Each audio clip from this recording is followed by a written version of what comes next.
punish crimes not amenable to other laws, to remove abuses not to be reached by the ordinary police. The gay, light-hearted Greek must have felt in Rome very much as a Frenchman feels in England. The Romans did not know how to amuse themselves, they pursued their recreations with ferocious earnestness, making always a labor of their pleasure. They said, indeed, that it was well sometimes to unbend, dulce est desipere in locis, but a Roman when unbent was like an unbent bow, almost as stiff as before. In other words, all spontaneity was absent from the Roman mind. Everything done was done on purpose, with a deliberate intention. This also appears in their religion. Their religion was not an inspiration, but an intention. It was all regular, precise, exact. The Roman cultus, like the Roman state, was a compact mass, in which all varieties were merged into a stern unity. All forms of religion might come to Rome and take their places in its pantheon, but they must come as servants and soldiers of the state. Rome opened a hospitable asylum to them, just as Rome had established a refuge on the Capitoline Hill to which all outlaws might come and be safe, on the condition of serving the community. As everything in Rome must serve the state, so the religion of Rome was a state institution, an established church. But as the state can only command and forbid outward actions, and has no control over the heart, so the religion of Rome was essentially external. It was a system of worship, a ritual, a ceremony. If the externals were properly attended to, it took no notice of opinions or of sentiments. Thus we find in Cicero, De Natura Deorum, the chief pontiff arguing against the existence of the gods and the use of divination. He claims to believe in religion as a pontifex, while he argues against it as a philosopher. The toleration of Rome consisted in this, that as long as there was outward conformity to prescribed observances, it troubled itself very little about opinions. It said to all religions what Gallio said to the Jews, if it be a question of words and names and of your law, look ye to it, for I will be no judge of such matters. Gallio was a genuine representative of Roman sentiment. With religion, as long as it remained within the limits of opinion or feeling, the magistrate had nothing to do, only when it became an act of disobedience to the public law it was to be punished. Indeed, the very respect for national law in the Roman mind caused it to legalize in Rome the worship of national gods. They considered it the duty of the Jews, in Rome, to worship the Jewish God, of Egyptians, in Rome, to worship the gods of Egypt. Men of 1,000 nations, says Dionysius of Halicarnassus, come to the city, and must worship the gods of their country, according to their laws at home. As long as the Christians in Rome were regarded as a Jewish sect, their faith was a religio licita. When it was understood to be a departure from Judaism, it was then a criminal rebellion against a national faith. 267. The Roman religion has often been considered as a mere copy of that of Greece, and has therefore been confounded with it, as very nearly the same system. No doubt the Romans were imitators, they had no creative imagination. They borrowed and begged their stories about the gods, from Greece or elsewhere. But Hegel has long ago remarked that the resemblance between the two religions is superficial. The gods of Rome, he says, are practical gods, not theoretic, prosaic, not poetic. The religion of Rome is serious and earnest, while that of Greece is gay.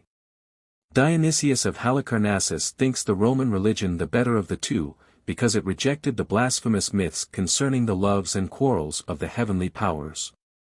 But, on the other hand, the deities of Greece were more living and real persons, with characters of their own. The deities of Rome were working gods, who had each a task assigned to him. They all had some official duty to perform, while the gods of Olympus could amuse themselves as they pleased. While the Zeus of Greece spent his time in adventures, many of which were disreputable, the Jupiter Capitolinus remained at home, attending to his sole business, which was to make Rome the mistress of the world. The gods of Rome, says Hegel, are not human beings, like those of Greece, but soulless machines, gods made by the understanding, even when borrowed from Greek story. They were worshipped also in the interest of the practical understanding, as givers of earthly fortune. The Romans had no real reverence for their gods, they worshipped them in no spirit of adoring love, but always for some useful object. It was a utilitarian worship. Accordingly the practical faculties, engaged in useful arts, were deified. There was a Jupiter Pister, presiding over bakers. There was a goddess of ovens, and a Juno Moneta, who took care of the coin. There was a goddess who presided over doing nothing, Tranquillitas Vacuna, and even the plague had an altar erected to it. But, after all, no deities were so great, in the opinion of the Romans, as Rome itself. The chief distinction of these deities was that they belonged to the Roman state 268. Cicero considers the Romans to be the most religious of all nations, because they carried their religion into all the details of life. This is true, but one might as well consider himself a devout worshipper of iron or of wood, because he is always using these materials, indoors and out, in his parlor, kitchen, and stable. As the religion of Rome had no doctrinal system, its truths were communicated mostly by spectacles and ceremonies, which chiefly consisted in the wholesale slaughter of men and animals. There was something frightful in the extent to which this was carried, for when cruelty proceeds from a principle and purpose, it is far worse than when arising from brutal passion. An angry man may beat his wife, but the deliberate, repeated, and ingenious torments of the Inquisition, the massacre of thousands of gladiators in a Roman amphitheater, or the torture of prisoners by the North American Indians, are all parts of a system, and reinforced by considerations of propriety, duty, and religious reverence. Mommsen remarks 269, that the Roman religion in all its details was a reflection of the Roman state.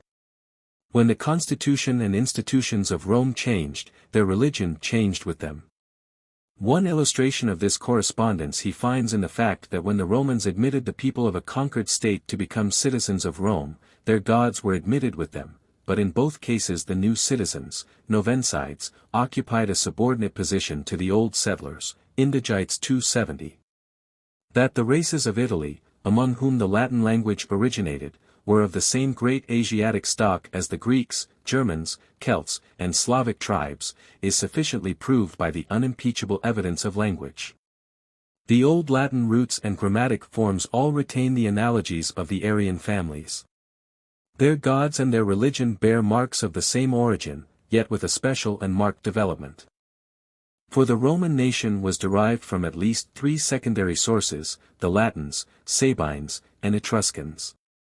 To these may be added the Pelasgian settlers on the western coast, unless these are included in the Etruscan element, and the very ancient race of Siculi or Sicels, whose name suggests, by its phonetic analogy, a branch of that widely wandering race, the Celts 271. But the obscure and confused traditions of these Italian races help us very little in our present inquiry. That some of the oldest Roman deities were Latin, others Sabine, and others Etruscan, is, however, well ascertained. From the Latin towns Alba and Lavinium came the worship of Vesta, Jupiter, Juno, Saturn and Tellus, Diana and Mars. Niebuhr thinks that the Sabine ritual was adopted by the Romans, and that Varro found the real remains of Sabine chapels on the Quirinal. From Etruria came the system of divination. Some of the oldest portions of the Roman religion were derived from agriculture. The god Saturn took his name from sowing.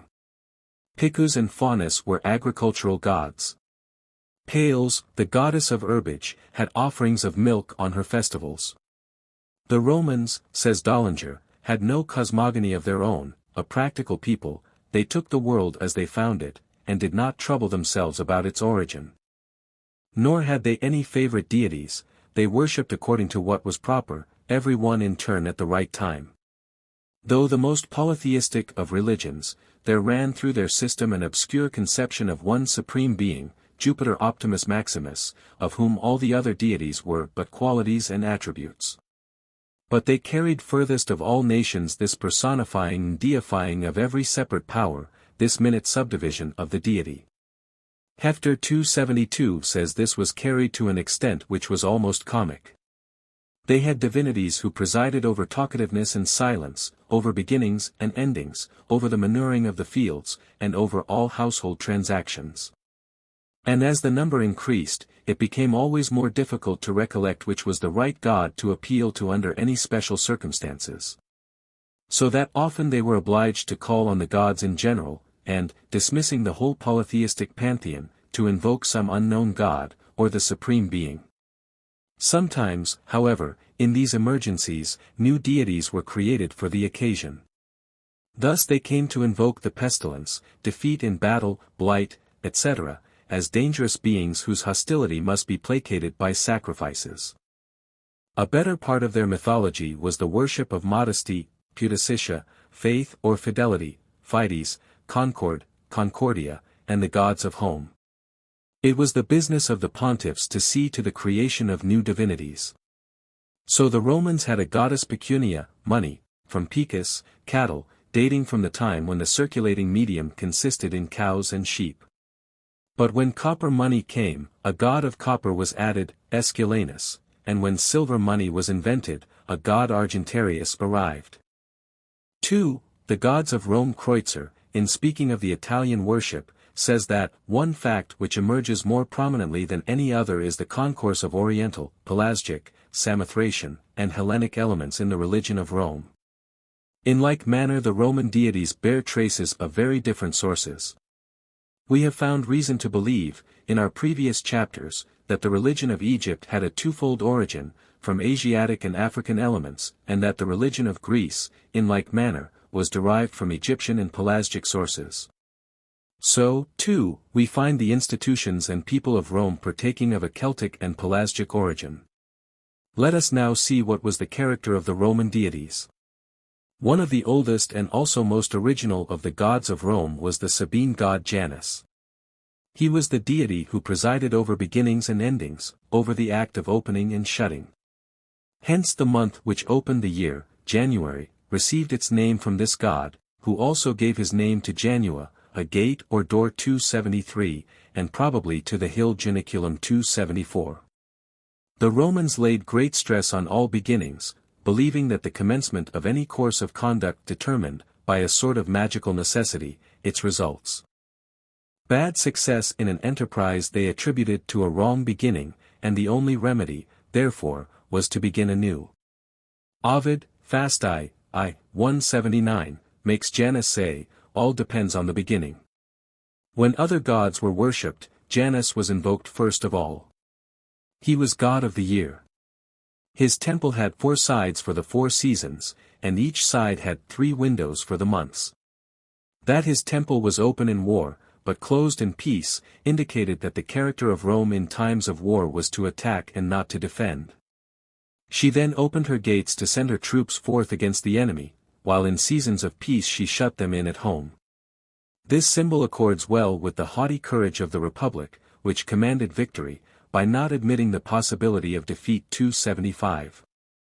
This deity is believed by Kreutzer and others to have had an Indian origin, and his name to have been derived from the Sanskrit, Jan, to be born. He resembles no Greek god, and very probably traveled all the way from Bactria to Rome. On the calends of January, which was the chief feast of Janus, it was the duty of every Roman citizen to be careful that all he thought, said, or did should be pure and true, because this day determined the character of the year. All dressed themselves in holiday garb, avoided oaths, abusive words, and quarrels, gave presents, and wished each other a happy year. The presents were little coins with a Janus head, and sweetmeats. It was customary to sacrifice to Janus at the beginning of all important business. Janus was the great god of the Sabines, and his most ancient temple appears to have been on Mount Janiculum 276. The altar of Fontus, son of Janus, and the tomb of Numa, a Sabine king, were both supposed to be there. Ovid also makes Janus say that the Janiculum was his citadel. Ampere remarks as a curious coincidence, that this god, represented with a key in his hand, as the heavenly gatekeeper, should have his home on the hill close to the Vatican, where is the tomb of Peter, who also bears a key with the same significance. The same writer regards the Sabines as inhabiting the hills of Rome before the Pelasgi came and gave this name of Roma, meaning strength, to their small fortress on one side of the Palatine. In every important city of Etruria there were temples to the 3 gods, Jupiter, Juno, and Minerva. In like manner, the magnificent temple of the Capitol at Rome consisted of 3 parts, a nave, sacred to Jupiter, and 2 wings or aisles, one dedicated to Juno and the other to Minerva. This temple was nearly square, being 215 feet long and 200 feet wide, and the wealth accumulated in it was immense. The walls and roof were of marble, covered with gold and silver. Jupiter, the chief god of Rome, according to most philologists, derives his name, like the Greek zeta epsilon, from the faraway Sanskrit word div or dyo, indicating the splendor of heaven or of day. Jupiter is from Jospatar, which is the Sanskrit for father of heaven, or else from Dyopatar, father of light. He is, at all events, the equivalent of the Olympian Zeus. He carries the lightning, and, under many appellations, is the supreme god of the skies. Many temples were erected to him in Rome, under various designations. He was called Pluvius, Fulgurator, Tonans, Fulminator, Imbricitor, Serenator, from the substantives designating rain, lightning, thunder, and the serene sky. Anything struck with lightning became sacred, and was consecrated to Jupiter. As the supreme being he was called Optimus Maximus, also Imperator, Victor, Invictus, Stator, Predator, Triumphator, and Urbis Custos. And temples or shrines were erected to him under all these names, as the head of the armies, and commander-in-chief of the legions, as conqueror, as invincible, as the turner of flight, as the god of booty, and as the guardian of the city. There is said to have been in Rome 300 Jupiters, which must mean that Jupiter was worshipped under 300 different attributes. Another name of this god was Elicius, from the belief that a method existed of eliciting or drawing down the lightning, which belief probably arose from an accidental anticipation of Dr. Franklin's famous experiment. There were no such myths told about Jupiter as concerning the Greek Zeus. The Latin deity was a much more solemn person, his whole time occupied with the care of the city and state. But traces of his origin as a ruler of the atmosphere remained rooted in language, and the Romans, in the time of Augustus, spoke familiarly of a cold Jupiter, for a cold sky, and of a bad Jupiter, for stormy weather. The Juno of the capital was the queen of heaven, and in this sense was the female Jupiter. But Juno was also the goddess of womanhood, and had the epithets of Virginensis, Matrona, and Apogena, that is, the friend of virgins, of matrons, and the daughter of help. Her chief festival was the Matronalia, on the 1st of March, hence called the Women's Calends. On this day presents were given to women by their husbands and friends. Juno was the patroness of marriage, and her month of June was believed to be very favorable for wedlock. As Juno Lucina she presided over birth, as Mater Matuta 277 over children, as Juno Moneta, over the mint. The name of Minerva, the Roman Athene, is said to be derived from an old Etruscan word signifying mental action.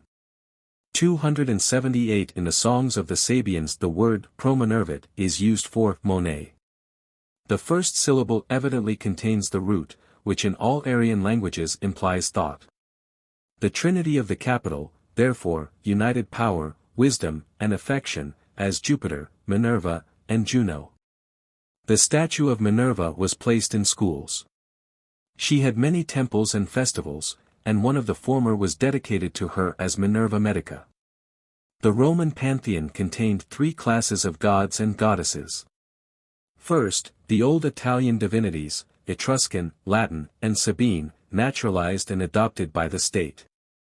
Secondly, the pale abstractions of the understanding, invented by the College of Pontiffs for moral and political purposes.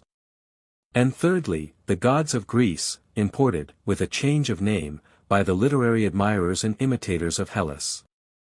The genuine deities of the Roman religion were all of the first order. Some of them, like Janus, Vertumnus, Faunus, Vesta, retained their original character, others were deliberately confounded with some Greek deity. Thus Venus, an old Latin or Sabine goddess to whom Titus Tatius erected a temple as Venus Cloacina, and Servius Tullius another as Venus Libertina, 279 was afterward transformed into the Greek Aphrodite, goddess of love. If it be true, as is asserted by Naevius and Plautus, that she was the goddess of gardens, as Venus Hortensis and Venus Fruti, then she may have been originally the female Vertumnus. So Diana was originally Diva Jana, and was simply the female Janus, until she was transformed into the Greek Artemis. The second class of Roman divinities were those manufactured by the pontiffs for utilitarian purposes, almost the only instance in the history of religion of such a deliberate piece of god-making. The purpose of the pontiffs was excellent, but the result, naturally, was small. The worship of such abstractions as hope, spes, fear, pallor, concord, concordia, courage, virtus, justice, equitas, clemency, clementia, could have little influence, since it must have been apparent to the worshipper himself that these were not real beings, but only his own conceptions, thrown heavenward. The third class of deities were those adopted from Greece. New deities, like Apollo, were imported, and the old ones Hellenized. The Romans had no statues of their gods in early times, this custom they learned from Greece. A full river of influence, says Cicero, and not a little brook, has flowed into Rome out of Greece 280. They sent to Delphi to inquire of the Greek oracle. In a few decades, says Hartung, the Roman religion was wholly transformed by this Greek influence, and that happened while the Senate and priests were taking the utmost care that not an iota of the old ceremonies should be altered. Meantime the object was to identify the objects of worship in other countries with those worshipped at home. This was done in an arbitrary and superficial way, and caused great confusion in the mythologies 281. Accidental resemblances, slight coincidences of names, were sufficient for the identification of two gods. As long as the service of the temple was unaltered, the priests troubled themselves very little about such changes.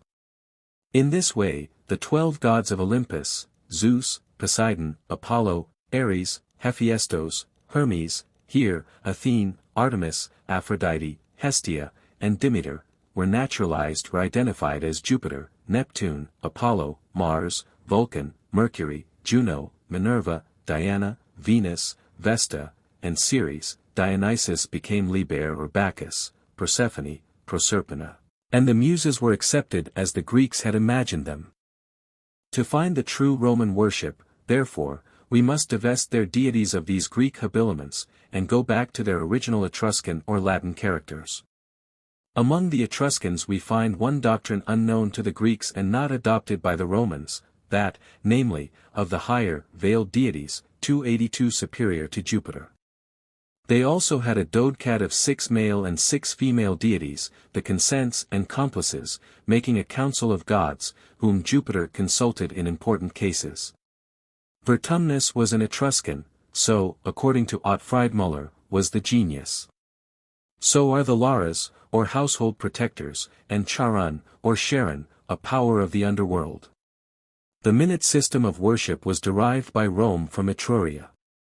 The whole system of omens, especially by lightning, came from the same source.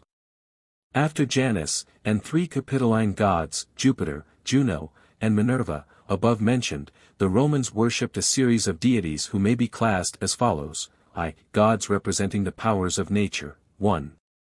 Sol, the sun. A Sabine deity. In later times the poets attributed to him all the characters of Helios, but as a Roman god, he never emerged into his own daylight. 2. Luna, the moon.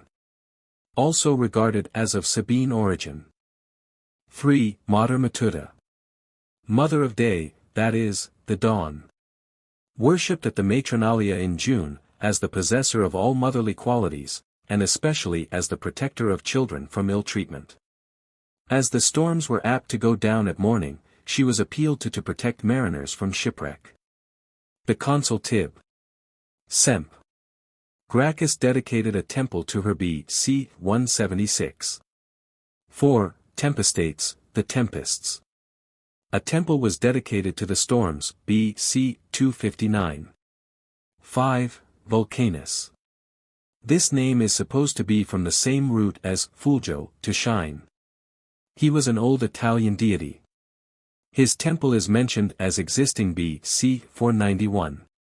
6. Fontis, the god of fountains.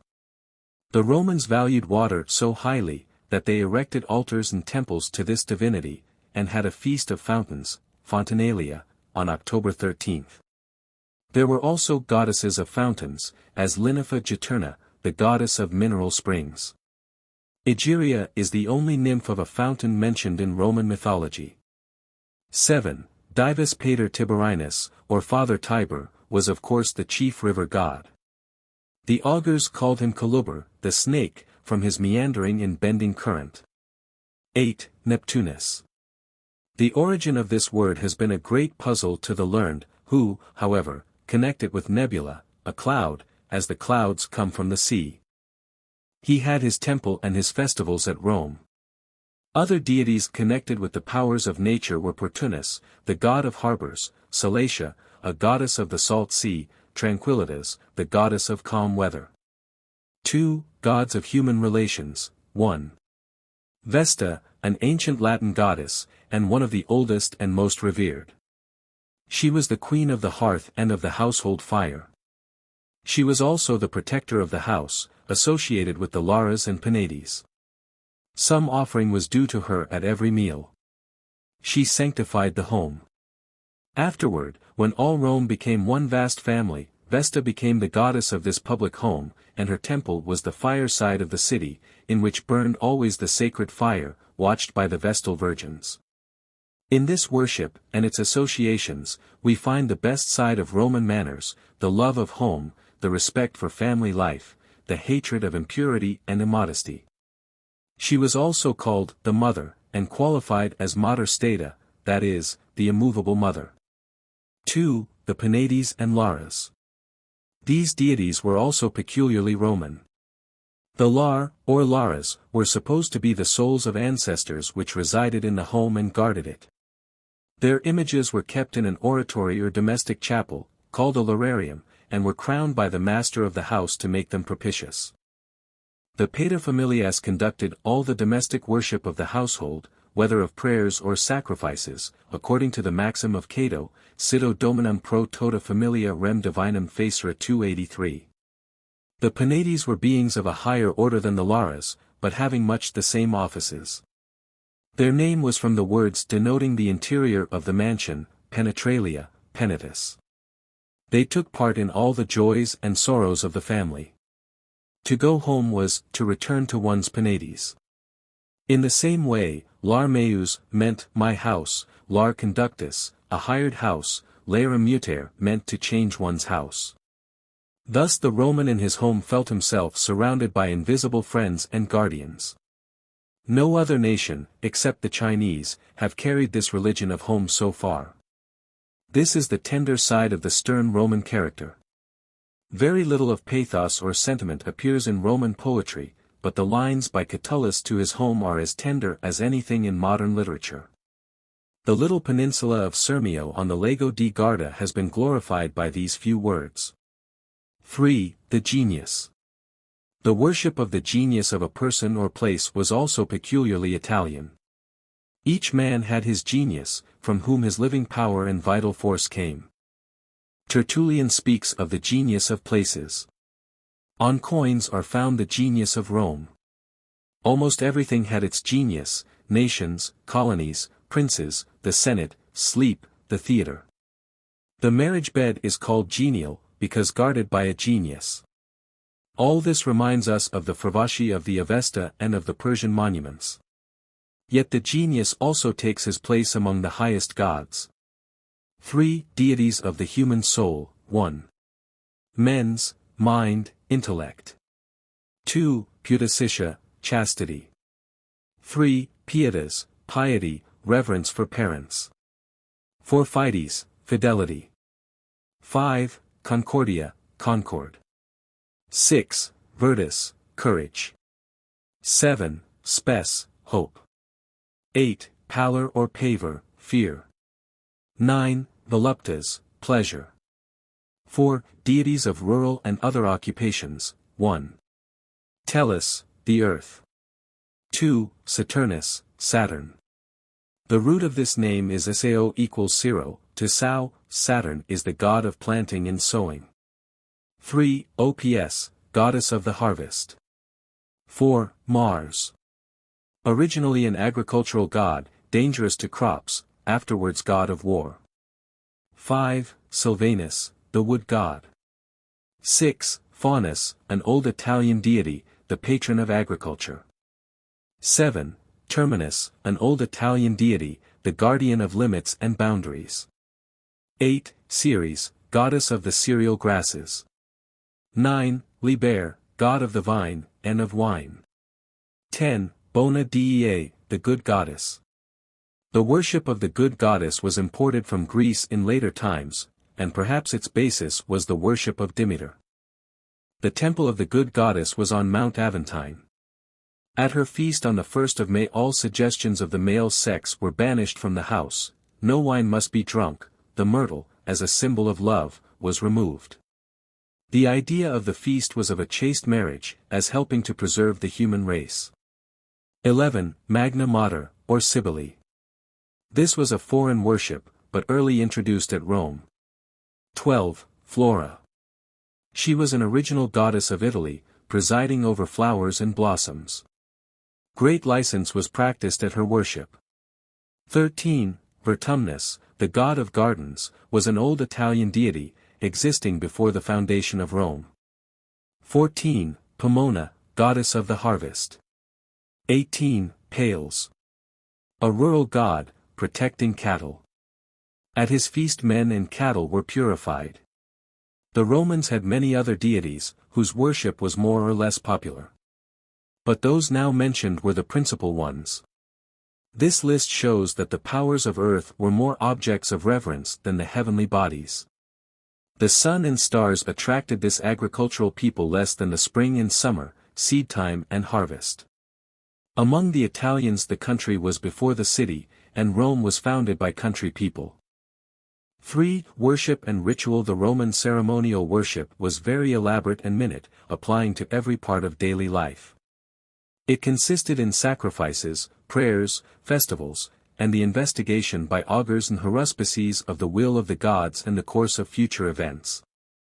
The Romans accounted themselves an exceedingly religious people, because their religion was so intimately connected with the affairs of home and state.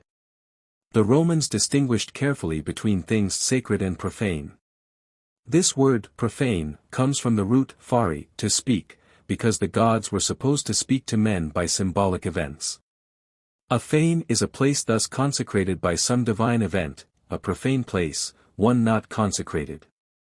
284 But that which man dedicates to the gods, dedicat or dicat, is sacred, or consecrated. 285 Every place which was to be dedicated was first liberated by the augur from common uses, then consecrated to divine uses by the pontiff. A temple is a place thus separated, or cut off from other places, for the root of this word, like that of tempus, time, is the same as the Greek taumenu omega, to cut. The Roman year was full of festivals, feriae, set apart for religious uses. It was declared by the pontiffs a sin to do any common work on these days, but works of necessity were allowed. These festivals were for particular gods, in honor of great events in the history of Rome, or of rural occurrences, days of purification and atonement, family feasts, or feasts in honor of the dead. The old Roman calendar 286 was as carefully arranged as that of modern Rome. The day began at midnight. The following is a view of the Roman year in its relation to festivals. January. 1. Feast of Janus, the god of beginnings. 9. Aganalia. 11. Carmentalia. In honor of the nymph Carmenta, a woman's festival. 16. Dedication of the Temple of Concord.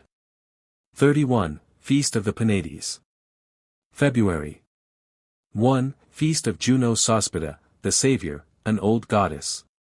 13. Faunalia, dedicated to Faunus and the rural gods. 15. Lupercalia. Feast of Fruitfulness.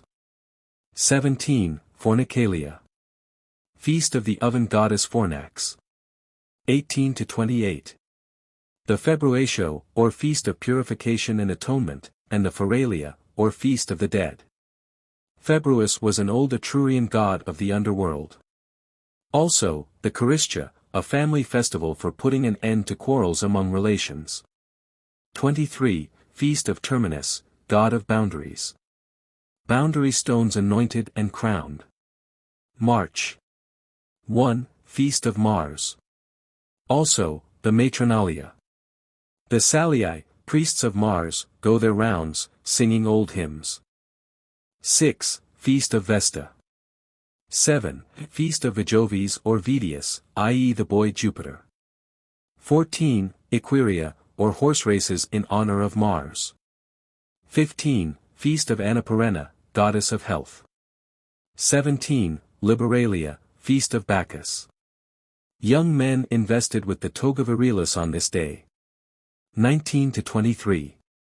Feast of Minerva, for 5 days. Offerings made to her by all mechanics, artists, and scholars. April 1. Feast of Venus, to whom the month is sacred. 4. Megalesia. Feast of Cybele and Altes. It lasted 6 days, and was the Roman analogue of the Feast of Ceres in Greece and of Isis in Egypt. 12. Cerealia. Feast of Ceres. Games in the circus. 15. Forticitia. Feast of Cows. 21. Palalilia. Feast of Pails, and of the founding of Rome. 23. Vinalia. Feast of New Wine. 25. Robigalia. Feast of the Goddess of Blight, Robigo. 28. Floralia. Feast of the Goddess Flora, very licentious. May 1. Feast of the Bona Dea, the good goddess, otherwise Maya, Ops, Tellus, or the earth. This was the feast held by women secretly in the house of the pontiff. 9. Lemuralia. Feast of the departed spirits or ghosts. 12. Games to Mars. 23. Tubalustria, to consecrate wind instruments. June 1. Feast of Carna, goddess of the internal organs of the body, and of Juno Moneta. 4. Feast of Bellona. 5. Feast of Deus Phidias. 7 to 15. Feast of Vesta. 19. Matralia. Feast of Mater Matuta. Other lesser festivals in this month to Summonus, Fortuna, Fortis, Jupiter Stator, etc. July 1. Day devoted to changing residences, like the 1st of May in New York. 4. Fortuna Muliebris. 5. Populifuga. In memory of the people's flight, on some occasion, afterward forgotten. 7. Feast of Juno Capertina. 15. Feast of Castor and Pollux. Other festivals in this month were the Lucaria, Neptunalia, and Furinalia. August 1. Games to Mars. 17. Feast of the god Portumnus. 18. Consualia, Feast of Consus. Rape of the Sabines. 23. Vulcanalia, to avert fires. 25. Opaconcivia. Feast of Ops Con Ziva. September. The chief feasts in this month were the games, Ludi Magni or Romani, in honor of Jupiter, Juno, and Minerva. October 13. Fontinalia. Feast of Fountains, when the springs were strewed with flowers. 15. Sacrifice of a horse to Mars. The feasts in November are unimportant. December 5. Faunalia, in honor of Faunus. 19. Saturnalia, sacred to Saturn. A Roman thanksgiving for the harvest. It lasted 7 days, during which the slaves had their liberty, in memory of the age of Saturn, when all were equal. The rich kept open table to all comers, and themselves waited on the slaves. Presents were interchanged, schools were closed. The Senate did not sit. Thus religion everywhere met the public life of the Roman by its festivals, and laid an equal yoke on his private life by its requisition of sacrifices, prayers, and auguries. All pursuits must be conducted according to a system, carefully laid down by the College of Pontiffs. Sacrifices and prayers of one or another kind were demanded during most of the occasions of life. Hidden in our word inaugurate is the record of the fact that nothing could be properly begun without the assistance of the augurs. Sacrifices of lust, ration and expiation were very common, not so much for moral offenses as for ceremonial mistakes. The doctrine of the opus operatum was supreme in Roman religion. The intention was of little importance, the question was whether the ceremony had been performed exactly in accordance with rule. If not, it must be done again. Sometimes 50 or 100 victims were killed before the priestly etiquette was contented. Sometimes magistrates must resign because the College of Augurs suspected some informality in the ceremonies of their election. Laws were annulled and judicial proceedings revoked for the same reason. If the augurs declared the signs unfavorable, a public meeting must be adjourned and no business done. A single mistake in the form of a prayer would make it ineffectual. If a man went out to walk, there was a form to be recited; if he mounted his chariot, another. All these religious acts were of the nature of charms, which acted on the gods by an inherent power, and compelled them to be favorable, whatever their own wishes might be. The gods were, therefore, as much the slaves of external mechanical laws as the Romans themselves. In reality, the supreme god of Rome was law, in the form of rule. But these rules afterward expanded, as the Roman civilization increased, into a more generous jurisprudence. Regularity broadened into justice. 287 But for a long period the whole of the Roman organic law was a system of hard external method. And the rise of law as justice and reason was the decline of religion as mere prescription and rule. This one change is the key to the dissolution of the Roman system of religious practices. The seat of Roman worship in the oldest times was the Regia in the Via Sacra, near the Forum. This was the house of the chief pontiff, and here the sacrifices were performed. 288 By the Rex Sacrorum. Nearby was the Temple of Vesta. The Palatine Hill was regarded as the home of the Latin gods, while the Quirinal was that of the Sabine deities. But the Penates of Rome remained at Lavinium, the old metropolis of the Latin Confederation, and mother of the later city.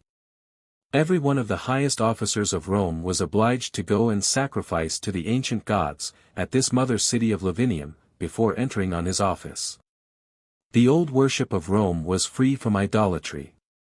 Jupiter, Juno, Janus, Ops, Vesta, were not represented by idols. This feature was subsequently imported by means of Hellenic influences coming through Cuma and other cities of Magna Graecia.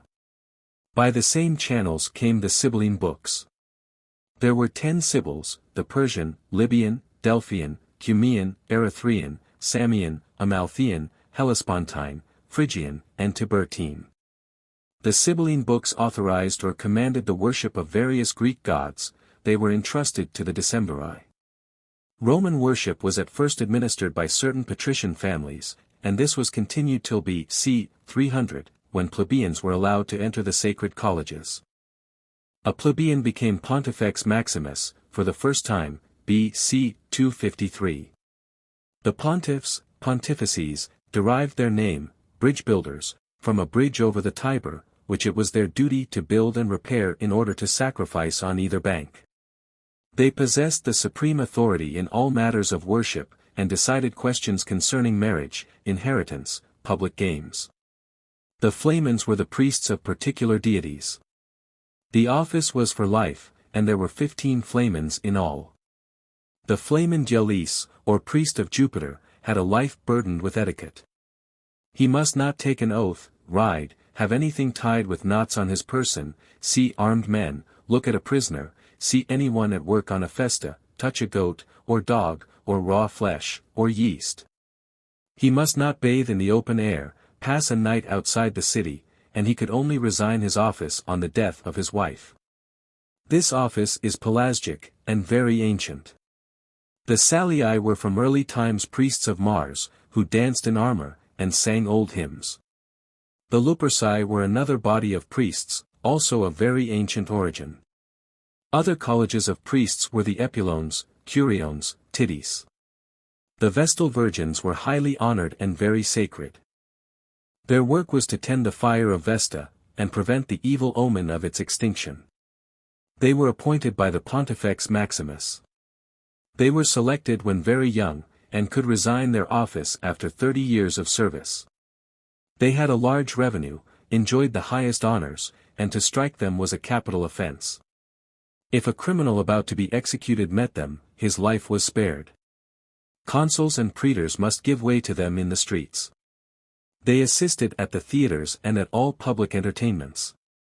They could go out to visit and to dine with their relations. Their very presence protected anyone from assault, and their intercession must not be neglected. They prepared the sacred cakes, took part in many sacrifices, and had the charge of a holy serpent, keeping his table supplied with meat. The duty of the augurs was to inquire into the divine will, and they could prevent any public business by declaring the omens unfavorable. The name is probably derived from an old Aryan word, meaning sight or which has come to us in the Greek alpha-gamma, and the German aug. Our words auspicious and auspicate are derived from the auspices or outlook on nature which these seers practiced. For they were in truth the Roman seers.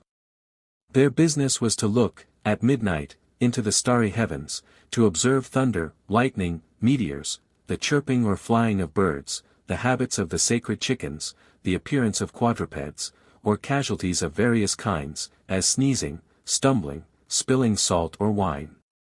The last relics of these superstitions are to be found in the little books sold in Rome, in which the fortunate number in a lottery is indicated by such accidents and events of common life.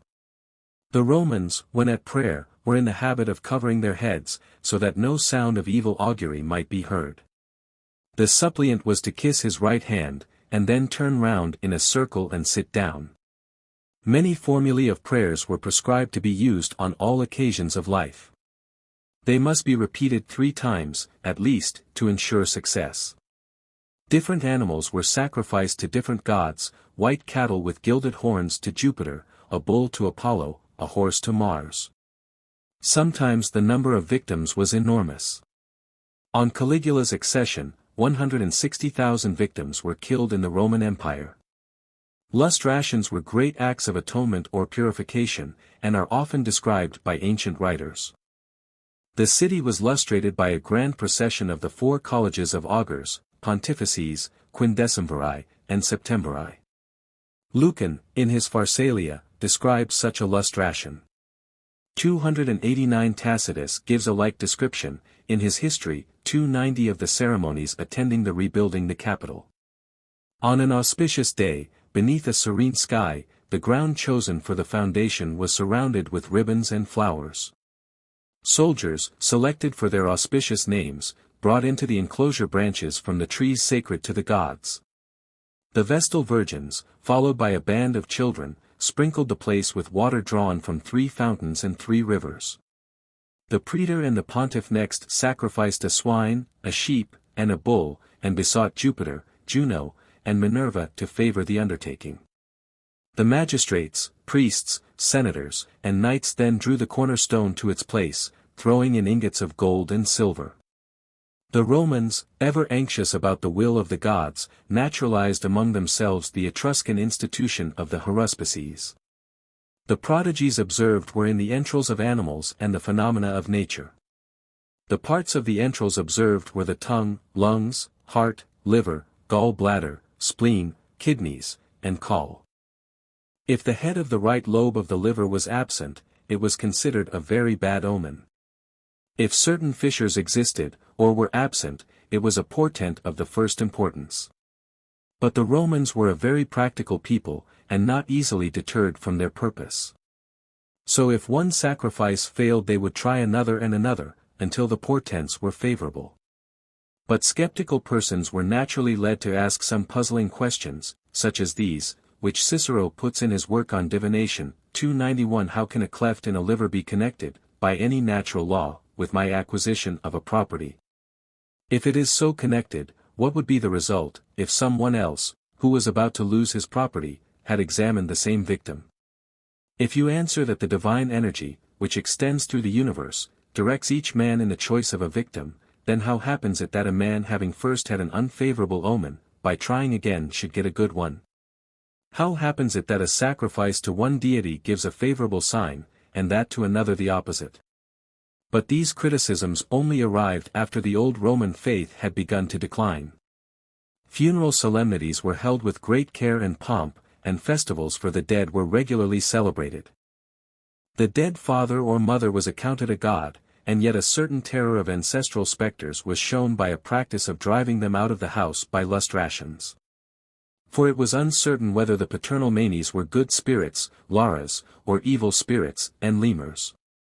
Consequently in May there was the Lemuria, or feast for exorcising the evil spirits from houses and homes, conducted with great solemnity. 4. The decay of the Roman religion. The more distinguished a Roman became, says Mommsen, the less was he a free man. The omnipotence of law, the despotism of the rule, drove him into a narrow circle of thought and action, and his credit and influence depended on the sad austerity of his life. The whole duty of man, with the humblest and greatest of the Romans, was to keep his house in order, and be the obedient servant of the state. While each individual could be nothing more than a member of the community, a single link in the iron chain of Roman power, he, on the other hand, shared the glory and might of all-conquering Rome. Never was such esprit de corps developed, never such intense patriotism, never such absolute subservience and sacrifice of the individual to the community. But as man is manifold and cannot be forever confined to a single form of life, a reaction against this narrow patriotism was to be expected in the interest of personal freedom, and it came very naturally from Greek influences. The Roman could not contemplate the exuberant development of Greek thought, art, literature, society, without bitterly feeling how confined was his own range, how meager and empty his own life.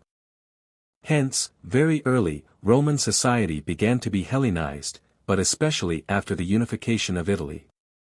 To quote Mommsen once more, the Greek civilization was grandly human and cosmopolitan, and Rome not only was stimulated by this influence, but was penetrated by it to its very center. Even in politics there was a new school, whose fixed idea was the consolidation and propagandism of republicanism, but this Philhellenism showed itself especially in the realm of thought and faith. As the old faith died, more ceremonies were added, for as life goes out, forms come in. As the winter of unbelief lowers the stream of piety, the ice of ritualism accumulates along its banks. In addition to the 3 colleges of pontiffs, haruspices, and quindecimviri, another of epulones, whose business was to attend to the religious feasts, was instituted in A.U. 558 B.C. 196. Contributions and tithes of all sorts were demanded from the people. Hercules, especially, as is more than once intimated in the plays of Plautus, became very rich by his tithes. 292 Religion became more and more a charm, on the exact performance of which the favor of the gods depended, so that ceremonies were sometimes performed 30 times before the essential accuracy was attained. The gods were now changed, in the hands of Greek statuaries, into ornaments for a rich man's home. Greek myths were imported and connected with the story of Roman deities, as Ennius made Saturn the son of Coelus, in imitation of the genealogy of Cronos. That form of rationalism called euhemerism, which explains every god into a mythical king or hero, became popular. So, too, was the doctrine of Epicharmus, who considered the divinities as powers of nature symbolized. According to the usual course of events, superstition and unbelief went hand in hand. As the old faith died out, new forms of worship, like those of Cybele and Bacchus, came in. Stern conservatives like Cato opposed all these innovations and skepticisms, but ineffectually. Gibbon says that, the admirable work of Cicero, De Natura Deorum, is the best clue we have to guide us through this dark abyss, the moral and religious teachings of the philosophers. 293 After, in the first 2 books, the arguments for the existence and providence of the gods have been set forth and denied, by Velleius the Epicurean, Cotta the Academician, and Balbus the Stoic. In the 3rd book, Cotta, the head of the priesthood, the Pontifex Maximus, proceeds to refute the Stoical opinion that there are gods who govern the universe and provide for the welfare of mankind. To be sure, he says, as Pontifex, he of course believes in the gods, but he feels free as a philosopher to deny their existence. I believe in the gods, says he, on the authority and tradition of our ancestors, but if we reason, I shall reason against their existence. Of course, he says, I believe in divination, as I have always been taught to do. But who knows whence it comes? As to the voice of the fauns, I never heard it, and I do not know what a faun is. You say that the regular course of nature proves the existence of some ordering power. But what more regular than a tertian or quartan fever? The world subsists by the power of nature.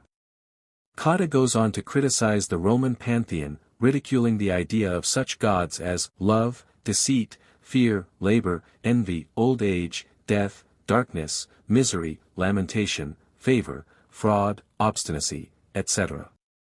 He shows that there are many gods of the same name, several Jupiters, Vulcans, Apollos, and Venuses.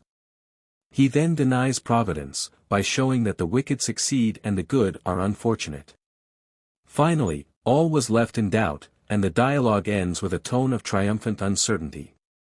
This was Cicero's contribution to theology, and Cicero was far more religious than most men of his period. Many writers, and more recently Merivale, 294, have referred to the remarkable debate which took place in the Roman Senate, on the occasion of Catilin's conspiracy. Caesar, at that time chief pontiff, the highest religious authority in the state, gave his opinion against putting the conspirators to death, for death, says he, is the end of all suffering. After death there is neither pain nor pleasure, ultra nec curi, nec gaudiae locum. Cato, the Stoic, remarked that Caesar had spoken well concerning life and death. I take it, says he, that he regards as false what we are told about the sufferings of the wicked hereafter, but does not object to that statement. These speeches are reported by Sallust, and are confirmed by Cicero's fourth Catiline oration. The remarkable fact is, not that such things were said, but that they were heard with total indifference. No one seemed to think it was of any consequence one way or the other. Suppose that when the question of the execution of Charles I was before Parliament, it had been opposed by the Archbishop of Canterbury, had he been there, on the ground that after death all pain and pleasure ceased. The absurdity of the supposition shows the different position of the human mind at the two epochs. In fact, an impassable gulf yawned between the old Roman religion and modern Roman thought. It was out of the question for an educated Roman, who read Plato and Zeno, who listened to Cicero and Hortensius, to believe in Janus and the Penates. All very well for the people, said they. The people must be kept in order by these superstitions 295, but the secret could not be kept. Sincere men, like Lucretius, who saw all the evil of these superstitions, and who had no strong religious sense, would speak out, and proclaim all religion to be priestcraft and an unmitigated evil. The poem of Lucretius, De Rerum Natura, declares faith in the gods to have been the curse of the human race, and immortality to be a silly delusion. He denies the gods, providence, the human soul, and any moral purpose in the universe. But as religion is an instinct, which will break out in some form, and when expelled from the soul returns in disguise, Lucretius, denying all the gods, pours out a lovely hymn to Venus, goddess of beauty and love. The last philosophic protest, in behalf of a pure and authoritative faith, came from the Stoics. The names of Seneca, Epictetus, and Aurelius Antoninus gave dignity, if they could not bring safety, to the declining religion of Rome. Seneca, indeed, was inferior to the other two in personal character, and was more of a rhetorician than a philosopher. But noble thoughts occur in his writings. A sacred spirit sits in every heart, he says, and treats us as we treat it. He opposed idolatry, he condemned animal sacrifices. The moral element is very marked in his brilliant pages. Philosophy, he says, is an effort to be wise and good. 296 physical studies he condemns as useless. 297 Goodness is that which harmonizes with the natural movements of the soul. 298 God and matter are the two principles of all being, God is the active principle, matter the passive. God is spirit, and all souls are part of this spirit. 299 Reason is the bond which unites God and other souls, and so God dwells in all souls. 301 Of the best sayings of Epictetus is that, the wise man does not merely know by tradition and hearsay that Jupiter is the father of gods and men, but is inwardly convinced of it in his soul, and therefore cannot help acting and feeling according to this conviction. 301 Epictetus declared that the philosopher could have no will but that of the deity. He never blames fate or fortune, for he knows that no real evil can befall the just man. The life of Epictetus was as true as his thoughts were noble, but he had fallen on an evil age, which needed for its reform, not a new philosophy, but a new inspiration of divine life. This steady current downward darkened the pure soul of Marcus Aurelius Antoninus, of whom Niebuhr says, 302, if there is any sublime human virtue, it is his. He adds, he was certainly the noblest character of his time, and I know no other man who combined such unaffected kindness, mildness, and humility with such conscientiousness and severity towards himself. If there is anywhere an expression of virtue, it is in the heavenly features of M. Aurelius. His Meditations are a golden book, though there are things in it which cannot be read without deep grief, for there we find this purest of men without happiness. Though absolute monarch of the empire, and rich in the universal love of his people, he was not powerful enough to resist the steady tendency to decay in society. Nor did he know that the power that was to renew the life of the world was already present in Christianity. He himself was in soul almost a Christian, though he did not know it, and though the Christian element of faith and hope was wanting. But he expressed a thought worthy of the gospel, when he said, "The man of disciplined mind reverently bids nature, who bestows all things and resumes them again to herself, give what thou wilt and take what thou wilt." 303 Although we have seen that Seneca speaks of a sacred spirit which dwells in us, other passages in his works, quoted by Zeller, show that he was, like other Stoics, a pantheist, and meant the soul of the world. He says, Nat. 2. 45, and Prologue. 13 Will you call God the world? You may do so without mistake. For he is all that you see around you. What is God? The mind of the universe. What is God? All that you see, and all that you do not see. 304 It was not philosophy which destroyed religion in Rome. Philosophy, no doubt, weakened faith in the national gods, and made the national worship seem absurd. But it was the general tendency downward, it was the loss of the old Roman simplicity and purity, it was the curse of Caesarism, which, destroying all other human life, destroyed also the life of religion. What it came to at last, in well-endowed minds, may be seen in this extract from the elder Pliny: all religion is the offspring of necessity, weakness, and fear. What God is, if in truth he be anything distinct from the world, it is beyond the compass of man's understanding to know. But it is a foolish delusion, which has sprung from human weakness and human pride, to imagine that such an infinite spirit would concern himself with the petty affairs of men. It is difficult to say, whether it might not be better for men to be wholly without religion, than to have one of this kind, which is a reproach to its object. The vanity of man, and his insatiable longing after existence, have led him also to dream of a life after death. A being full of contradictions, he is the most wretched of creatures, since the other creatures have no wants transcending the bounds of their nature. Man is full of desires and wants that reach to infinity, and can never be satisfied. His nature is a lie, uniting the greatest poverty with the greatest pride. Among these so great evils, the best thing God has bestowed on man is the power to take his own life. 305 The system of the Stoics was exactly adapted to the Roman character, but, naturally, it exaggerated its faults instead of correcting them. It supplanted all other systems in the esteem of leading minds, but the narrowness of the Roman intellect reacted on the philosophy, and made that much more narrow than it was in the Greek thought. It became simple ethics, omitting both the physical and metaphysical side. Turning to literature, we find in Horace a gay Epicureanism, which always says, "Enjoy this life, for it will be soon over, and after death there is nothing left for us." Virgil tells us that those are happy who know the causes of things, and so escape the terrors of Acheron. The serious Tacitus, a man always in earnest, a penetrating mind, is by Bunsen called the last Roman prophet, but a prophet of death and judgment. He saw that Rome hastened to ruin, and that Caesarism was an unmixed evil, but an evil not to be remedied. 306 He declares that the gods had to mingle in Roman affairs as protectors, they now appeared only for vengeance.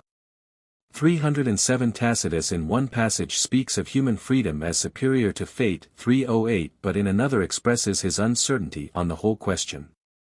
309 Equally uncertain was he concerning the future life, though inclined to believe that the soul is not extinguished with the body. 310 But the tone of the sepulchral monuments of that period is not so hopeful. Here are some which are quoted by Dollinger. 311 From Muratori and Fabretti, Reader, enjoy thy life, for, after death, there is neither laughter nor play, nor any kind of enjoyment. Friend, I advise thee to mix a goblet of wine and drink, crowning thy head with flowers. Earth and fire consume all that remains at death. Pilgrim, stop and listen.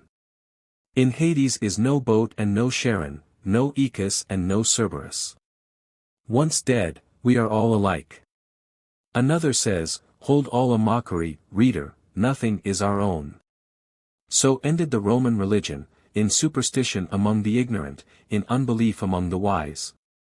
It was time that something should come to renew hope. This was the gift which the gospel brought to the Romans, hope for time, hope beyond time. This was the prayer for the Romans of the Apostle Paul, now the God of hope fill you with all joy and peace in believing, that ye may abound in hope, through the power of the Holy Ghost. 312 A remarkable fact, that a Jewish writer should exhort Romans to hope and courage.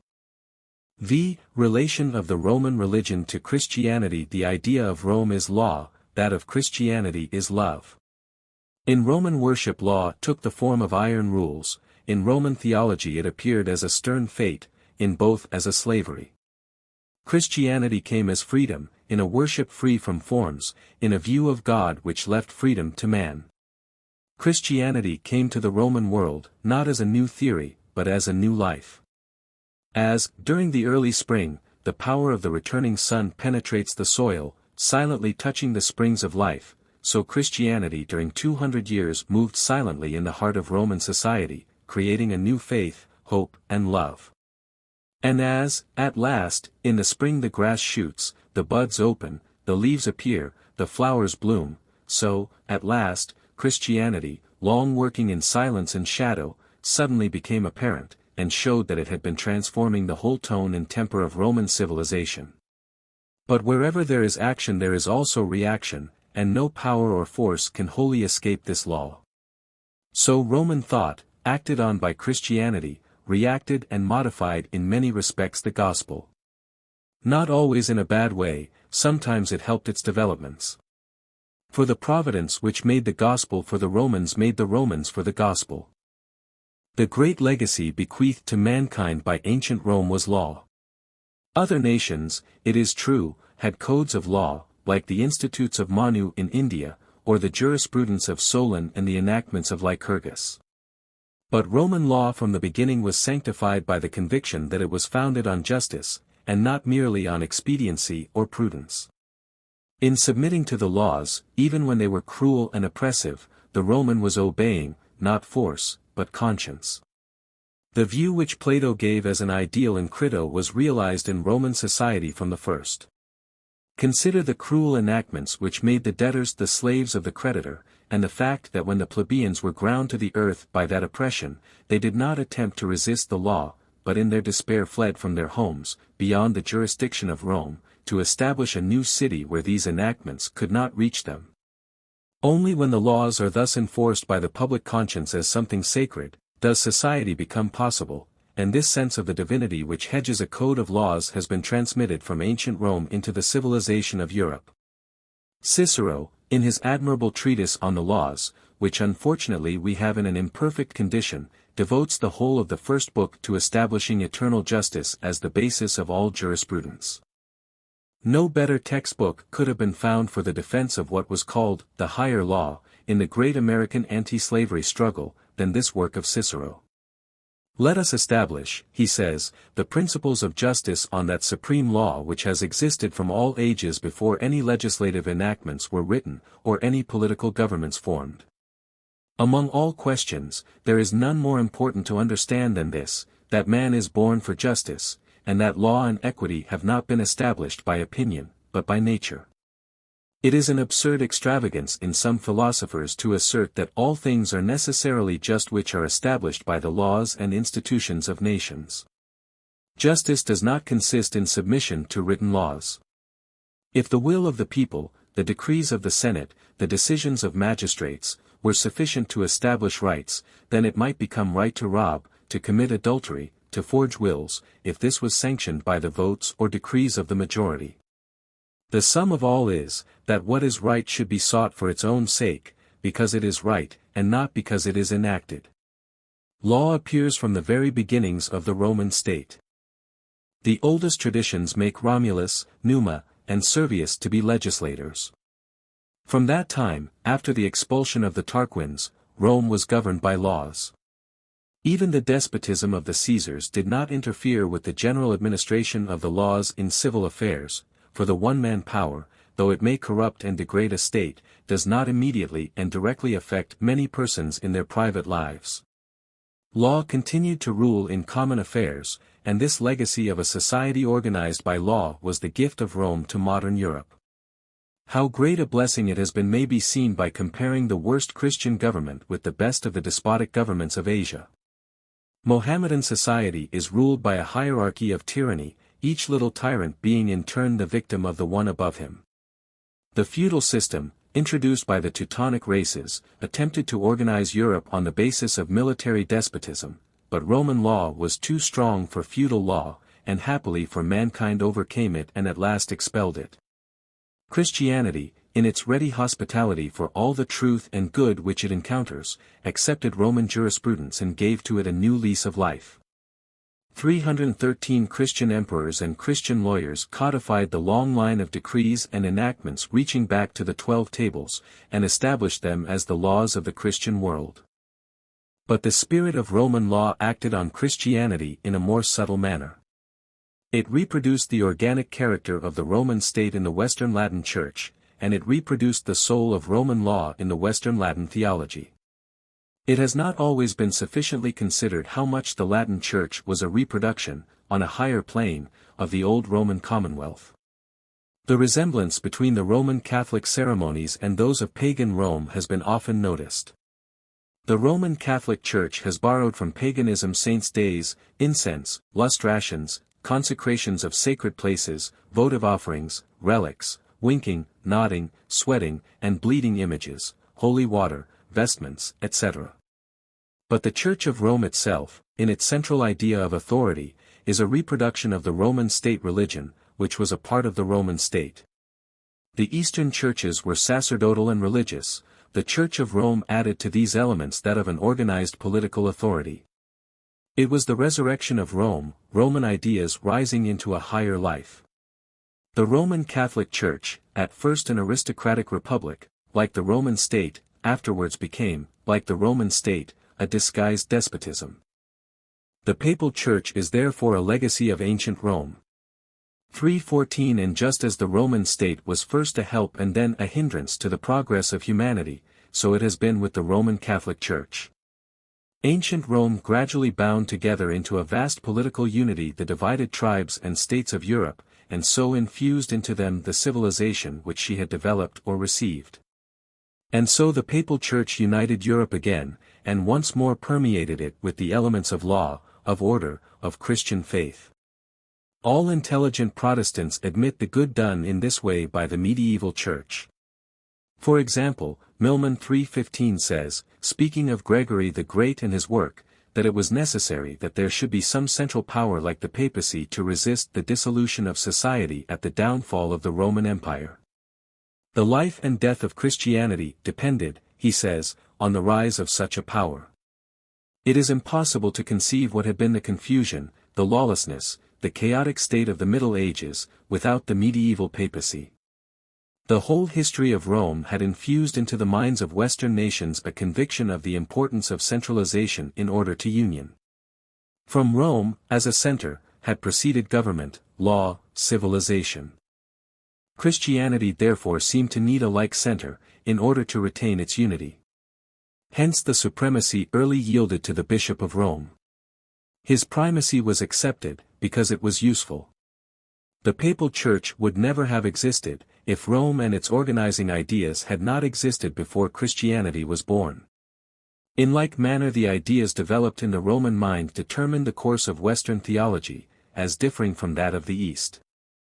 It is well known that Eastern theological speculation was occupied with the nature of God and the person of Christ, but that Western theology discussed sin and salvation. Mr. Maine, in his work on Ancient Law, considers this difference to have been occasioned by habits of thought produced by Roman jurisprudence. I quote his language at some length: "What has to be determined is whether jurisprudence has ever served as the medium through which theological principles have been viewed, whether, by supplying a peculiar language, a peculiar mode of reasoning, and a peculiar solution of many of the problems of life, it has ever opened new channels in which theological speculation could flow out and expand itself. On all questions," continues Mr. Maine, quoting Dean Milman, "which concerned the person of Christ and the nature of the Trinity, the Western world accepted passively the dogmatic system of the East. But as soon as the Latin-speaking empire began to live an intellectual life of its own, its deference to the East was at once exchanged for the agitation of a number of questions entirely foreign to Eastern speculation.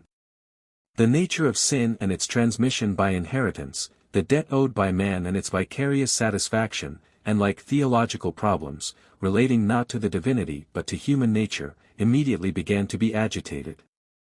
I affirm," says Mr. Maine, "without hesitation, that the difference between the two theological systems is accounted for by the fact that, in passing from the East to the West, theological speculation had passed from a climate of Greek metaphysics to a climate of Roman law. For some centuries before these controversies rose into overwhelming importance, all the intellectual activity of the Western Romans had been expended on jurisprudence exclusively. They had been occupied in applying a peculiar set of principles to all combinations in which the circumstances of life are capable of being arranged. No foreign pursuit or taste called off their attention from this engrossing occupation, and for carrying it on they possessed a vocabulary as accurate as it was copious, a strict method of reasoning, a stock of general propositions on conduct more or less verified by experience, and a rigid moral philosophy. It was impossible that they should not select from the questions indicated by the Christian records those which had some affinity with the order of speculations to which they were accustomed, and that their manner of dealing with them should not borrow something from their forensic habits. Almost every one who has knowledge enough of Roman law to appreciate the Roman penal system, the Roman theory of the obligations established by contract or delict, the Roman view of debts, etc., the Roman notion of the continuance of individual existence by universal succession, may be trusted to say whence arose the frame of mind to which the problems of Western theology proved so congenial, whence came the phraseology in which these problems were stated, and whence the description of reasoning employed in their solution. As soon as they, the Western Church, ceased to sit at the feet of the Greeks and began to ponder out a theology of their own, the theology proved to be permeated with forensic ideas and couched in a forensic phraseology. It is certain that this substratum of law in Western theology lies exceedingly deep. 316 The theory of the atonement, developed by the scholastic writers, illustrates this view. In the East, for 1,000 years, the atoning work of Christ had been viewed mainly as redemption, as a ransom paid to obtain the freedom of mankind, enslaved by the devil in consequence of their sins. It was not a legal theory, or one based on notions of jurisprudence, but it was founded on warlike notions. Men were captives taken in war, and, like all captives in those times, destined to slavery.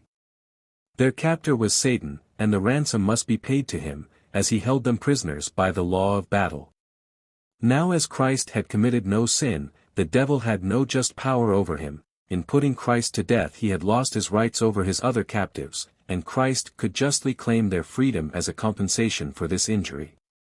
Christ, therefore, strictly and literally, according to the ancient view, gave his life a ransom for many. But the mind of Anselm, educated by notions derived from Roman jurisprudence, substituted for this original theory of the atonement one based upon legal ideas. All, in this theory, turns on the law of debt and penalty. Sin he defines as, not paying to God what we owe him, 3:17. But we owe God constant and entire obedience, and every sin deserves either penalty or satisfaction. We are unable to make it good, for at every moment we owe God all that we can do. Christ, as God-man, can satisfy God for our omissions. His death, as offered freely, when he did not deserve death on account of any sin of his own, is sufficient satisfaction. It will easily be seen how entirely this argument has substituted a legal basis for the atonement in place of the old warlike foundation. This, therefore, has been the legacy of ancient Rome to Christianity: firstly, the organization of the Latin Church; secondly, the scholastic theology, founded on notions of jurisprudence introduced into man's relations to God. In turn, Christianity has bestowed on Western Europe what the old Romans never knew, a religion of love and inspiration. In place of the hard and cold Roman life, modern Europe has sentiment and heart united with thought and force. With Roman strength it has joined a Christian tenderness, romance, and personal freedom. Humanity now is greater than the social organization. The state, according to our view, is made for man, not man for the state. We are outgrowing the hard and dry theology which we have inherited from Roman law through the scholastic teachers, but we shall not outgrow our inheritance from Rome of unity in the Church, definite thought in our theology, and society organized by law. 9. The Teutonic and Scandinavian religion. The land and the race. The great Teutonic or German division of the Indo-European family entered Europe subsequently to the Celtic tribes, and before the Slavic immigration. This people overspread and occupied a large part of northern Central Europe, from which the attempts of the Romans to dispossess them proved futile. Of their early history we know very little. Bishop Percy contrasts their love of making records, as shown by the runic inscriptions, with the Celtic law of secrecy. The Druids forbade any communication of their mysteries by writing, but the German skalds put all their belief into popular songs, and reverenced literature as a gift of the gods. Yet we have received very little information concerning these tribes before the days of Caesar and Tacitus. Caesar describes them as warlike, huge in stature, having reverence for women, who were their augurs and diviners, worshipping the sun, the moon, and fire, having no regular priests, and paying little regard to sacrifices. He says that they occupied their lives in hunting and war, devoting themselves from childhood to severe labors. They reverenced chastity, and considered it as conducive to health and strength. They were rather a pastoral than agricultural people, no one owning land, but each having it assigned to him temporarily. The object of this provision was said to be to prevent accumulation of wealth and the loss of warlike habits. They fought with cavalry supported by infantry. In the time of Augustus all attempts at conquering Germany were relinquished, and war was maintained only in the hope of revenging the destruction of Varus and his 3 legions by the famous German chief Arminius, or Hermann 318. Tacitus freely admits that the Germans were as warlike as the Romans, and were only inferior in weapons and discipline. He pays a generous tribute to Arminius, whom he declares to have been, beyond all question, the liberator of Germany, dying at 37, unconquered in war. 319 Tacitus quotes from some ancient German ballads or hymns, the only historic monuments, says he, that they possess, the names of Tuisto, a god born from the earth, and Mannus, his son. Tacitus was much struck with the physical characteristics of the race, as being so uniform. There was a family likeness, he says, among them all, stern blue eyes, yellow hair, large bodies. Their wealth was in their flocks and herds. Gold and silver are kept from them by the anger, or perhaps by the favor, of heaven. Their rulers were elective, and their power was limited. Their judges were the priests. They saw something divine in woman, and her judgments were accepted as oracles. Such women as Velida and Oronea were reverenced as prophets, but not adored or made into goddesses, says Tacitus, with a side glance at some events at home. Their gods, Tacitus chooses to call Mercury, Hercules, and Mars, but he distinctly says that the Germans had neither idols nor temples, but worshipped in sacred groves. 320. He also says that the Germans divined future events by pieces of sticks, by the duel, and by the movements of sacred horses. Their leaders might decide the less important matters, but the principal questions were settled at public meetings. These assemblies were held at regular intervals, were opened by the priest, were presided over by the chief, and decided all public affairs. Tacitus remarks that the spirit of liberty goes to such an extreme among the Germans as to destroy regularity and order. They will not be punctual at their meetings, lest it should seem as if they attended because commanded to come. 321 Marriage was sacred, and, unlike other heathen nations, they were contented with one wife. They were affectionate and constant to the marriage vow, which meant to the pure German woman one husband, one life, one body, and one soul. The ancient Germans, like their modern descendants, drank beer and Rhenish wine, and were divided into numerous tribes, who afterward reappeared for the destruction of the Roman Empire, as the Goths, Vandals, Lombards, and Franks. The Scandinavians were a branch of the great German family. Their language, the Old Norse, was distinguished from the Alemannic, or High German tongue, and from the Saxonic, or Low German tongue. From the Norse have been derived the languages of Iceland, of the Faroe Isles, of Norway, Sweden, and Denmark. From the Germanic branch have come German, Dutch, Anglo-Saxon, Meso-Gothic, and English. It was in Scandinavia that the Teutonic race developed its special civilization and religion. Cut off from the rest of the world by stormy seas, the people could there unfold their ideas, and become themselves. It is therefore to Scandinavia that we must go to study the German religion, and to find the influence exercised on modern civilization and the present character of Europe. This influence has been freely acknowledged by great historians. Montesquieu says, 322, the great prerogative of Scandinavia is, that it afforded the great resource to the liberty of Europe, that is, to almost all of liberty there is among men. The Goth Jornans calls the north of Europe the forge of mankind.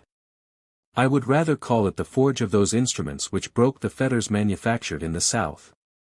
Gager, in his Swedish history, tells us, the recollections which Scandinavia has to add to those of the Germanic race are yet the most antique in character and comparatively the most original. They offer the completest remaining example of a social state existing previously to the reception of influences from Rome, and in duration stretching onward so as to come within the sphere of historical light. We do not know how much of those old northern ideas may be still mingled with our ways of thought. The names of their gods we retain in those of our weekdays, Tuesday, Wednesday, Thursday, and Friday. Their popular assemblies, or things, were the origin of our parliament, our congress, and our general assemblies. If from the south came the romantic admiration of woman, from the north came a better respect for her rights and the sense of her equality. Our trial by jury was immediately derived from Scandinavia, and, according to Montesquieu, as we have seen, we owe to the north, as the greatest inheritance of all, that desire for freedom which is so chief an element in Christian civilization. Scandinavia proper consists of those regions now occupied by the kingdoms of Denmark, Sweden, and Norway. The geographical peculiarity of this country is its proximity everywhere to the sea, and the great extent of its coastline. The great peninsula of Sweden and Norway, with the Northern Ocean on its west, the Baltic and Gulf of Bothnia on its east, penetrated everywhere by creeks, friths, and arms of the sea, surrounded with innumerable islands, studded with lakes, and cleft with rivers, is also unrivaled, except by Switzerland, in the sublime and picturesque beauty of its mountains. The other peninsula, that of Denmark, surrounded and penetrated also everywhere by the sea, differs in being almost level, rising nowhere, at its highest point, more than 1,000 feet above the ocean. Containing an area of only 22,000 square miles, it is so penetrated with bays and creeks as to have 4,000 miles of coast.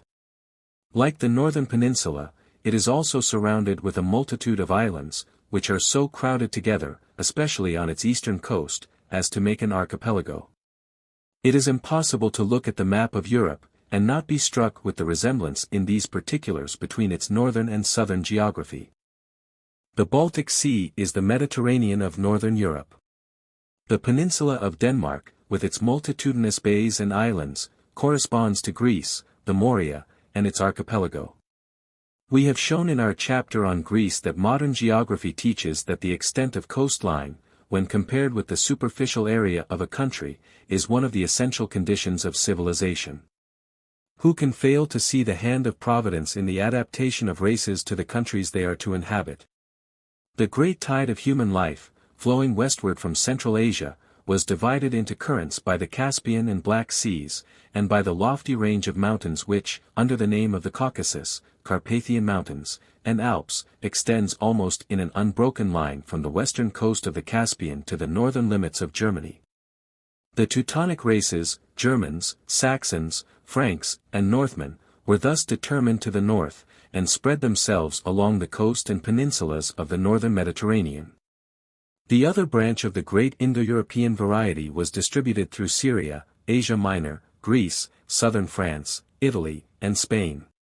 Each of these vast European families, stimulated to mental and moral activity by its proximity to water, developed its own peculiar forms of national character, which were afterwards united in modern European society.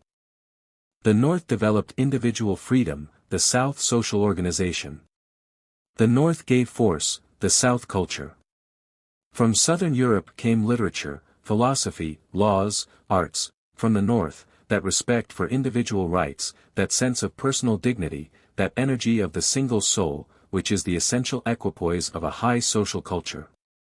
These two elements, of freedom and civilization, always antagonist, have been in most ages hostile. The individual freedom of the North has been equivalent to barbarism, and from time to time has rolled down a destroying deluge over the South, almost sweeping away its civilization, and overwhelming in a common ruin arts, literature, and laws. On the other hand, civilization at the South has passed into luxury, has produced effeminacy, till individual freedom has been lost under grinding despotism. But in modern civilization a third element has been added, which has brought these two powers of northern freedom and southern culture into equipoise and harmony. This new element is Christianity, which develops, at the same time, the sense of personal responsibility, by teaching the individual destiny and worth of every soul, and also the mutual dependence and interlacing brotherhood of all human society. This Christian element in modern civilization saves it from the double danger of a relapse into barbarism on the one hand, and a too refined luxury on the other. The nations of Europe, today, which are the most advanced in civilization, literature, and art, are also the most deeply pervaded with the love of freedom, and the most civilized nations on the globe, instead of being the most effeminate, are also the most powerful. The Scandinavian people, destined to play so important a part in the history of the world, were, as we have said, a branch of the great Indo-European variety. We have seen that modern ethnology teaches that all the races which inhabit Europe, with some trifling exceptions, belong to one family, which originated in Central Asia. This has appeared and is proved by means of glossology, or the science of language. The closest resemblance exists between the 7 linguistic families of Hindustan, Persia, Greece, Rome, Germany, the Celts, and the Slavi, and it is a most striking fact of human history, that from the earliest period of recorded time down to the present day a powerful people, speaking a language belonging to one or other of these races, should have in a great measure swayed the destinies of the world. Before the birth of Christ the peninsula of Denmark was called by the Romans the Cimbric Chersonesus, or Cimbric Peninsula. This name came from the Cimbri, a people who, 111 years before Christ, almost overthrew the Roman Republic, exciting more terror than any event since the days of Hannibal. More than 300,000 men, issuing from the peninsula of Denmark and the adjacent regions, poured like a torrent over Gaul and southern Germany. They met and overthrew in succession 4 Roman armies, until, finally, they were conquered by the military skill and genius of Marius. After this eruption was checked, the great northern volcano slumbered for centuries. Other tribes from Asia, Goths, Vandals, Huns, combined in the overthrow of the Roman Empire. At last the inhabitants of Scandinavia appear again under the name of Northmen, invading and conquering England in the 5th century as Saxons, in the 9th century as Danes, and in the 11th as Normans again overrunning England and France. But the peculiarity of the Scandinavian invasions was their maritime character. Daring and skillful navigators, they encountered the tempests of the Northern Ocean and the heavy roll of the Atlantic in vessels so small and slight that they floated like eggshells on the surface of the waves, and ran up the rivers of France and England, hundreds of miles, without check from shallows or rocks. In these fragile barks they made also the most extraordinary maritime discoveries. The sea kings of Norway discovered Iceland, and settled it A.D. 860 and A.D. 874. They discovered and settled Greenland A.D. 982 and A.D. 986. On the western coast of Greenland they planted colonies, where churches were built, and diocesan bishoprics established, which lasted between 400 and 500 years. Finally, in A.D. 1000, they discovered, by sailing from Greenland, the coast of Labrador, Nova Scotia, and Massachusetts Bay, and, 500 years before the discovery of Columbus, gathered grapes and built houses on the southern side of Cape Cod. These facts, long considered mythical, have been established, to the satisfaction of European scholars, by the publication of Icelandic contemporaneous annals. This remarkable people have furnished nearly the whole population of England by means of the successive conquests of Saxon, Danes, and Normans, driving the Celtic races into the mountainous regions of Wales and North Scotland, where their descendants still remain. Colonizing themselves also everywhere in northern Europe, and even in Italy and Greece, they have left the familiar stamp of their ideas and habits in all our modern civilization. 323. 2. Idea of the Scandinavian religion. The central idea of the Scandinavian belief was the free struggle of soul against material obstacles, the freedom of the divine will in its conflict with the opposing forces of nature. The gods of the Scandinavians were always at war. It was a system of dualism, in which sunshine, summer, and growth were waging perpetual battle with storm, snow, winter, ocean, and terrestrial fire. As the gods, so the people. War was their business, courage their duty, fortitude their virtue. The conflict of life with death, of freedom with fate, of choice with necessity, of good with evil, made up their history and destiny. This conflict in the natural world was especially apparent in the struggle, annually renewed, between summer and winter. Therefore the light and heat gods were their friends, those of darkness and cold their enemies. For the same reason that the burning heat of summer, Typhon, was the Satan of Egypt, so in the north the Jotuns, ice giants, were the Scandinavian devils. There are some virtues which are naturally associated together, such as the love of truth, the sense of justice, courage, and personal independence. There is an opposite class of virtues in like manner naturally grouped together, sympathy, mutual helpfulness, and a tendency to social organization. The serious antagonism in the moral world is that of truth and love. Most cases of conscience which present a real difficulty resolve themselves into a conflict of truth and love. It is hard to be true without hurting the feelings of others, it is hard to sympathize with others and not yield a little of our inward truth. The same antagonism is found in the religions of the world. The religions in which truth, justice, freedom, are developed tend to isolation, coldness, and hardness. On the other hand, the religions of brotherhood and human sympathy tend to weakness, luxury, and slavery. The religion of the German races, which was the natural growth of their organization and moral character, belonged to the first class. It was a religion in which truth, justice, self-respect, courage, freedom, were the essential elements. The gods were human, as in the Hellenic system, with moral attributes. They were finite beings and limited in their powers. They carried on a warfare with hostile and destructive agents, in which at last they were to be vanquished and destroyed, though a restoration of the world and the gods would follow that destruction. Such was the idea in all the faith of the Teutonic race. The chief virtue of man was courage, his unpardonable sin was cowardice. To fight a good fight, this was the way to Valhalla. Odin sent his choosers to every battlefield to select the brave dead to become his companions in the joys of heaven. 3. The Eddas and their contents. We have observed that Iceland was settled from Norway in the 9th century. A remarkable social life grew up there, which preserved the ideas, manners, and religion of the Teutonic people in their purity for many hundred years, and whose Eddas and sagas are the chief source of our knowledge of the race.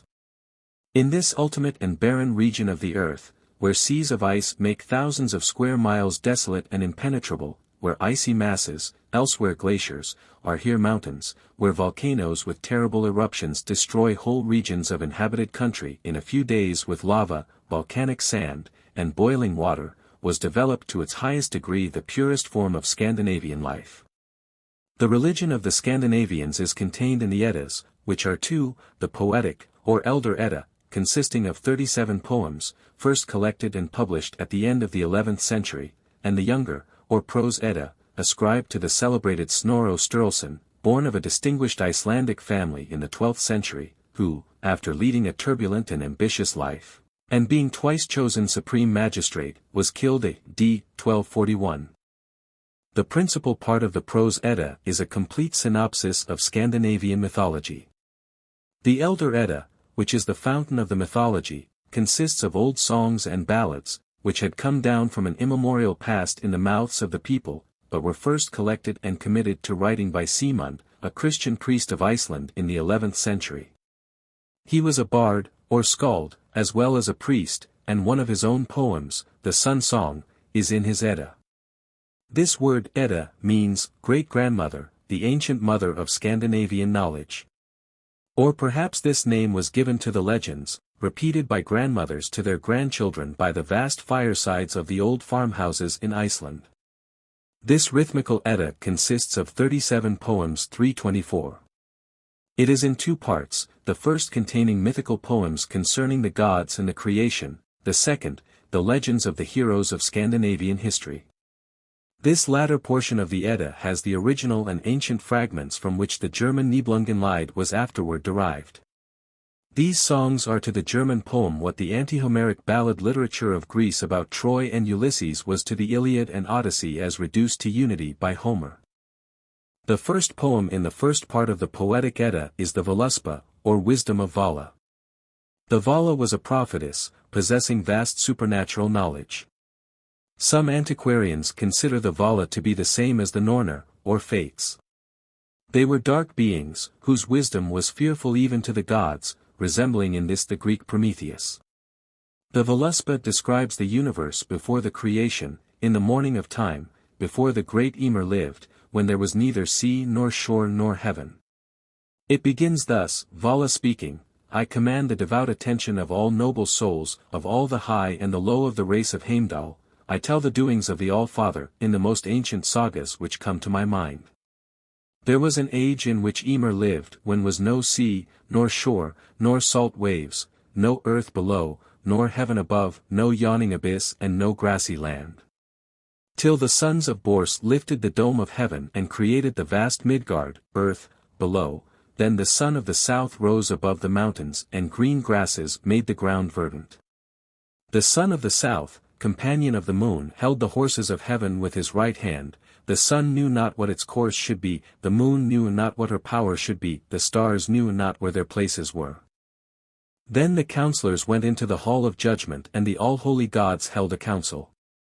They gave names to the night and new moon, they called to the morning and to midday to the afternoon and evening, arranging the times. The Völuspá goes on to describe how the gods assembled on the field of Ida, and proceeded to create metals and vegetables, after that the race of dwarfs, who preside over the powers of nature and the mineral world.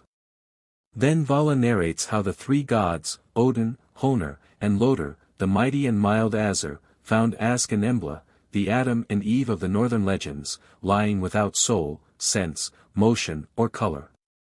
Odin gave them their souls, Honor their intellects, Lodr their blood and colored flesh. Then comes the description of the ash tree Yggdrasil, of the three Norns, or sisters of destiny, who tell the Azur their doom, and the end and renewal of the world, and how, at last, one being mightier than all shall arrive. Then comes the mighty one to the council of the gods, he with strength from on high who guides all things, he decides the strife, he puts an end to struggle, he ordains eternal laws. In the same way, in the Song of Hyndla, another of the poems of this Edda, is a prediction of one who shall come, mightier than all the gods, and put an end to the strife between Azur and the giants. The song begins, "Wake, maid of maidens. Awake, my friend, Hindla, sister, dwelling in the glens, it is night, it is cloudy, let us ride together to the sacred place, to Valhalla." Hindla sings, after describing the heroes and princes born of the gods, "One shall be born higher than all, who grows strong with the strength of the earth, he is famed as the greatest of rulers united with all nations as brethren. But one day there shall come another mightier than he, but I dare not name his name.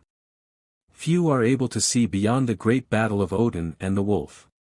Among the poems of the Elder Edda is a book of proverbs, like those of Solomon in their sagacious observations on human life and manners. It is called the Havamal. At first we should hardly expect to find these maxims of worldly wisdom among a people whose chief business was war. But war develops cunning as well as courage, and battles are won by craft no less than by daring. Consequently, among a warlike people, sagacity is naturally cultivated. The Havamal contains, in its proverbial section, 110 stanzas, mostly quatrains. The following are specimens. 1. Carefully consider the end before you go to do anything, for all is uncertain, when the enemy lies in wait in the house. 4. The guest who enters needs water, a towel, and hospitality. A kind reception secures a return in word and in deed. 7. The wise man, on coming in, is silent and observes, hears with his ears, looks with his eyes, and carefully reflects on every event. 11. No worse a companion can a man take on his journey than drunkenness. Not as good as many believe is beer to the sons of men. The more one drinks, the less he knows and less power has he over himself.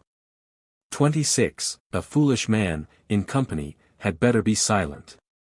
Until he speaks no one observes his folly. But he who knows little does not know this, when he had better be silent. 29. Do not mock at the stranger who comes trusting in your kindness, for when he has warmed himself at your fire, he may easily prove a wise man. 34. It is better to depart betimes and not to go too often to the same house. Love tires and turns to sadness when one sits too often at another man's table. 35. One's own house, though small, is better, for there thou art the master. It makes a man's heart bleed to ask for a midday meal at the house of another. 36. One's own house, though small, is better, at home thou art the master. 2 goats and a thatched roof are better than begging. 38. It is hard to find a man so rich as to refuse a gift. It is hard to find a man so generous as to be always glad to lend. 42. Is there a man whom you distrust and who yet can help you? Be smooth in words and false in thought and pay back his deceit with cunning. 48. I hung my garments on 2 scarecrows and, when dressed, they seemed ready for the battle. Unclothed they were jeered at by all. 52. Small as a grain of sand is the small sense of a fool, very unequal is human wisdom. The world is made of 2 unequal halves. 53. It is well to be wise, it is not well to be too wise. He has the happiest life who knows well what he knows. 54. It is well to be wise, not well to be too wise. The wise man's heart is not glad when he knows too much. 55. 2 burning sticks placed together will burn entirely away. Man grows bright by the side of man, alone, he remains stupid. Such are the proverbs of the Havamal. This sort of proverbial wisdom may have come down from the days when the ancestors of the Scandinavians left Central Asia. It is like the fables and maxims of the Hitopadesa. 325. Another of these poems is called Odin's Song of Runes. Runes were the Scandinavian alphabet, used for lapidary inscriptions, 1,000 of which have been discovered in Sweden, and 300 or 400 in Denmark and Norway, mostly on tombstones.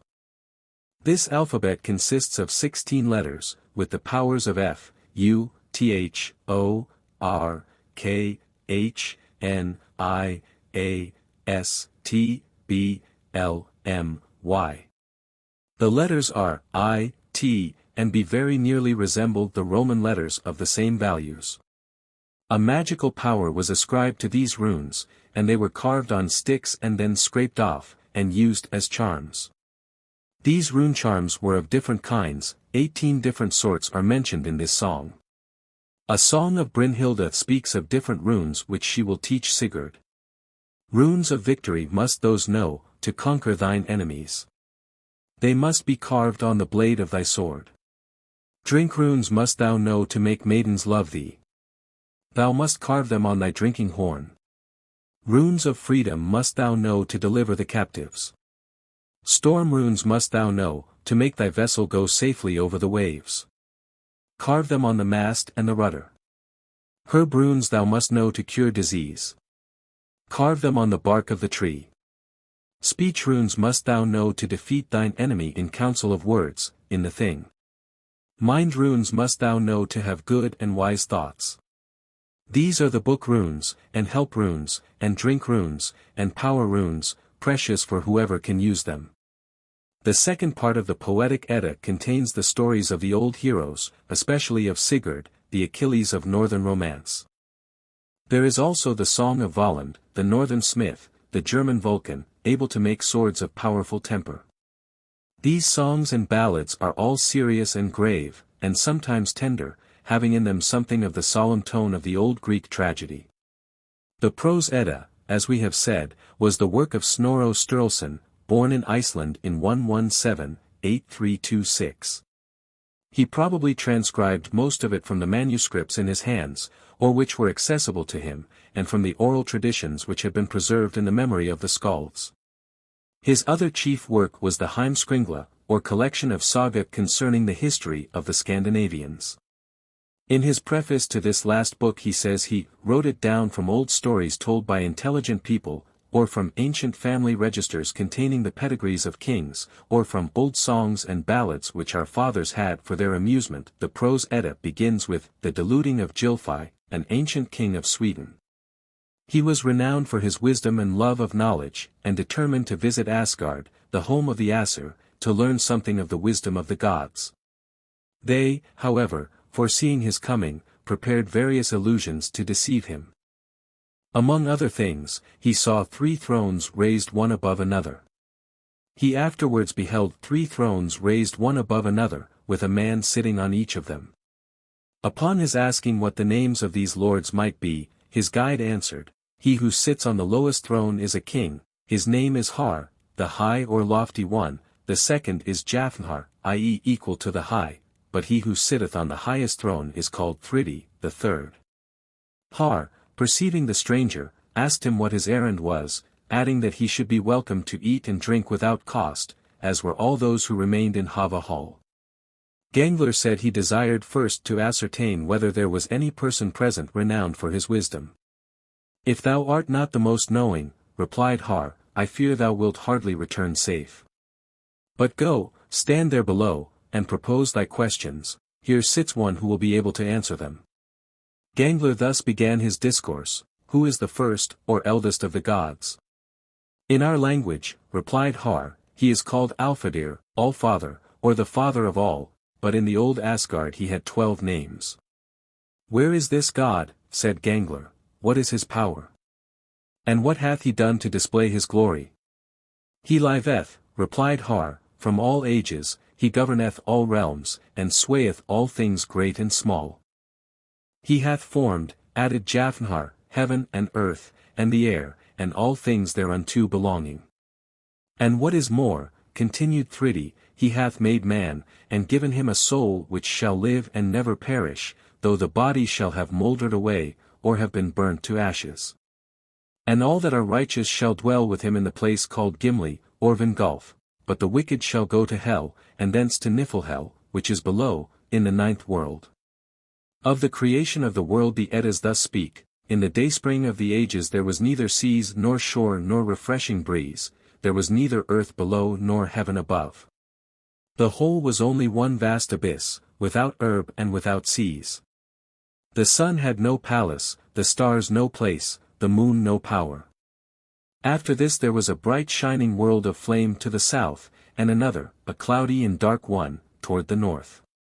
Torrents of venom flowed from the last into the abyss, and froze, and filled it full of ice. But the air oozed up through it in icy vapors, which were melted into living drops by a warm breath from the south, and from these came the giant Ymir. From him came a race of wicked giants. Afterward, from these same drops of fluid seeds, children of heat and cold, came the mundane cow, whose milk fed the giants. Then arose also, in a mysterious manner, Bor, the father of 3 sons, Odin, Vili, and Ve, who, after several adventures, having killed the giant Ymir, and made out of his body heaven and earth, proceeded to form a man and woman named Ask and Embla. Chaos having thus disappeared, Odin became the All-Father, creator of gods and men, with Earth for his wife, and the powerful Thor for his oldest son. So much for the cosmogony of the Edda. On this cosmogony, we may remark that it belongs to the class of development, or evolution, but combined with a creation. The Hindu, Gnostic, and Platonic theories suppose the visible world to have emanated from God, by a succession of fallings, from the most abstract spirit to the most concrete matter. The Greeks and Romans, on the contrary, suppose all things to have come by a process of evolution, or development from an original formless and chaotic matter. The resemblance between the Greek account of the origin of gods and men and that of the Scandinavians is striking. Both systems begin in materialism, and are radically opposed to the spiritualism of the other theory, and in its account of the origin of all things from nebulous vapors and heat the Edda reminds us of the modern scientific theories on the same subject. After giving this account of the formation of the world, of the gods, and the first pair of mortals, the Edda next speaks of night and day, of the sun and moon, of the rainbow bridge from earth to heaven, and of the great ash tree where the gods sit in council. Night was the daughter of a giant, and, like all her race, of a dark complexion. She married one of the Aesir, or children of Odin, and their son was Day, a child light and beautiful, like its father. The sun and moon were 2 children, the moon being the boy, and the sun the girl, which peculiarity of gender still holds in the German language.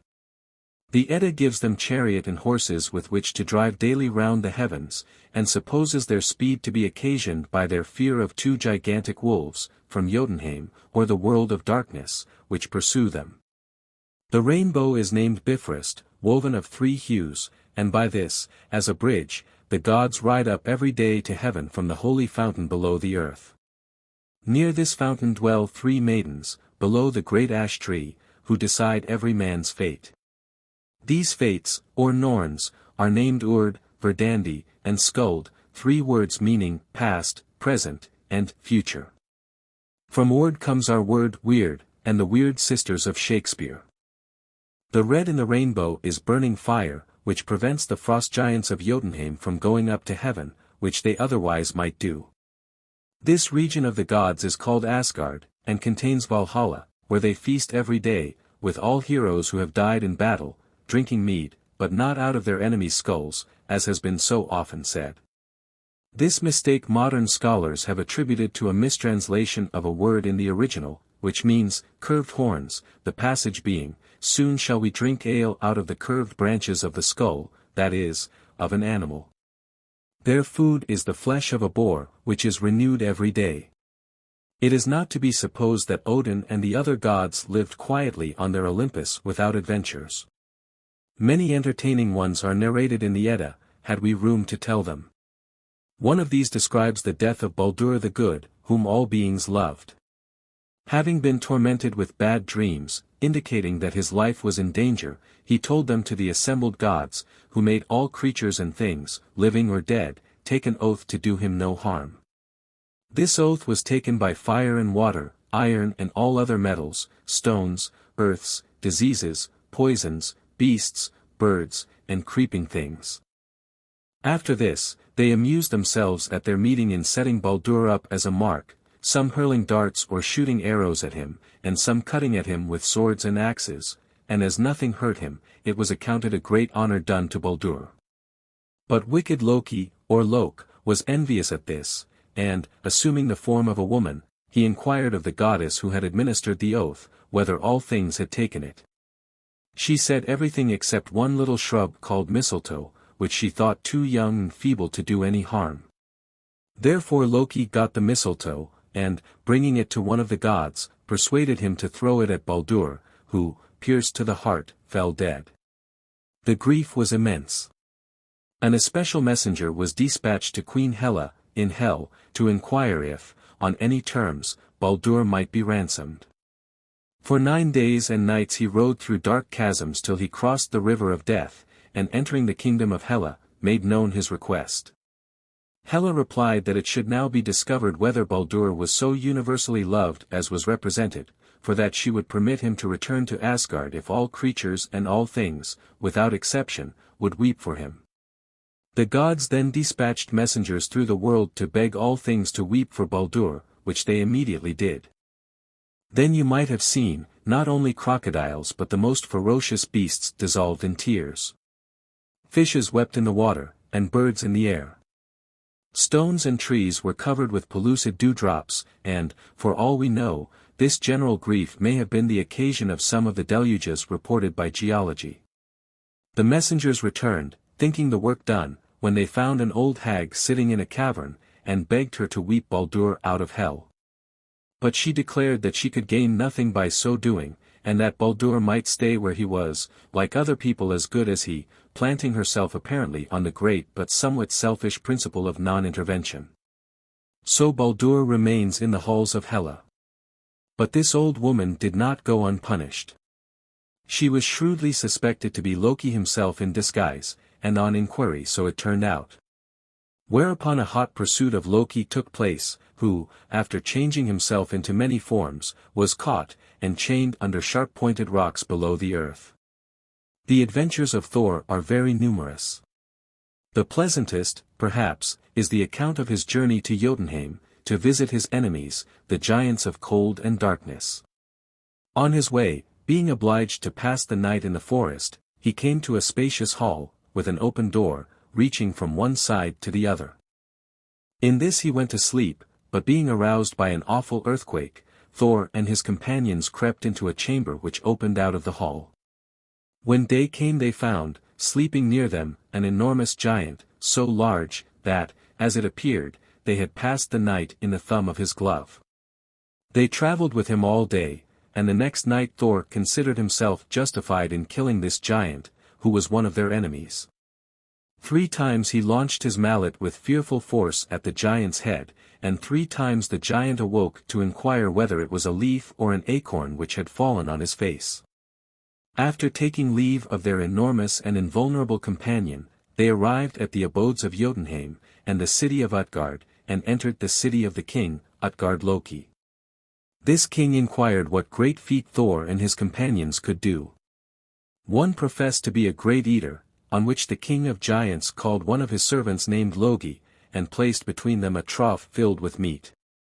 Thor's companion ate his share, but Logi ate meat and bone too, and the trough into the bargain, and was considered to have conquered. Thor's other companion was a great runner, and was set to run with a young man named Hugi, who so outstripped him that he reached the goal before the other had gone halfway. Then Thor was asked what he could do himself. He said he would engage in a drinking match, and was presented with a large horn, and was requested to empty it at a single draught, which he expected easily to do, but on looking in the liquor seemed scarcely diminished. The second time he tried, and lowered it slightly. A third, and it was still only sunk half an inch. Whereupon he was laughed at, and called for some new feat. "We have a trifling game here," answered the king, "in which we exercise none but children. It is merely to lift my cat from the ground." Thor put forth his whole might, but could only lift up 1 foot, and was laughed at again. Angry at this, he called for some one to wrestle with him. "My men," said King Utgard, "would think it beneath them to wrestle with thee, but let some one call my old nurse Eld, and let Thor wrestle with her." A toothless old woman entered the hall, and after a violent struggle Thor began to lose his footing, and went home excessively mortified. But it turned out afterward that all this was illusion. The 3 blows of the mallet, instead of striking the giant's head, had fallen on a mountain, which he had dexterously put between, and made 3 deep ravines in it, which remain to this day. The triumphant eater was fire itself, disguised as a man. The successful runner was Thought. The horn out of which Thor tried to drink was connected with the ocean, which was lowered a few inches by his tremendous draughts. The cat was the great Midgard serpent, which goes round the world, and Thor had actually pulled the earth a little way out of its place, and the old woman was old age itself 327. According to this mythology, there is coming a time in which the world will be destroyed by fire and afterward renewed. This will be, preceded by awful disasters, dreadful winters, wars, and desolations on earth, cruelty and deceit, the sun and moon will be devoured, the stars hurled from the sky, and the earth violently shaken. The wolf, Fenrir, the awful Midgard serpent, Loki, and Hela come to battle with the gods. The great ash tree will shake with fear. The wolf, Fenrir, breaks loose, and opens his enormous mouth. The lower jaw reaches to the earth, and the upper to heaven. The Midgard serpent, by the side of the wolf, vomits forth floods of poison. Heaven is rent in twain, and Surtur and the sons of Muspel ride through the breach. These are the children of light and fire, who dwell in the south, and who seem to belong neither to the race of gods nor to that of giants, but to a third party, who only interfere at the close of the conflict. While the battle goes on between the gods and the giants, they keep their effulgent bands apart on the field of battle. Meantime Heimdall, doorkeeper of the gods, sounds his mighty trumpet, which is heard through the whole universe, to summon the gods to conflict. The gods, or Aesir, and all the heroes of Valhalla, arm themselves and go to the field. Odin fights with the wolf, Thor with the Midgard serpent, whom he kills, but being suffocated with the floods of venom dies himself. The wolf swallows Odin, but at that instant Vidar sets his foot on its lower jaw, and laying hold of the upper jaw tears it apart. He accomplishes this because he has on the famous shoe, the materials of which have been collecting for ages, it being made of the shreds of shoe leather which are cut off in making shoes, and which, on this account, the religious Scandinavians were careful to throw away. Loki and Heimdall fight and kill each other. After this Surtur darts fire over the whole earth, and the whole universe is consumed. But then comes the restitution of all things. There will rise out of the sea a new heaven and a new earth. Two gods, Vidar and Vali, and two human beings, a man and woman, survive the conflagration, and with their descendants occupy the heavens and earth. The sons of Thor come with their father's hammer and put an end to war. Baldur, and Hoda, the blind god, come up from hell, and the daughter of the sun, more beautiful than its mother, occupies its place in the skies. For, the gods of Scandinavia, we can give no better account of the Norse pantheon than by extracting the passages from the Prose Edda, which describe the gods. We take the translation in Mallet's Northern Antiquities, of Odin. I must now ask thee, said Gangler, who are the gods that men are bound to believe in? There are 12 gods, replied Har, to whom divine honors ought to be rendered.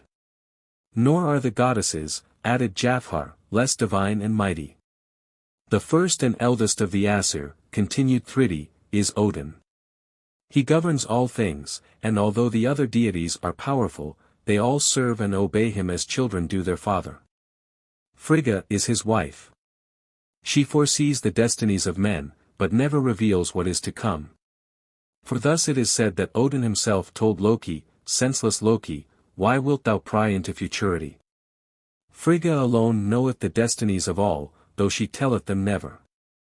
Odin is named Alfadir, All-Father, because he is the father of all the gods, and also Valfadir, choosing father, because he chooses for his sons all those who fall in combat. For their abode he has prepared Valhalla and Vingolf, where they are called Einherjar, heroes or champions. Odin is also called Hangagud, Haptagud, and Farmagud, and, besides these, was named in many ways when he went to King Geirrodr. Of Thor. I now ask thee, said Gangler, what are the names of the other gods? What are their functions, and what have they brought to pass? The mightiest of them, replied Har, is Thor.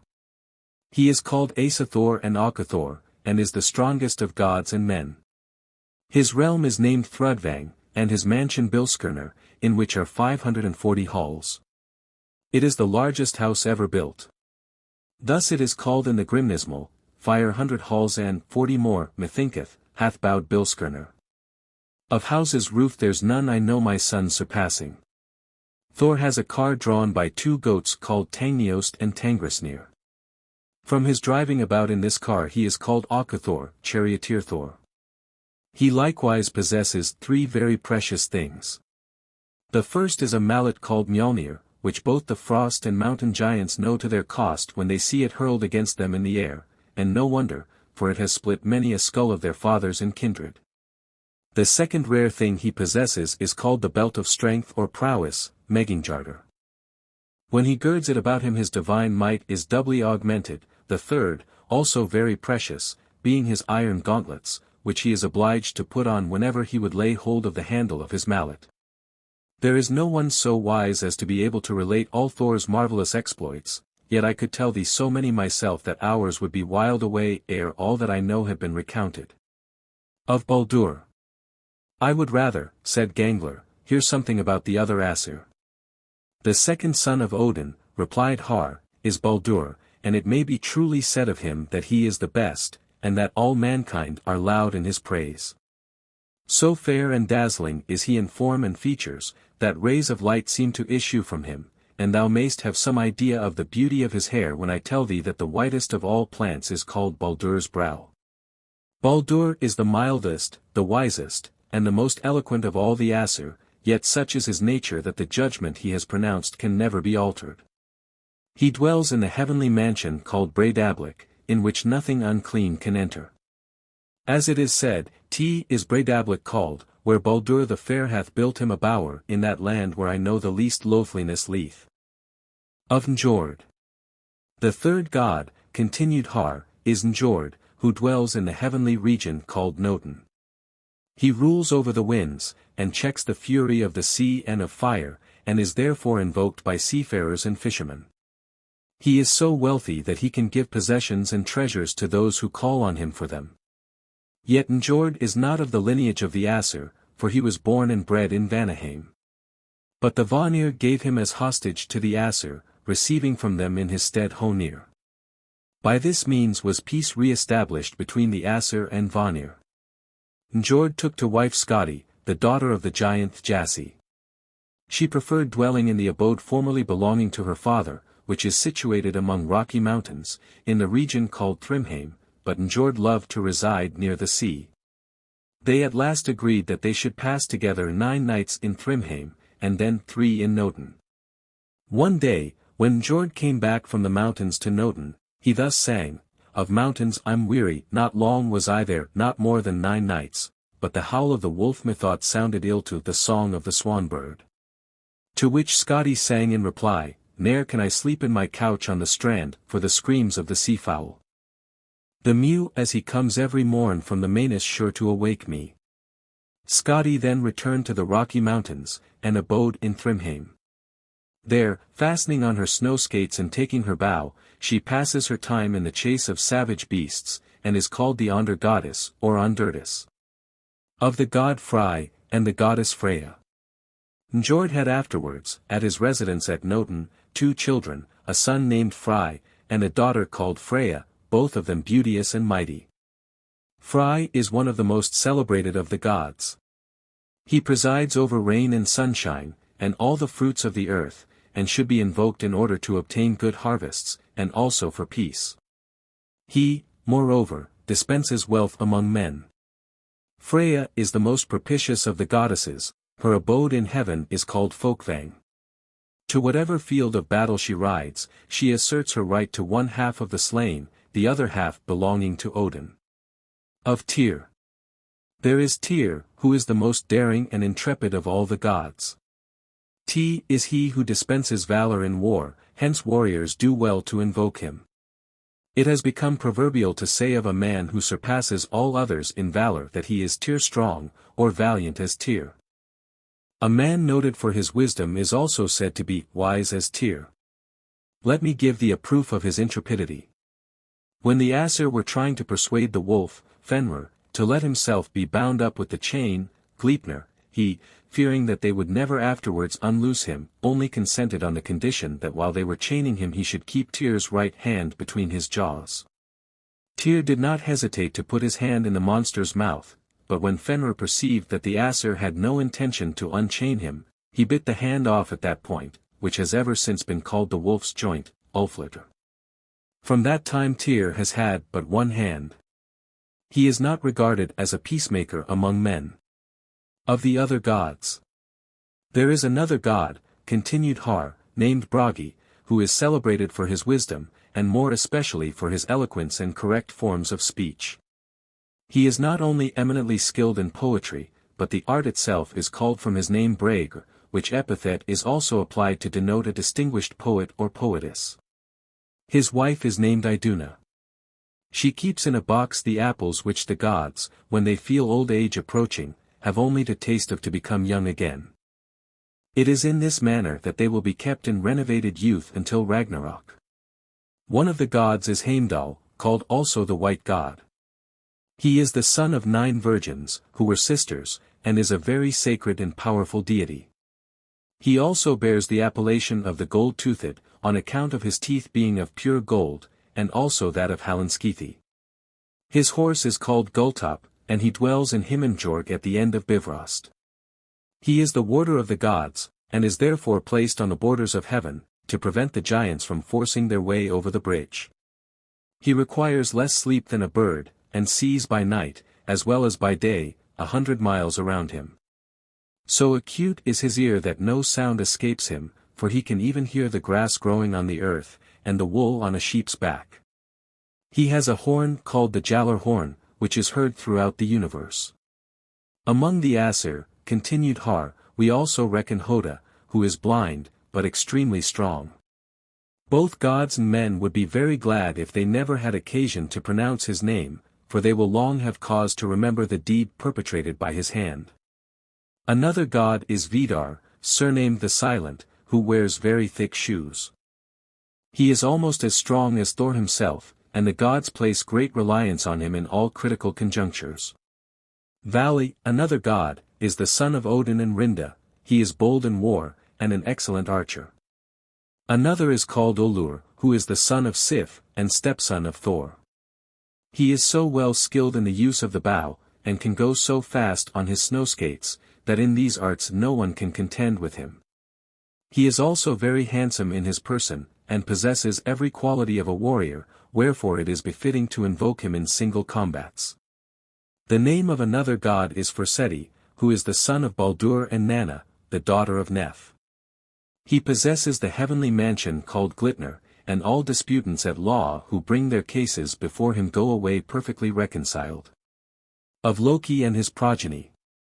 There is another deity, continued Har, reckoned in the number of the Aesir, whom some call the calumniator of the gods, the contriver of all fraud and mischief, and the disgrace of gods and men. His name is Loki or Lopter. He is the son of the giant Farbati. Loki is handsome and well made, but of a very fickle mood, and most evil disposition. He surpasses all beings in those arts called cunning and perfidy.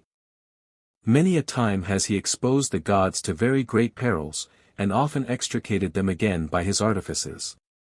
Loki, continued Har, has likewise had 3 children by Angerbodi, a giantess of Jotunheim. The first is the wolf Fenrir, the second Jormungand, the Midgard serpent, the third Hela, death. The gods were not long ignorant that these monsters continued to be bred up in Jotunheim, and, having had recourse to divination, became aware of all the evils they would have to suffer from them. Their being sprung from such a mother was a bad presage, and from such a sire, one still worse. All-Father therefore deemed it advisable to send one of the gods to bring them to him. When they came he threw the serpent into that deep ocean by which the earth is engirdled. But the monster has grown to such an enormous size that, holding his tail in his mouth, he encircles the whole earth. Hela he cast into Niflheim, and gave her power over 9 worlds, regions, into which she distributes those who are sent to her, that is to say, all who die through sickness or old age. Here she possesses a habitation protected by exceedingly high walls and strongly barred gates. Her hall is called Elvidnir, hunger is her table, starvation, her knife, delay, her man, slowness, her maid, precipice, her threshold, care, her bed, and burning anguish forms the hangings of her apartments. The one half of her body is livid, the other half the color of human flesh. She may therefore easily be recognized, the more so, as she has a dreadfully stern and grim countenance. The wolf Fenrir was bred up among the gods, but Tyr alone had the daring to go and feed him. Nevertheless, when the gods perceived that he every day increased prodigiously in size, and that the oracles warned them that he would one day become fatal to them, they determined to make a very strong iron fetter for him, which they called latting. Taking this fetter to the wolf, they bade him try his strength on it. Fenrir, perceiving that the enterprise would not be very difficult for him, let them do what they pleased, and then, by great muscular exertion, burst the chain, and set himself at liberty. The gods, having seen this, made another fetter, half as strong again as the former, which they called Dromi, and prevailed on the wolf to put it on, assuring him that, by breaking this, he would give an undeniable proof of his vigor. The wolf saw well enough that it would not be so easy to break this fetter, but finding at the same time that his strength had increased since he broke latting, and thinking that he could never become famous without running some risk, voluntarily submitted to be chained. When the gods told him that they had finished their task, Fenrir shook himself violently, stretched his limbs, rolled on the ground, and at last burst his chains, which flew in pieces all around him. He thus freed himself from Dromi, which gave rise to the proverb at Lasa or Lingi ea at Dripa or Droma, to get loose out of latting, or to dash out of Dromi, when anything is to be accomplished by strong efforts. After this, the gods despaired of ever being able to bind the wolf, wherefore Allfather sent Skirnir, the messenger of Frey, into the country of the dark elves, Svartalfheim, to engage certain dwarfs to make the fetter called Gleipnir. It was fashioned out of 6 things, to wit, the noise made by the footfall of a cat, the beards of women, the roots of stones, the sinews of bears, the breath of fish, and the spittle of birds. Though thou mayest not have heard of these things before, thou mayest easily convince thyself that we have not been telling thee lies. Thou must have seen that women have no beards, that cats make no noise when they run, and that there are no roots under stones. Now I know what has been told thee to be equally true, although there may be some things thou art not able to furnish a proof of. I believe what thou hast told me to be true, replied Gangler, for what thou hast adduced in corroboration of thy statement is conceivable. But how was the fetter smithied? This I can tell thee, replied Har, that the fetter was as smooth and soft as a silken string, and yet, as thou wilt presently hear, of very great strength. When it was brought to the gods they were profuse in their thanks to the messenger for the trouble he had given himself, and taking the wolf with them to the island called Lyngvi, in the lake Amsvartner, they showed him the cord, and expressed their wish that he would try to break it, assuring him at the same time that it was somewhat stronger than its thinness would warrant a person in supposing it to be. They took it themselves, one after another, in their hands, and after attempting in vain to break it, said, Thou alone, Fenrir, art able to accomplish such a feat. Methinks, replied the wolf, that I shall acquire no fame in breaking such a slender cord, but if any artifice has been employed in making it, slender though it seems, it shall never come on my feet. The gods assured him that he would easily break a limber silken cord, since he had already burst asunder iron fetters of the most solid construction. But if thou shouldst not succeed in breaking it, they added, thou wilt show that thou art too weak to cause the gods any fear, and we will not hesitate to set thee at liberty without delay. I fear me much, replied the wolf, that if ye once bind me so fast that I shall be unable to free myself by my own efforts, ye will be in no haste to unloose me. Loath am I, therefore, to have this cord wound round me, but in order that ye may not doubt my courage, I will consent, provided one of you put his hand into my mouth as a pledge that ye intend me no deceit. The gods wistfully looked at each other, and found that they had only the choice of 2 evils, until Tyr stepped forward and intrepidly put his right hand between the monster's jaws. Hereupon the gods, having tied up the wolf, he forcibly stretched himself, as he had formerly done, and used all his might to disengage himself, but the more efforts he made, the tighter became the cord, until all the gods, except Tyr, who lost his hand, burst into laughter at the sight. When the gods saw that the wolf was effectually bound, they took the chain called Jelgja, which was fixed to the fetter, and drew it through the middle of a large rock named Joel, which they sank very deep into the earth. Afterwards, to make it still more secure, they fastened the end of the cord to a massive stone called Thvitai, which they sank still deeper. The wolf made in vain the most violent efforts to break loose, and, opening his tremendous jaws, endeavored to bite them. The gods, seeing this, thrust a sword into his mouth, which pierced his under jaw up to the hilt, so that the point touched the palate. He then began to howl horribly, and since that time the foam flows continually from his mouth in such abundance that it forms the river called Von. There will he remain until Ragnarok. There are also goddesses in the Valhalla, of whom the Edda mentions Frigga, Saga, and many others. The resemblance of the Scandinavian mythology to that of Zoroaster. These are the main points of the Scandinavian mythology, the resemblance of which to that of Zoroaster has been often remarked.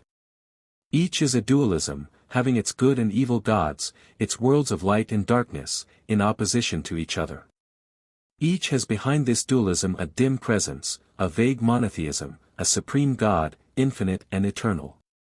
In each the evil powers are for the present conquered and bound in some subterranean prisons, but are hereafter to break out, to battle with the gods and overcome them, but to be destroyed themselves at the same time.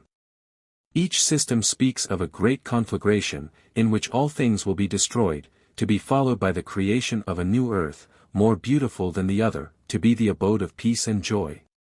The duty of man in each system is war, though this war in the Avesta is viewed rather as moral conflict, while in the Edda it is taken more grossly for physical struggle.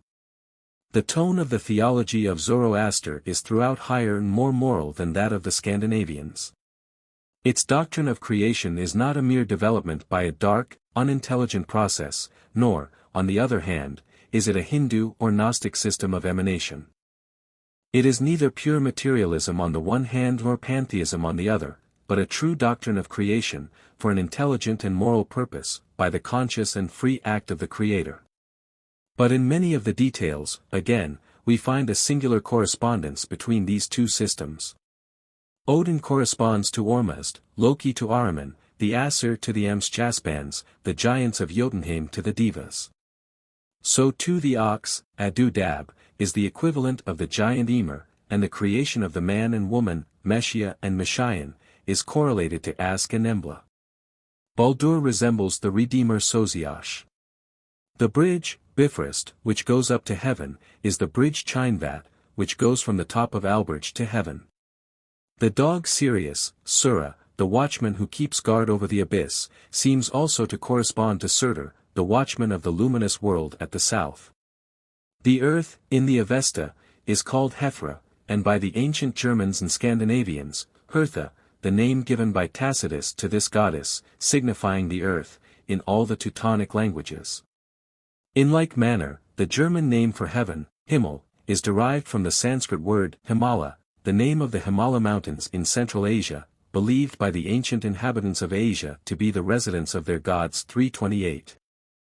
6. Scandinavian worship. The religious ceremonies of the Scandinavians were simple. Their worship, like that of the followers of Zoroaster, was at first held in the open air, but in later times they erected temples, some of which were quite splendid. There were 3 great festivals in the year. The first was at the winter solstice, and on the longest night of the year, which was called the Mother Night, as that which produced the rest. This great feast was called Yule, whence comes the English Yule, the old name for Christmas, which festival took its place when the Scandinavians became Christians. Their festival was in honor of the sun, and was held with sacrifices, feasting, and great mirth. The second festival was in spring, in honor of the earth, to supplicate fruitful crops. The third was also in the spring, in honor of Odin. The sacrifices were of fruits, afterward animals, and occasionally, in later times, human beings. The people believed in divine interposition, and also in a fixed destiny, but especially in themselves, in their own force and courage. Some of them laughed at the gods, some challenged them to fight with them, and professed to believe in nothing but their own might and main. One warrior calls for Odin, as a foeman alone worthy of his steel, and it was considered lawful to fight the gods. The quicken tree, or mountain ash, was believed to possess great virtues, on account of the aid it afforded to Thor on one occasion. Beside the priests, the northern nations had their soothsayers. They also believed that by the power of runes the dead could be made to speak. These runes were called Galdr, and another kind of magic, mostly practiced by women, was called Side. It was thought that these wise women possessed the power of raising and allaying storms, and of hardening the body so that the sword could not cut it. Some charms could give preternatural strength, others the power of crossing the sea without a ship, of creating and destroying love, of assuming different forms, of becoming invisible, of giving the evil eye. Garments could be charmed to protect or to destroy the wearer.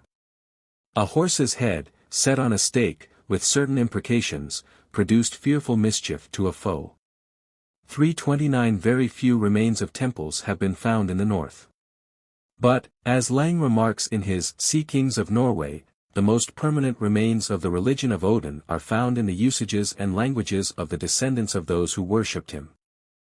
These descendants all retain, in the names of Wednesday, Thursday, and Friday, the recollections of the chief gods of this mythology.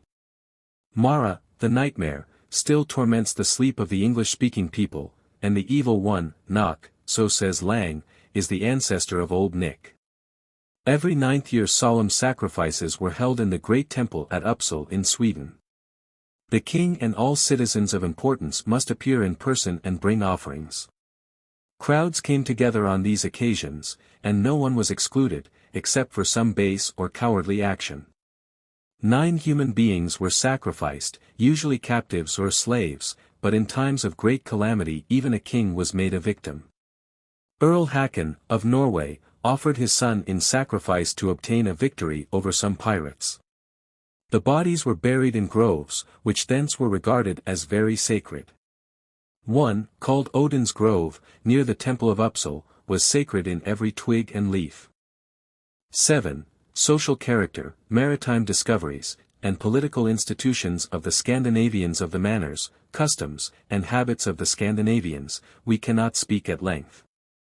Society among them was divided into 2 classes, the landholder or bondsman, and the thralls or slaves. The duty of the last was to perform domestic service and till the ground, and they consisted of prisoners taken in war and their children. The business of the landholder or bondsman was war, and his chief virtue courage. His maxim was, to conquer a single opponent, to attack 2, not to yield to 3, and only to give way to 4. To die in battle was their high ambition, then they believed that they should pass to the halls of Odin.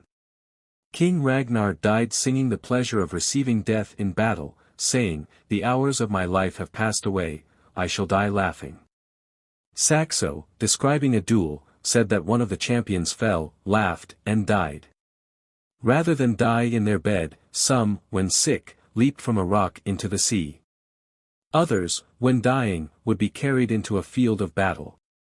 Others induced their friends to kill them. The Icelandic sagas are filled with stories of single combats, or holmgangs.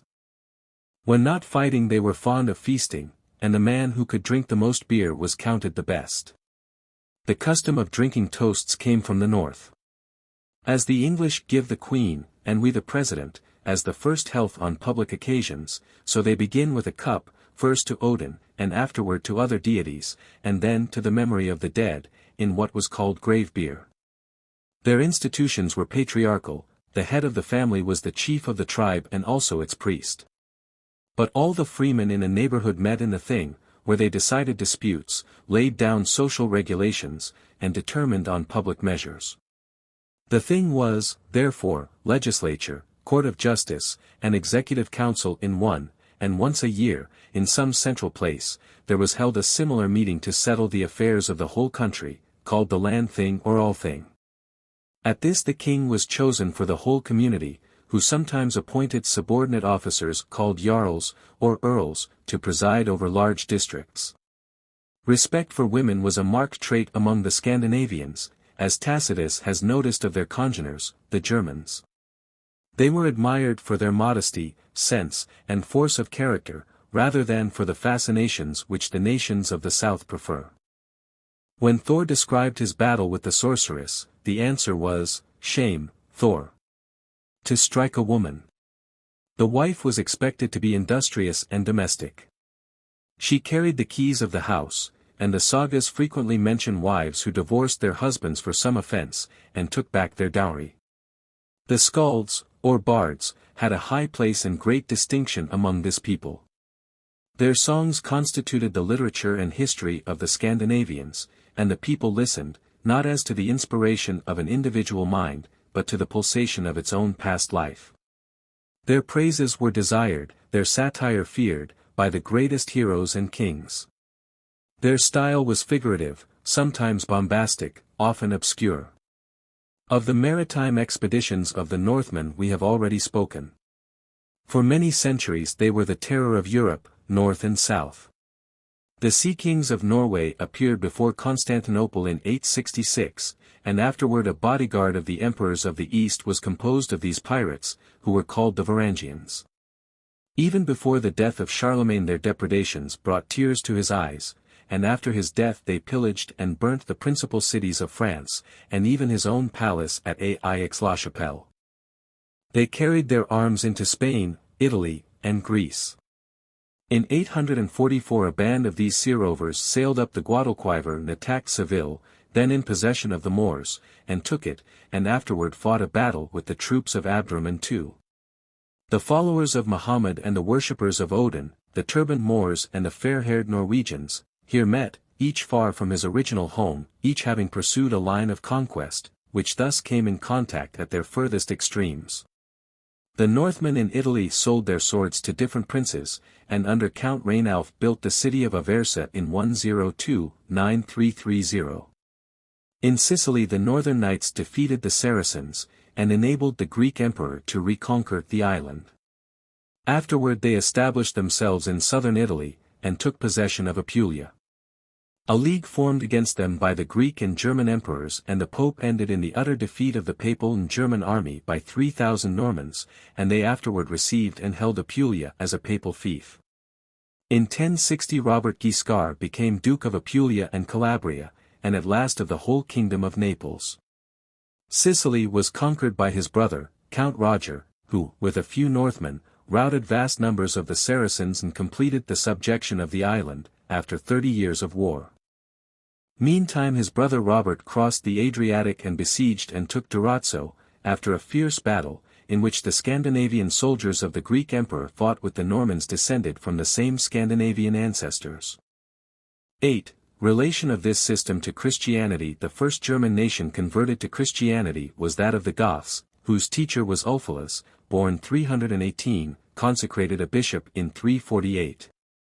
Having made many converts to Christianity among his people, a persecution arose against them from the pagan Goths, and in 355, in consequence of this persecution, he sought and obtained leave to settle his converts in Moesia. He preached with fervor, studied the scripture in Greek and Latin, and made the first translation of the Bible into any German language. Fragments of his Gothic version are preserved at Uppsala. This copy, called the Codex Argentius, was captured by the Swedes at Prague during the 30 Years' War. This manuscript is of the 6th century, and, together with some palimpsests, is the only source of our knowledge of this ancient version 331. Ulfilas was an Arian, and died confessing his faith in that form of Unitarianism. Niender says it is to the credit of the Orthodox historians that they do not on that account abate anything of their praise of Ulfilas for his great labors as a missionary, confessor, and doctor. His translation was, for a long time, used all over Europe by the various tribes of German descent. Ulfilas, therefore, led the way in that work which resulted in one of the greatest events of modern history, namely, the conversion of the German race to Christianity. It was by various families of this Teutonic stem, Goths, Vandals, Saxons, Lombards, Burgundians, Franks, that the Roman Empire was overthrown. If they had not been converted to Christianity before and during these conquests, what would have been the fate of European civilization? The only bond uniting the modern and ancient world was the Christian faith, and this faith was so adapted to the German character that it was everywhere accepted by them. 332. The conversion of the Anglo-Saxons by Augustine, d. 597, of the Germans by Boniface, d. 718–755, of the Saxons, d. 803, and the universal downfall of German heathenism, was a condition sine qua non of that union of Latin and Greek culture with the German vitality, which was at the root of modern European civilization.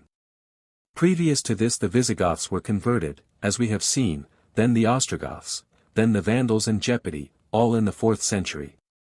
The Franks became Christians in the 5th century, the Alemanni and Lombards in the 6th. All of these tribes were converted by Arian missionaries, except the Franks. But the records of these missions have perished, for the historians were Catholics, who, says Milman 333, perhaps destroyed, or disdained to preserve, the fame of Arian conquests to a common Christianity.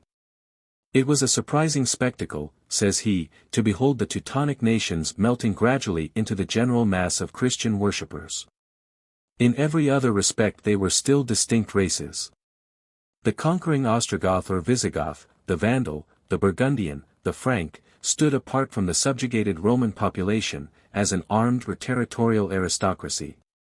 They maintain, in great part at least, their laws, their language, their habits, their character. In religion alone they are blended into one society, constitute one church, worship at the same altar, and render allegiance to the same hierarchy. This is the single bond of their common humanity. The German races also established everywhere the feudal system, that curious institution, which has been the subject of so much discussion, and has perplexed the readers of history by its incongruities. These perplexities, however, may perhaps be relieved if we see that the essential character of this institution was this, that it was an army permanently quartered on a subject people. This definition contains the explanation of the whole system. The Germans had overrun and conquered the Roman Empire. They intended to possess and retain it.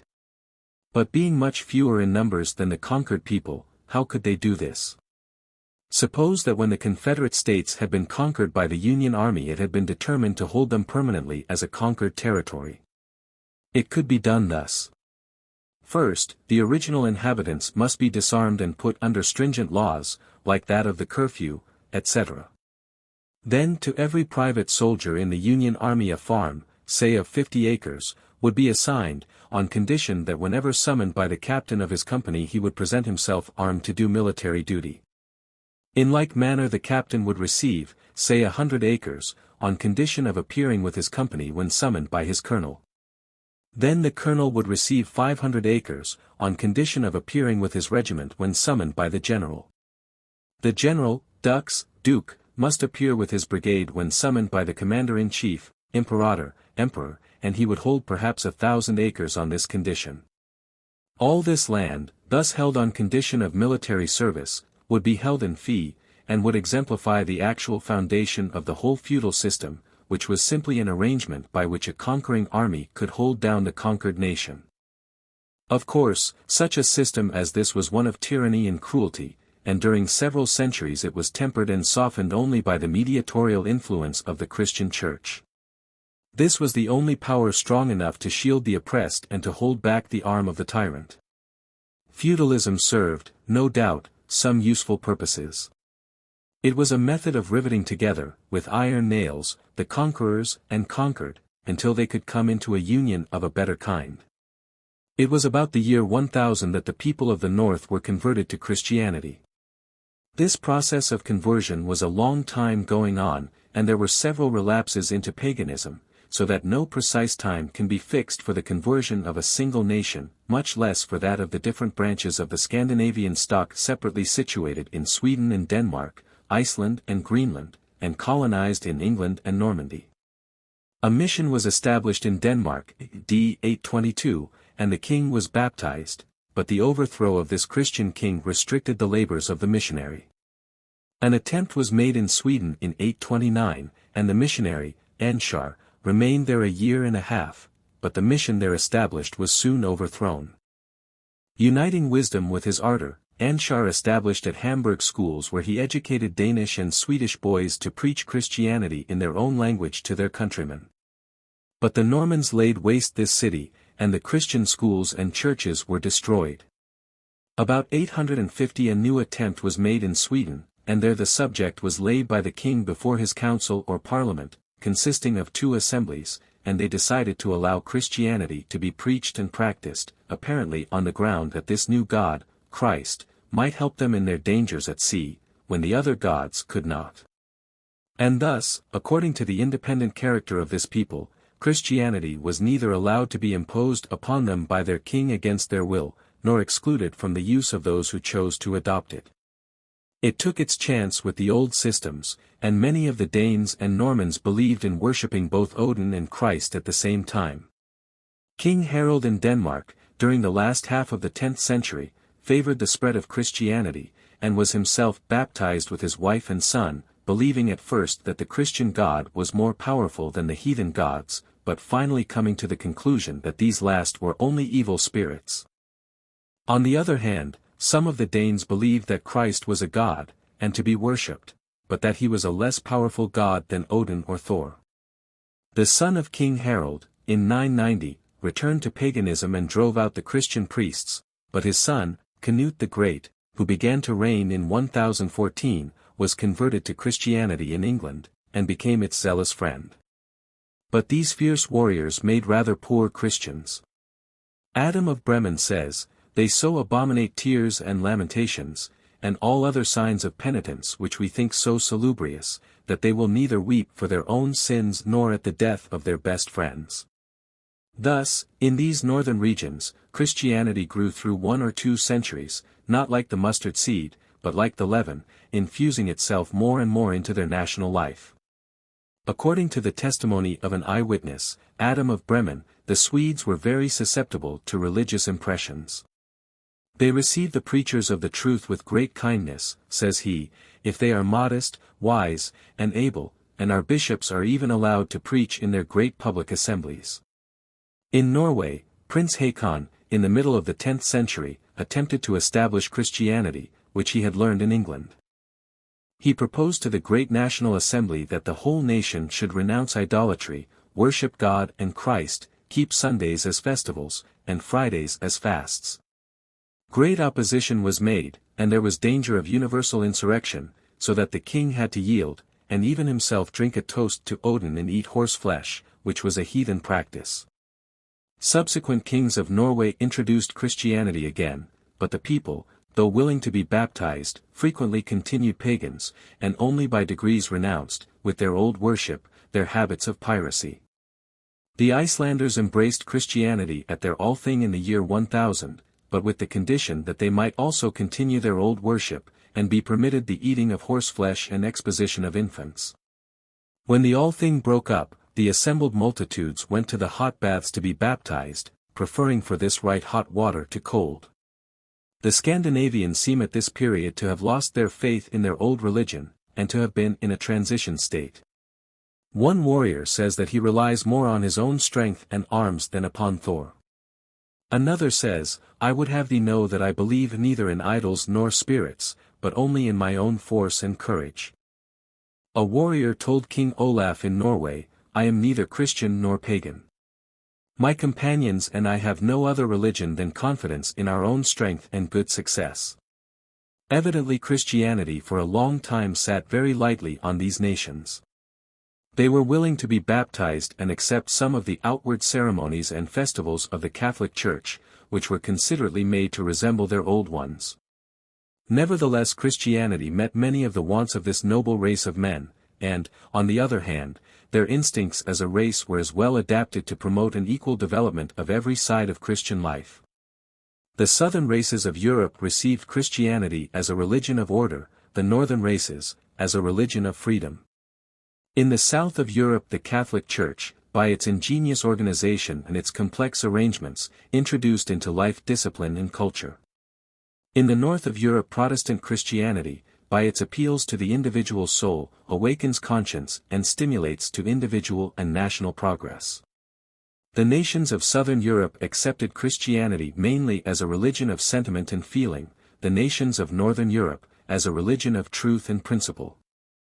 God adapted Christianity to the needs of these northern races, but he also adapted these races, with their original instincts and their primitive religion, to the needs of Christianity. Without them, we do not see how there could be such a thing in Europe today as Protestantism. It was no accident which made the founder of the Reformation a Saxon monk, and the cradle of the Reformation Germany. It was no accident which brought the great Gustavus Adolphus from the northern peninsula, at the head of his Swedish Protestants, to turn the tide of war in favor of Protestantism and to die on the field of Lutzen, fighting for freedom of spirit. It is no accident which makes the Scandinavian races today, in Sweden and Norway, in Denmark and North Germany and Holland, in England and the United States, almost the only Protestant nations of the world. The old instincts still run in the blood, and cause these races to ask of their religion, not so much the luxury of emotion or the satisfaction of repose, in having all opinions settled for them and all actions prescribed, as, much rather, light, freedom, and progress. To them today, as to their ancestors, is life a simple art of duties to be done, a game where each man takes his part, a race where all must run, a battle whose great scheme and scope they little care to know, content, as men at arms, to cope each with his fronting foe. X. The Jewish religion. I. Palestine, and the Semitic races. Palestine is a word equivalent to Philistia, or the land of the Philistines. A similar name for the coast region of Syria has been found on a monument in Nineveh 334 and at Karnak in Egypt. 335 Josephus and Philo use the term Palestine as applying to the Philistines, and the accurate learning of Milton appears in his using it in the same sense. 336 The land of Canaan, the land of Israel, and Judea were the names afterward given to the territory of the children of Israel. It is a small country, like others as famous, for it is only about 140 English miles in length, and 40 in width. It resembles Greece and Switzerland, not only in its small dimensions, but by being composed of valleys, separated by chains of mountains and by ranges of hills. It was isolated by the Great Sea of Sand on the east, and the Mediterranean on the west. Sharply defined on the east, west, and south, it stretches indefinitely into Syria on the north. It is a hilly, high-lying region, having all the characters of Greece except proximity to the sea, and all those of Switzerland except the height of the mountains. Its valleys were well watered and fertile. They mostly ran north and south, none opened a way across, Judea to the Mediterranean. This geographical fact assisted in the isolation of the country. Two great routes of travel passed by its borders without entering its hills. On the west the plains of Philistia were the highway of the Assyrian and Egyptian armies. On the north the valley of the Orontes, separated by the chain of Lebanon from Palestine, allowed the people of Asia a free passage to the sea. So, though surrounded by 5 great nations, all idolatrous, the Babylonians, Medes, Assyrians, Phoenicians, and Egyptians, the people of Judea were enabled to develop their own character and institutions without much interference from without. Inaccessible from the sea, and surrounded, like the Swiss, by the natural fortifications of their hills, like the Swiss they were also protected by their poverty from spoilers. But being at the point of contact of 3 continents, they had, like the Mohammedans afterwards, great facilities for communicating their religious ideas to other nations. Palestine is so small a country that from many points the whole of it may be overlooked. 337. Toward the east, from all points, may be seen the high plateau of Moab and the mountains of Gilead. Snow-capped Hermon is always visible on the north. In the heart of the land rises the beautiful mountain Tabor, clothed with vegetation to its summit. It is almost a perfect cone, and commands the most interesting view in all directions. From its top, to which you ascend from Nazareth by a path which Jesus may have trod, you see to the northeast the lofty chain of Hermon, Jebel es Sheikh equals the captain, rising into the blue sky to the height of 10,000 feet, covered with eternal snow. West of this appears the chain of Lebanon. At the foot of Tabor the plain of Esdraelon extends northerly, dotted with hills, and animated with the camps of the Arabs. 338. The Lake of Galilee gleams, a silver line, on the east, with Bashan and the mountains of Gilead in the distance, and farther to the southeast the great plateau of Moab rises like a mountain wall beyond the Jordan. The valley of the Jordan itself, sunk far below the level of the Mediterranean, is out of sight in its deep valley, nor is anything seen of the Dead Sea. To the northwest rises rocky Carmel, overhanging the Bay of Akka, or Acre, on the Mediterranean. The whole country stands high.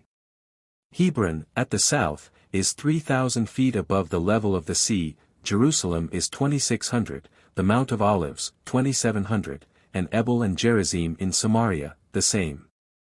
The valley in which Nazareth stands is 820 feet above the sea, that at the foot of Tabor, 439, while the summit of Tabor itself is 1,750. From Judea the land plunges downward very rapidly toward the east into the valley of Jordan. The surface of Lake Galilee is already 535 feet below that of the Mediterranean, and that of the Dead Sea is 500 feet lower down. 339 Palestine is therefore a mountain fastness, and most of the waves of war swept by, leaving it untouched and unassailed. From Jerusalem to Jericho the distance is only 13 miles, but the latter place is 1,000 feet lower than the former, so that it was very proper to speak of a man's going down from Jerusalem to Jericho. The Jews belonged to what has been called the Semitic race. This family, the only historic rival of the Japhetic or Aryan race, is ethnologically composed of the Assyrians and Babylonians, the Phoenicians, the Hebrews and other Syrian tribes, the Arabs and the Carthaginians. It is a race which has been great on land and at sea. In the valley of the Euphrates and that of the Tigris its sons carried all the arts of social life to the highest perfection, and became mighty conquerors and warlike soldiers. On the Mediterranean their ships, containing Phoenician navigators, explored the coasts, made settlements at Carthage and Cadiz, and sailing out of the Straits of Gibraltar went as far north as Great Britain, and circumnavigated Africa 2,000 years before Vasco da Gama. This race has given to man the alphabet, the Bible, the Quran, commerce, and in Hannibal the greatest military genius of all time. That the different nations inhabiting the region around the Euphrates and Tigris, Syria and Arabia, belong to one great race, is proved by the unimpeachable testimony of language. The Bible genealogies trace them to Shem, the son of Noah. Ewald, 340 who believes that this region was inhabited by an aboriginal people long before the days of Abraham, a people who were driven out by the Canaanites, nevertheless says that they no doubt were a Semitic people. The languages of all these nations is closely related, being almost dialects of a single tongue, the differences between them being hardly greater than between the subdivisions of the German group of languages. 341 That which has contributed to preserve the close homogeneity among these tongues is, that they have little power of growth or development. As M. Renan says, they have less lived than lasted. 342 The Phoenicians used a language almost identical with the Hebrew. A sarcophagus of Esmunazar, king of Sidon, dating from the 5th century before Christ, was discovered a few years since, and is now in the Museum of the Louvre. It contains some 30 sentences of the length of an average verse in the Bible, and is in pure Hebrew. 343 In a play of Plautus 344 a Carthaginian is made to speak a long passage in his native language, the Punic tongue. This is also very readable Hebrew. The black basalt stele, lately discovered in the land of Moab, contains an inscription of Mesha, king of Moab, addressed to his god, Chemosh, describing his victory over the Israelites. This is also in a Hebrew dialect. From such facts it appears that the Hebrews, Phoenicians, and Canaanites were all congeners with each other, and with the Babylonians and Assyrians. But now the striking fact appears that the Hebrew religion differed widely from that of these other nations of the same family. The Assyrians, Babylonians, Phoenicians, and Carthaginians all possessed a nearly identical religion. They all believed in a supreme god, called by the different names of Ilu, Bel, Set, Hadad, Moloch, Chemosh, Jael, El, Adon, Ashur. All believed in subordinate and secondary beings, emanations from this supreme being, his manifestations to the world, rulers of the planets. Like other pantheistic religions, the custom prevailed among the Semitic nations of promoting first one and then another deity to be the supreme object of worship. Among the Assyrians, as among the Egyptians, the gods were often arranged in triads, as that of An, Bel, and Ao. Anu, or Kan, wore the head of a fish, Bel wore the horns of a bull, Ao was represented by a serpent. These religions represented the gods as the spirit within nature, and behind natural objects and forces, powers within the world, rather than above the world. Their worship combined cruelty and licentiousness, and was perhaps as debasing a superstition as the world has witnessed. The Greeks, who were not Puritans themselves in their religion, were shocked at the impure orgies of this worship, and horrified at the sacrifice of children among the Canaanites and Carthaginians. How then did the Hebrews, under Moses and the later prophets, originate a system so widely different? Their God was above nature, not in it. He stood alone, unaccompanied by secondary deities, he made no part of a triad, he was not associated with a female representative. His worship required purity, not pollution, its aim was holiness, and its spirit humane, not cruel. Monotheistic in its spirit from the first, it became an absolute monotheism in its development. Whence this wide departure in the Hebrews from the religious tendencies and belief of the surrounding nations, who spoke the same language and belonged to the same stock. M. Renan considers this a question of race. 345 he says, the Indo-European race, distracted by the variety of the universe, never by itself arrived at monotheism. The Semitic race, on the other hand, guided by its firm and sure sight, instantly unmasked divinity, and without reflection or reasoning attained the purest form of religion that humanity has known. But the Assyrians, Babylonians, Arabians before Muhammad, Phoenicians, and Carthaginians, and perhaps the Egyptians, belonged to the Semitic race. Yet none of these nations attained to any monotheism purer than that of the Veda or the Avesta. The Arabs, near relations of the Hebrews, were divided between a worship like that of Babylon and Sabaeism, or star worship. No doubt in all these Semitic families the idea of one supreme god lay behind that of the secondary deities, but this was also the case in the Aryan races.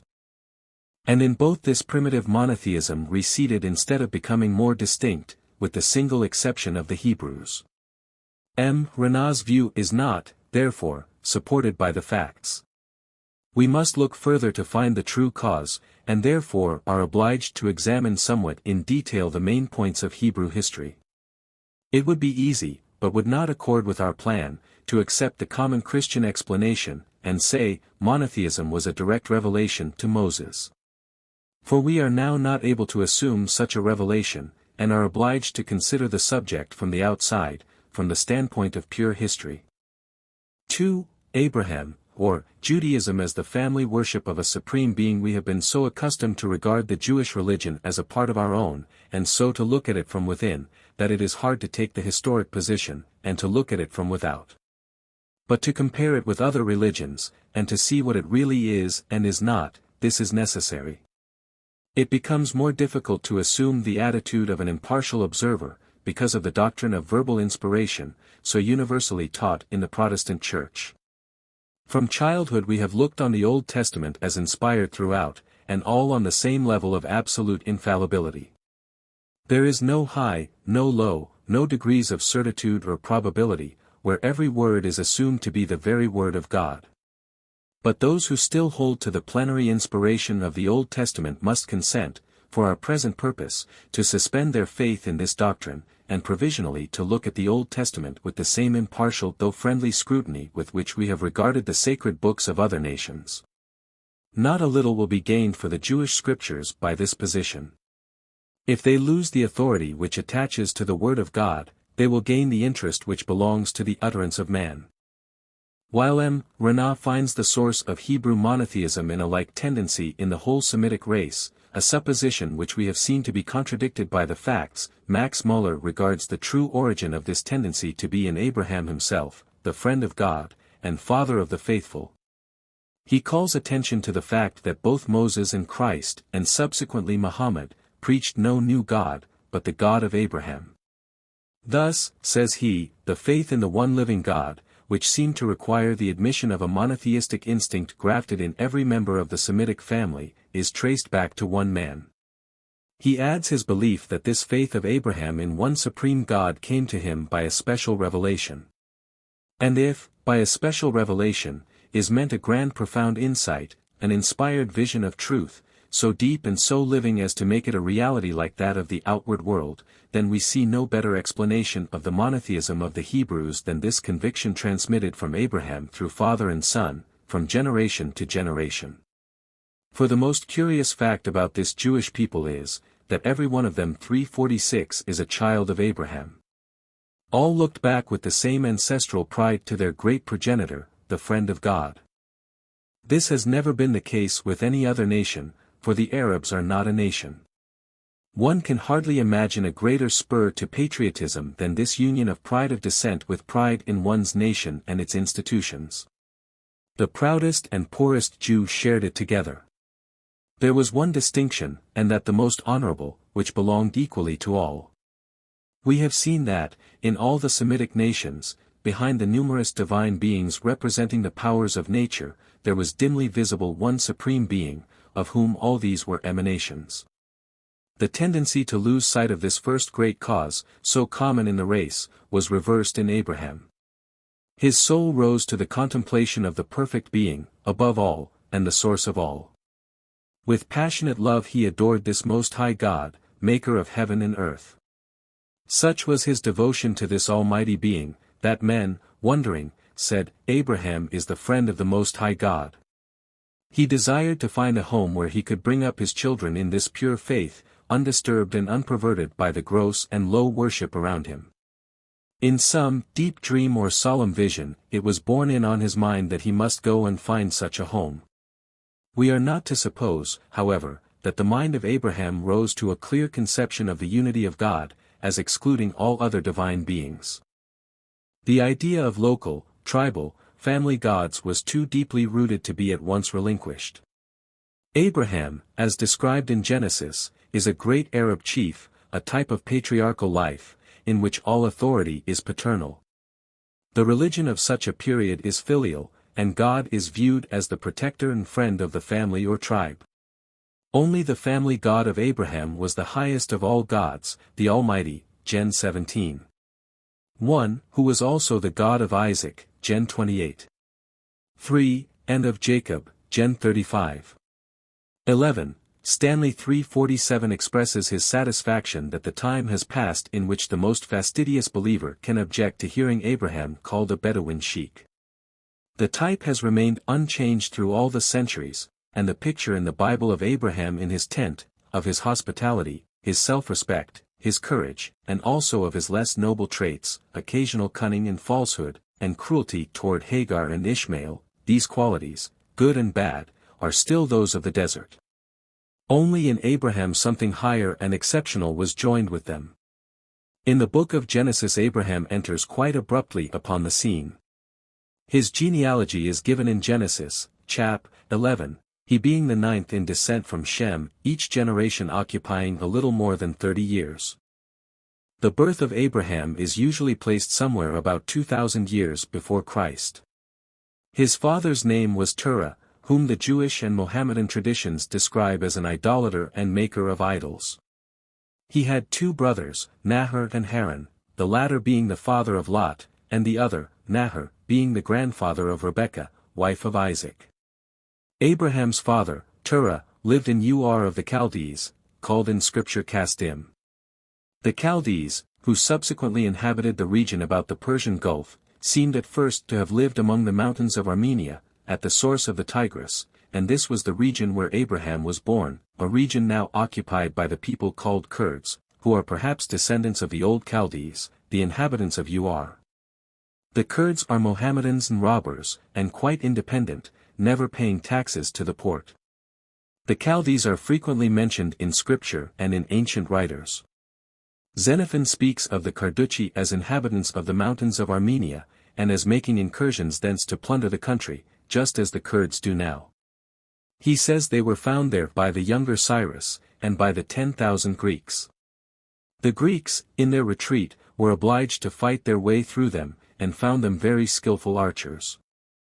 So did the Romans under Crassus and Mark Antony.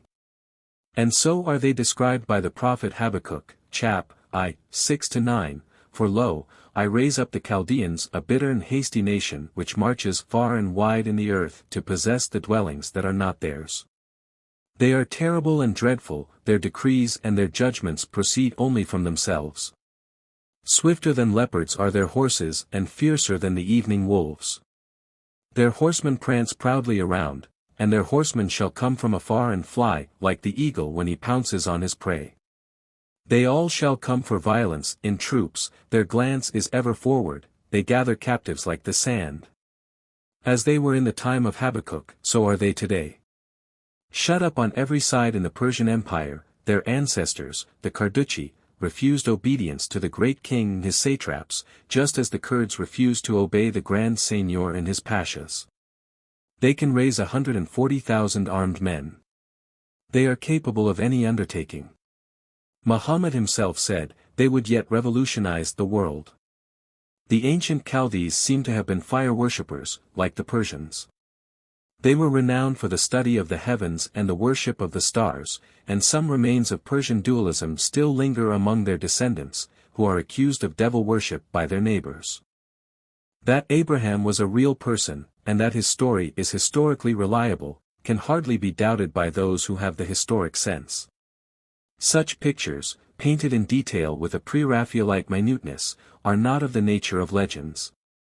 Stories which are discreditable to his character, and which place him in a humiliating position towards Pharaoh and Abimelech, would not have appeared in a fictitious narrative. The mythical accounts of Abraham, as found among the Mohammedans and in the Talmud 348 show, by their contrast, the difference between fable and history. The events in the life of Abraham are so well known that it is not necessary even to allude to them. We will only refer to one, as showing that others among the tribes in Palestine, besides Abraham, had a faith in God similar to his. This is the account of his meeting with Melchizedek. This mysterious person has been so treated by typologists that all human meaning has gone out of him, and he has become, to most minds, a very vapory character. 349 But this is doing him great injustice. One mistake often made about him is, to assume that, Melchizedek, king of Salem, gives us the name and residence of the man, whereas both are his official titles. His name we do not know, his office and title had swallowed it up. King of Justice and King of Peace, this is his designation. His office, as we believe, was to be umpire among the chiefs of neighboring tribes.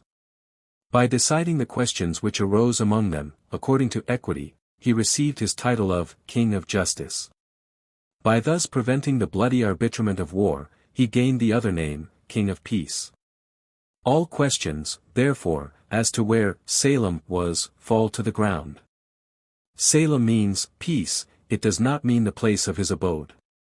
But in order to settle such intertribal disputes, two things were necessary: first, that the surrounding Bedouin chiefs should agree to take him as their arbiter, and, secondly, that some sacredness should attach to his character, and give authority to his decisions. Like others in those days, he was both king and priest, but he was priest of the Most High God, not of the local gods of the separate tribes, but of the highest God, above all the rest. That he was the acknowledged arbiter of surrounding tribes appears from the fact that Abraham paid to him tithes out of the spoils. It is not likely that Abraham did this if there were no precedent for it, for he regarded the spoils as belonging, not to himself, but to the confederates in whose cause he fought. No doubt it was the custom, as in the case of Delphi, to pay tithes to this supreme arbiter, and in doing so Abraham was simply following the custom. The Jewish traveler, Wolff, states that in Mesopotamia a similar custom prevails at the present time. One sheikh is selected from the rest, on account of his superior probity and piety, and becomes their king of peace and righteousness. A similar custom, I am told, prevails among some American tribes. Indeed, where society is organized by clans, subject to local chiefs, some such arrangement seems necessary to prevent perpetual feuds. This, king of justice and peace, gave refreshments to Abraham and his followers after the battle, blessing him in the name of the Most High God. As he came from no one knows where, and has no official status or descent, the fact that Abraham recognized him as a true priest is used in the Book of Psalms and the Epistle to the Hebrews to prove there is a true priesthood beside that of the house of Levi. A priest after the order of Melchizedek is one who becomes so by having in him the true faith, though he has no father nor mother, beginning of days nor end of life, that is, no genealogical position in an hereditary priesthood. The God of Abraham was the Most High. He was the family God of Abraham's tribe and of Abraham's descendants. Those who should worship other gods would be disloyal to their tribe, false to their ancestors, and must be regarded as outlaws. Thus the faith in a supreme being was first established in the minds of the descendants of Abraham by family pride, reverence for ancestors, and patriotic feeling. The faith of Abraham, that his God would give to his descendants the land of Palestine, and multiply them till they should be as numerous as the stars or the sand, was that which made him the father of the faithful. The faith of Abraham, as we gather it from Genesis, was in God as a supreme being. Though almighty, God was willing to be Abraham's personal protector and friend. He talks with Abraham face to face. He comes to him, and agrees to give to him and to his posterity the land of Canaan, and in this promise Abraham has entire faith. His monotheism was indeed of an imperfect kind. It did not exclude a belief in other gods, though they were regarded as inferior to his own. His family God, though almighty, was not omnipresent. He came down to learn whether the rumors concerning the sinfulness of Sodom were correct or not. He was not quite sure of Abraham's faith, and so he tested it by commanding him to sacrifice Isaac, in whom alone the promise to Abraham's descendants could be fulfilled. But though the monotheism of Abraham was of so imperfect a kind, it had in it the root of the better kind which was to come. It was imperfect, but not false. It was entire faith in the supreme power of Jehovah to do what he would, and in his disposition to be a friend to the patriarch and his posterity. It was, therefore, trust in the divine power, wisdom, and goodness. The difference between the religion of Abraham and that of the polytheistic nations was, that while they descended from the idea of a supreme being into that of subordinate ones, he went back to that of the supreme, and clung to this with his whole soul. 3. Moses, or Judaism as the national worship of a just and holy king. In speaking of Moses and of his law, it may be thought necessary to begin by showing that such a man as Moses really existed, for modern criticism has greatly employed itself in questioning the existence of great men. As the telescope resolves stars into double, triple, and quadruple stars, and finally into stardust, so the critics, turning their optical tubes toward that mighty orb which men call Homer, have declared that they have resolved him into a great number of little Homers. The same process has been attempted in regard to Shakespeare. Some have tried to show that there never was any Shakespeare, but only many Shakespeare writers. In like manner, the critics have sought to dissolve Moses with their powerful analysis, and, instead of Moses, to give us a number of fragmentary writings from different times and hands, skillfully joined together, in fact, instead of Moses, to give us a mosaic. Criticism substitutes human tendencies in the place of great men, does not love to believe in genius, and often appears to think that a number of mediocrities added together can accomplish more than one man of genius. Certainly this is a mistake. The easiest and most natural solution of wonderful results is the supposition of genius, inspiration, heroism, as their cause. Great men explain history. Napoleon explains the history of Europe during a quarter of a century. Suppose a critic, 1,000 years hence, should resolve Napoleon into half a dozen Napoleons, would they explain the history of Europe as well? Given a man like Napoleon, and we can understand the French campaigns in Italy and Germany, the overthrow of Austria, the annihilation of Prussia, the splendid host of field marshals, the Bonaparte circle of kings, the Codex, the Simplon road, and the many changes of states and governments on the map of Europe. One man of genius explains it all.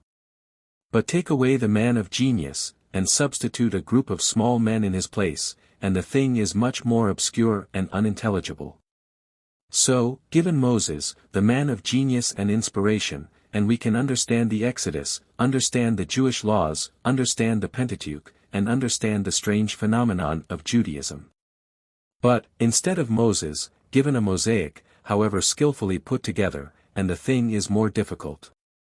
Therefore, Moses is to be preferred to the mosaic, as the more reasonable and probable of the two, just as Homer is preferable to the Homerids, and Shakespeare to the Shakespeare Club.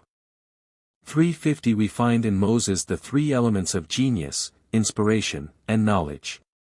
Perhaps it is not difficult to distinguish them.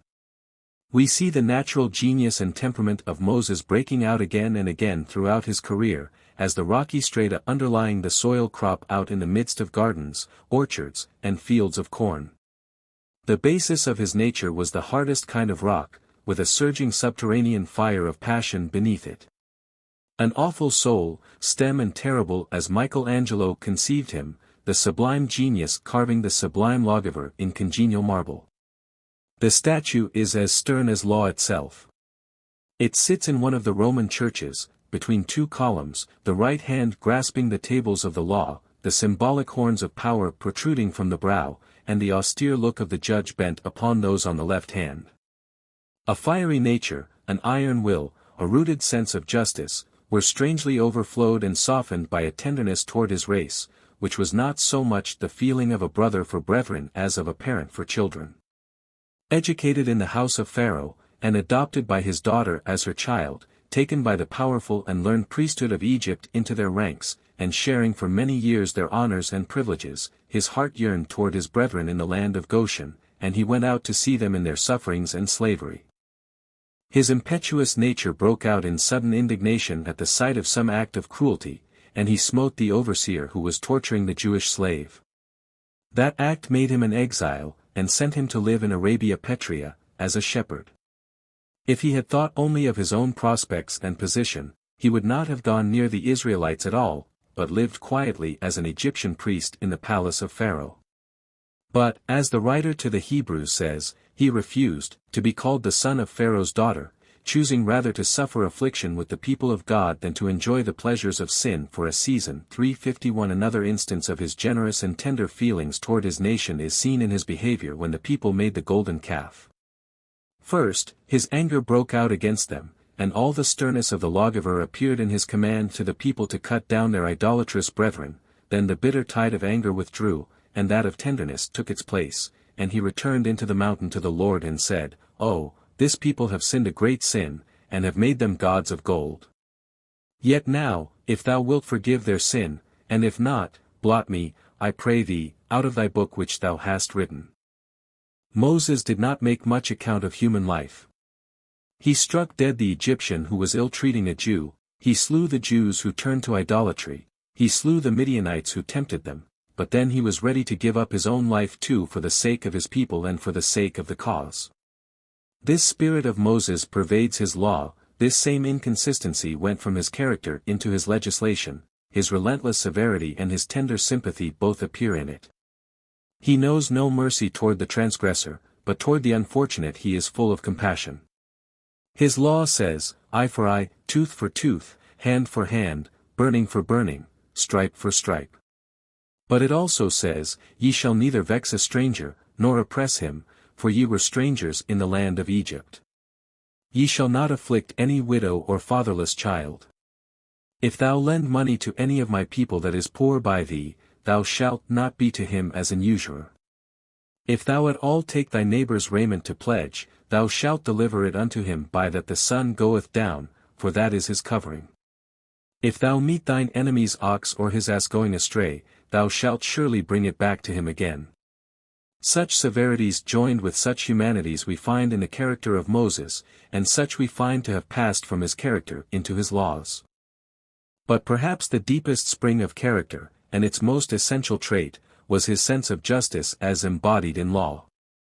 The great idea of a just law, freely chosen, under its various aspects of divine command, ceremonial regulations, political order, and moral duty, distinguished his policy and legislation from that of other founders of states.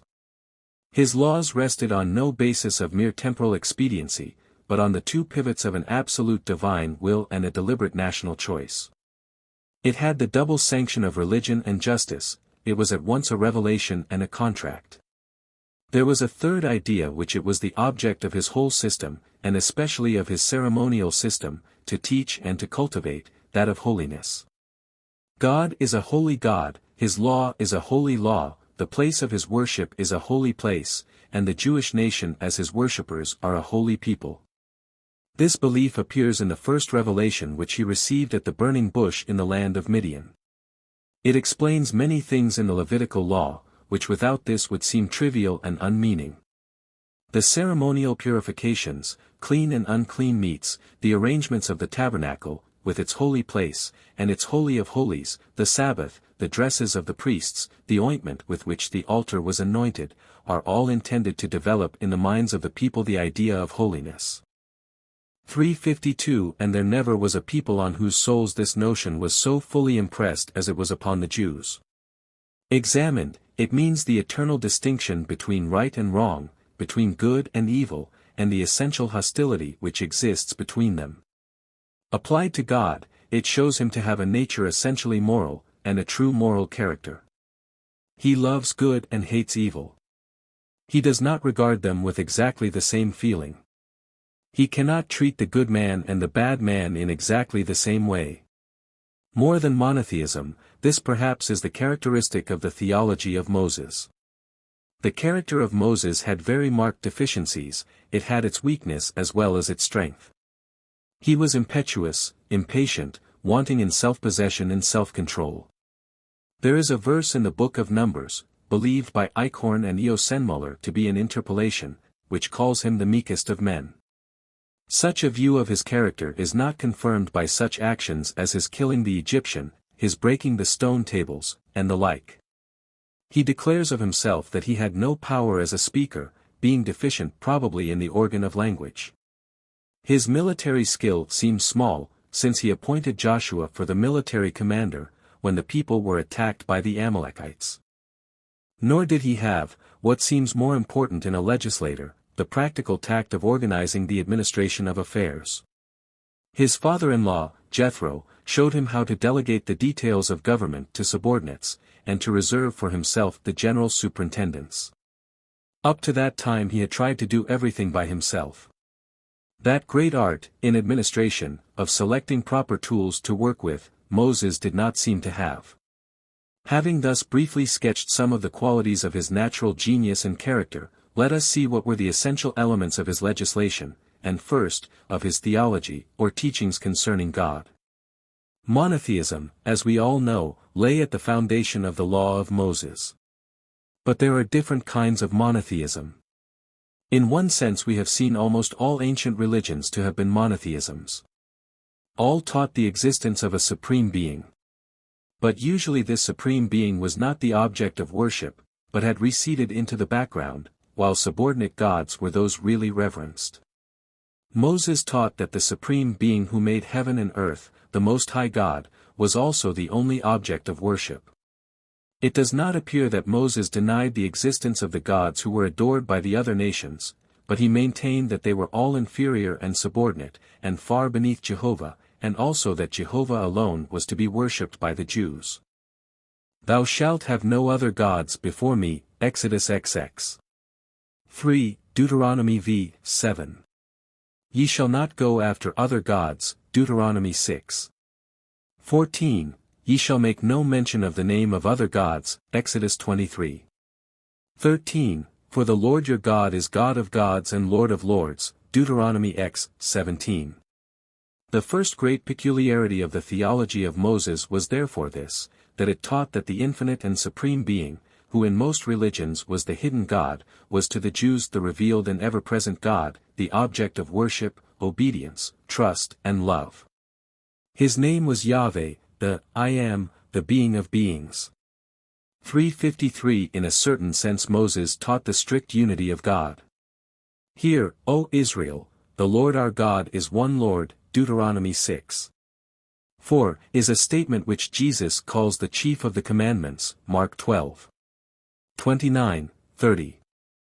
For when God is conceived of as the supreme being, he becomes at once separated by an infinite distance from all other deities, and they cease to be gods in the sense in which he is God. Now as Moses gave to Jehovah infinite attributes, and taught that he was the Maker and Lord of heaven and earth, eternal, Deuteronomy 33:27, a living God, it followed that there was no God with him, Deuteronomy 32:39, which the prophets afterwards wrought out into a simple monotheism. I am God, and there is no other God beside me, Isaiah 44:8. Therefore, though Moses did not assert in terms a simple monotheism, he taught what contained the essential germ of that idea. This one God, supreme and infinite, was also so spiritual that no idol, no statue, was to be made as his symbol. He was a God of truth and stern justice, visiting the sins of parents on the children to the third and fourth generation of those who hated him, but showing mercy to thousands of those who loved and obeyed him. He was a God who was merciful, long-suffering, gracious, repenting him of the evil, and seeking still to pardon and to bless his people. No doubt there is anthropomorphism in Moses. But if man is made in God's image, then God is in man's image too, and we must, if we think of him as a living and real God, think of him as possessing emotions like our human emotions of love, pity, sorrow, anger, only purified from their grossness and narrowness. Human actions and human passions are no doubt ascribed by Moses to God. A good deal of criticism has been expended upon the Jewish scriptures by those who think that philosophy consists in making God as different and distant from man as possible, and so prefer to speak of him as deity, providence, and nature. But it is only because man is made in the image of God that he can revere God at all. Jacobi says that, God, in creating, theomorphizes man, therefore, necessarily anthropomorphizes God. And Swedenborg teaches that God is a man, since man was made in the image of God. Whenever we think of God as present and living, when we ascribe to him pleasure and displeasure, liking and disliking, thinking, feeling, and willing, we make him like a man. And not to do this may be speculative theism, but is practical atheism. Moses forbade the Jews to make any image or likeness of God, yet the Pentateuch speaks of his jealousy, wrath, repentance. He hardens Pharaoh's heart, changes his mind about Balaam, and comes down from heaven in order to see if the people of Sodom were as wicked as they were represented to be. These views are limitations to the perfections of the deity, and so far the views of Moses were limited. But this is also the strong language of poetry, which expresses in a striking and practical way the personality, holiness, and constant providence of God. But Moses was not merely a man of genius, he was also a man of knowledge and learning. During 40 years he lived in Egypt, where all the learning of the world was collected, and, being brought up by the daughter of Pharaoh as her son, was in the closest relations with the priesthood. The Egyptian priests were those to whom Pythagoras, Herodotus, and Plato went for instruction. Their sacred books, as we have seen, taught the doctrine of the unity and spirituality of God, of the immortality of the soul, and its judgment in the future world, beside teaching the arts and sciences. Moses probably knew all that these books could teach, and there is no doubt that he made use of this knowledge afterward in writing his law. Like the Egyptian priests he believed in one God, but, unlike them, he taught that doctrine openly. Like them he established a priesthood, sacrifices, festivals, and a temple service, but, unlike them, he allowed no images or idols, no visible representations of the unseen being, and instead of mystery in a hidden deity gave them revelation and a present, open deity. Concerning the future life, about which the Egyptians had so much to say, Moses taught nothing. His rewards and punishments were inflicted in this world. Retribution, individual and national, took place here. As this could not have been from ignorance or accident, it must have had a purpose, it must have been intentional. The silence of the Pentateuch respecting immortality is one of the most remarkable features in the Jewish religion. It has been often objected to. It has been asserted that a religion without the doctrine of immortality and future retribution is no religion. But in our time philosophy takes a different view, declaring that there is nothing necessarily religious in the belief of immortality, and that to do right from fear of future punishment or hope of future reward is selfish, and therefore irreligious and immoral. Moreover, it asserts that belief in immortality is a matter of instinct, and something to be assumed, not to be proved, and that we believe in immortality just in proportion as the soul is full of life. Therefore, though Moses did not teach the doctrine of immortality, he yet made it necessary that the Jews should believe in it by the awakening influence of his law, which roused the soul into the fullest activity. But beside genius, beside knowledge, did not Moses also possess that which he claimed, a special inspiration? And if so, what was his inspiration and what is its evidence? The evidence of his inspiration is in that which he said and did. His inspiration, like that of Abraham, consisted in his inward vision of God, in his sight of the divine unity and holiness, in his feeling of the personal presence and power of the Supreme Being, in his perception of his will and of his law. He was inwardly placed by the divine providence where he could see these truths, and become the medium of communicating them to a nation. His inspiration was deeper than that of the greatest of subsequent prophets. It was perhaps not so large, nor so full, nor so high, but it was more entire, and therefore the power that went forth from the word and life of Moses was not surpassed afterward. There arose not a prophet since in Israel like unto Moses, whom the Lord knew face to face. No prophet afterward till the time of Jesus did such a work as he did. Purity, simplicity, and strength characterized his whole conduct. His theology, his liturgy, his moral code, and his civil code were admirable in their design and their execution. We are, indeed, not able to say how much of the Pentateuch came from Moses. Many parts of it were probably the work of other writers and of subsequent times. But we cannot doubt that the essential ideas of the law proceeded from him. We have regarded Moses and his laws on the side of religion and also on that of morals, it remains to consider them on that of politics. What was the form of government established by Moses? Was it despotism or freedom? Was it monarchy, aristocracy, democracy, or republicanism? Were the Jews a free people or an enslaved people? Certainly the Jews were not enslaved. They had one great protection from despotism, a constitution. The Mosaic law was their constitution. It was a written constitution, and could therefore be appealed to. It was a published constitution, and was therefore known by all the people. It was a sacred constitution, given on the authority of God, and therefore could not be modified, except by the same authority. This constitution therefore was a protection against despotism. A constitution like this excludes all arbitrary and despotic authority. We can therefore safely say that the law of Moses saved the nation from despotism. Thus he gave them an important element of political freedom. No matter how oppressive laws are, a government of fixed law involves in the long run much more real freedom than the government, however kind, which is arbitrary, and therefore uncertain and changeable. But were these laws oppressive? Let us look at them in a few obvious points of view. What did they exact in regard to taxation? We know that in Eastern governments the people have been ground to the earth by taxation, and that agriculture has been destroyed, the fruitful field become a wilderness, and populous countries depopulated, by this one form of oppression. It is because there has been no fixed rate of taxation. Each governor is allowed to take as much as he can from his subordinates, and each of the subordinates as much as he can get from his inferiors, and so on, till the people are finally reached, out of whom it must all come. But under the Mosaic constitution the taxes were fixed and certain. They consisted in a poll tax, in the firstfruits, and the tithes. The poll tax was a half shekel paid every year at the temple, by every adult Jew. The firstfruits were rather an expression of gratitude than a tax.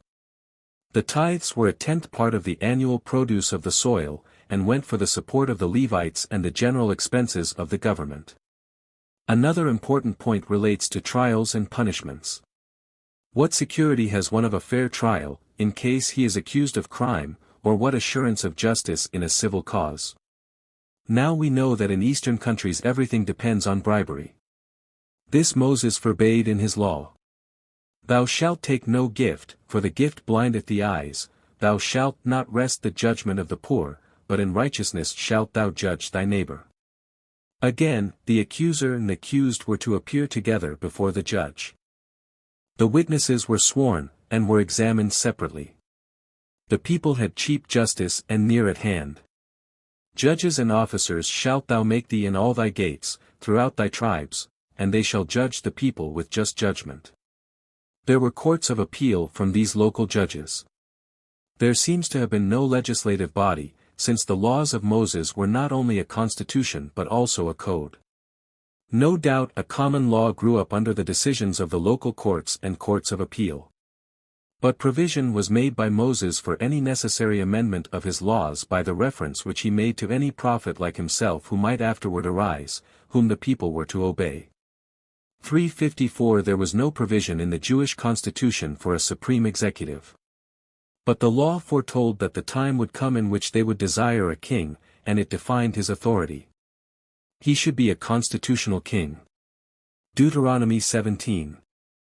14-20. We have already said that one great object and purpose of the ceremonial law of Moses was to develop in the minds of the people the idea of holiness. This is expressed, Leviticus 19. 2. Speak unto all the congregation of the children of Israel, and say unto them, Ye shall be holy, for I the Lord your God am holy. Another object of the ceremonial law was to surround the whole nation with an impenetrable hedge of peculiarities, and so to keep them separate from surrounding nations. The ceremonial law was like a shell which protected the kernel within till it was ripe. The ritual was the thorny husk, the theology and morality were the sacred included fruit. In this point of view the strangest peculiarities of the ritual find an easy explanation. The more strange they are, the better they serve their purpose. These peculiarities produced bitter prejudice between the Jews and the surrounding nations. Despised by their neighbors, they despised them again in turn, and this mutual contempt has produced the result desired. The Jews, in the very heart of the world, surrounded by great nations far more powerful than themselves, conquered and overrun by Assyrians, Medes, Persians, Syrians, Egyptians, Greeks, Romans, have been more entirely separated from other nations than the Chinese or the people of Japan. Dispersed as they are still a distinct people, a nation within other nations. Like drops of oil floating on the water but never mingling with it, so the Jews are found everywhere, floating drops of national life in the midst of other nationalities. In Leviticus 18. 3, we find the command, after the doings of the land of Egypt, wherein ye dwelt, shall ye not do, and after the doings of the land of Canaan, whither I bring you, shall ye not do, neither shall ye walk in their ordinances. They have not obeyed this command in its letter, but continue to obey its spirit in its unwritten continuation. After the doings of the English and French and Americans shall ye not do, nor walk in their ordinances, but shall still continue a peculiar people. 4. David, or Judaism as the personal worship of a father and friend. Many disasters befell the Jews after their settlement in Palestine, which we should allude to were we writing the heads of their history rather than giving an account of their religion. Among these were their long conflict with the Philistines, and their subjection by that people during 20 years. The Philistines, it has been recently discovered, were not a Semitic nation, and were not in the land in the time of Moses. They are not mentioned as a powerful people in the Pentateuch or the book of Joshua, but suddenly appear as invaders in the time of the Judges, completely defeating and subduing the Canaanites along the shore. In fact, the Philistines were probably an Indo-European or Aryan people, and their name is now believed to be the same as that of the Pelasgi. They were probably a body of Pelasgi from the island of Crete, who, by successive invasions, overran Palestine, and gave their name to it. 355 They were finally reduced by David, and as his reign is the culminating period of Judaism, we will devote some space to his character and influence. The life of David makes an epoch in Jewish history and human history. Nations, like plants, have their period of flowers and of fruit. They have their springtime, their summer, autumn, and winter. The age of David among the Jews was like the age of Pericles among the Greeks, of Augustus among the Romans, of Louis XIV. in France, of Charles V, in Spain. Such periods separate themselves from those which went before and from those which follow. The period of David seems 1,000 years removed from that of the judges, and yet it follows it almost immediately. As a few weeks in spring turn the brown earth to a glad green, load the trees with foliage, and fill the air with the perfume of blossoms and the song of birds, so a few years in the life of a nation will change barbarism into civilization, and pour the light of literature and knowledge over a sleeping land. Arts flourish, external enemies are conquered, inward discontents are pacified, wealth pours in, luxury increases, genius accomplishes its triumphs. Summer, with its flowers and fruits, has arrived. When a nation is ripe for such a change, the advent of a man of genius will accomplish it. Around him the particles crystallize and take form and beauty. Such a man was David, a brave soldier, a great captain, a sagacious adventurer, an artist, musician, and poet, a man of profound religious experience. He was, more than all these, a statesman. By his great organizing ability he made a powerful nation out of that which, when he came to the throne, consisted of a few discordant and half-conquered tribes. In the time of Saul the Israelites were invaded by all the surrounding nations, by the Syrians on the north, the Ammonites and Moabites on the east, the Amalekites and Edomites on the south, and the Philistines on the west. In the time of David all these nations were completely subdued, their cities garrisoned, and the power of the Israelites submitted to from the Euphrates to the Mediterranean. Most great men are contented to be distinguished in one thing, and to lead a single life, but David led 3 lives, each distinct from the other, the life of a soldier and statesman, the life of a poet and artist, the life of deep religious experience. We will look at his character in each of these 3 directions. We have already said that David found the Israelites divided and half-conquered, and left them united and conquerors. By means of his personal qualities he had made himself popular among the tribes. He was known as a brave and cautious guerrilla chief. His native generosity and open-heartedness won him the love of the people. His religious tendencies gained for him the friendship of the priests, and the great influence of Samuel was always exerted in his favor. He was thus enabled to unite the people, and gain their confidence till he could make use of them in larger enterprises. The Jews were not naturally a military nation, and were never meant to be such. Yet when their strength was united they were capable, by their determination and tenacity of purpose, of extraordinary military exploits. Everything depended on their morale. Demoralized and weakened by doubts and scruples, or when conscious that they were disobeying the laws of Moses, they were easily defeated by any invader. The first duty of their general was to bring them back from their idolatries and backslidings to the service of God. Under Joshua it only needed 2 great battles to conquer the whole land of Palestine. So, reunited under David, a few campaigns made them victorious over the surrounding nations. The early part of David's life was a perpetual discipline in prudence. He was continually beset with dangers.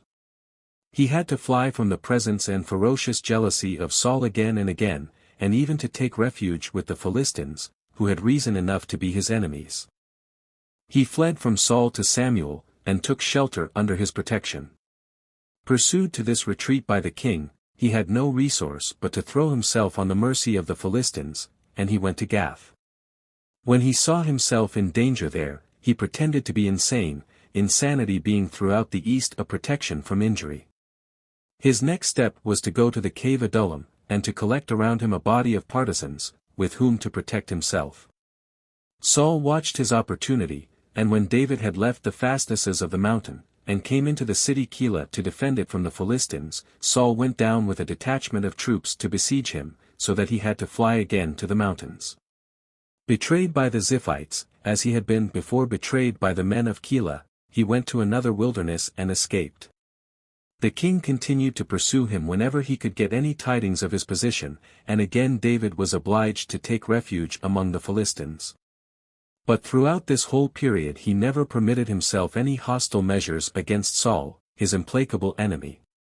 In this he showed great wisdom, for the result of such a course would have been a civil war, in which part of the nation would have taken sides with one and part with the other, and David never could have ascended the throne with the consent of the whole people. But the consequence of his forbearance was, that when by the death of Saul the throne became vacant, David succeeded to it with scarcely any opposition. His subsequent course showed always the same prudence. He disarmed his enemies by kindness and clemency. He understood the policy of making a bridge of gold for a flying enemy. When Abner, the most influential man of his opponents, offered to submit to him, David received him with kindness and made him a friend. And when Abner was treacherously killed by Joab, David publicly mourned for him, following the bier, and weeping at the grave.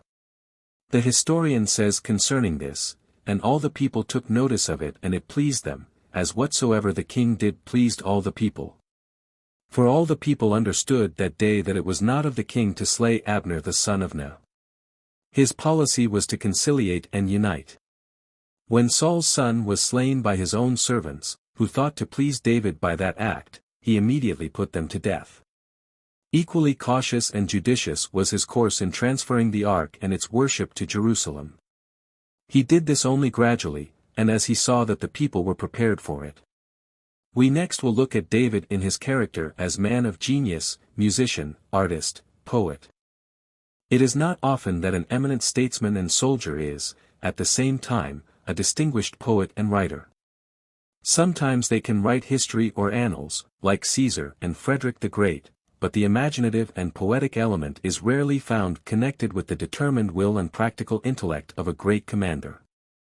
Alexander the Great had a taste for good poetry, for he carried Homer with him through his campaigns, but the taste of Napoleon went no higher than a liking for Ossian. But David was a poet, in whom the tender, lyrical, personal element rose to the highest point. The daring soldier, when he took his harp, became another man. He consoled himself and sought comfort in trial, and sang his thankfulness in his hours of joy. The book of Psalms, so far as it is the work of David, is the record of his life. As Horace says of Lucilius and his book of Odes, that the whole of the old man's life hangs suspended therein in votive pictures, and as Goethe says that his lyrics are a book of confessions, in which joy and sorrow turn to song, so the book of Psalms can only be understood when we consider it as David's poetical autobiography. In this he anticipates the Quran, which was the private journal of Muhammad. The harp of David, says Herder, was his comforter and friend. In his youth he sang to its music while tending his flocks as a shepherd on the mountains of Judea. By its means he had access to Saul, and could soothe with it the dark mood of the king. In his days of exile he confided to it his sorrows. When he triumphed over his enemies, the harp became in his royal hands a thank-offering to the deity. Afterward he organized on a magnificent scale music and poetry in the worship of God. 4,000 Levites, distinguished by a peculiar dress, were arranged in classes and choirs under master singers, of whom the three most distinguished, Asaph, Heman, and Jeduthun, are known to us by specimens of their art. In his psalms his whole kingdom lives. We speak of the inspiration of genius, and distinguish it from the inspiration of the religious teacher. But in ancient times the prophet and poet were often the same, and one word, as, in Latin, vates, was used for both. In the case of David the two inspirations were perfectly at one. His religion was poetry, and his poetry was religion. The genius of his poetry is not grandeur, but beauty. Sometimes it expresses a single thought or sentiment, as that, Psalm 60, describing the beauty of brotherly union, or as that, Psalm 23, which paints trust in God like that of a sheep in his shepherd. Of the same sort is the 15th Psalm, Lord, who shall abide in thy tabernacle, the 29th, a description of a thunderstorm, the 67th, O God, be merciful to us and bless us, the 84th, how lovely are thy tabernacles, and the last psalm, calling on mankind to praise God in all ways. It is a striking fact that these Hebrew lyrics, written long before the foundation of Rome, and before the time of Homer, should be used today in Christian worship and for private devotion all over the world. In speaking of the Vedas and the Avesta we said that in such hymns and liturgies the truest belief of a nation can be found. What men say to God in their prayers may be assumed to express their practical convictions. The Jewish religion is not to be found so surely in its Levitical code as in these national lyrics, which were the liturgy of the people. 356 What then do they say concerning God? They teach his universal dominion. They declare that none in the heaven can be compared to him, Psalm 89, that he is to be feared above all gods, Psalm 96. They teach his eternity, declaring that he is God from everlasting to everlasting, that 1,000 years in his sight are as yesterday, that he laid the foundations of the earth and made the heavens, and that when these perish he will endure, that at some period they shall be changed like a garment, but that God will always be the same, Psalm XC, CII. They teach in numerous places that God is the creator of all things. They adore and bless his fatherly love and kindness, which heals all our diseases and redeems our life, crowning us with loving kindness, pitying us, and forgiving our sins, Psalm C. They teach that he is in all nature, Psalm Civ, that he searches and knows all our thoughts, and that we can go nowhere from his presence, Psalm 66. They declare that he protects all who trust in him, Psalm Psi, Xi, and that he purifies the heart and life, Psalm 6, creating in us a clean heart and not asking for sacrifice, but for a broken spirit, Psalm Li. These psalms express the highest and best moments of Jewish life, and rise in certain points to the level of Christianity. They do not contain the Christian spirit of forgiveness, nor that of love to one's enemy. They are still narrowed to the range of the Jewish land and nation, and do not embrace humanity. They are mountain summits of faith, rising into the pure air and light of day from hidden depths, and appearing as islands in the ocean. They reach, here and there, the level of the vast continent, though not broad enough themselves to become the home of all races and nations. There is nothing in the Vedas, nothing in the Avesta, nothing in the sacred books of Egypt, or the philosophy of Greece and Rome, which so unites the grandeur of omnipotence with the tenderness of a father toward his child. Solomon, or, the religious relapse. We have seen how the religion of Abraham, as the family worship of the Supreme Being, was developed into that of Moses, as the national worship of a just and holy king. We have seen it going onward from that, ascending in the inspirations of David into trust in an infinite God as a friend, and love to him as a father. We now come to a period of relapse.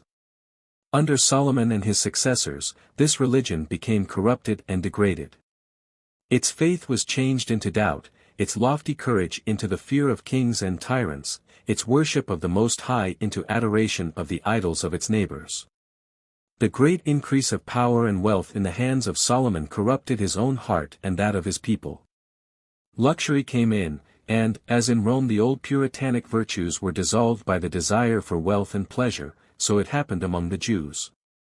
Then came the retribution, in the long captivity in Babylon, and the beginning of a new and better life under this hard discipline.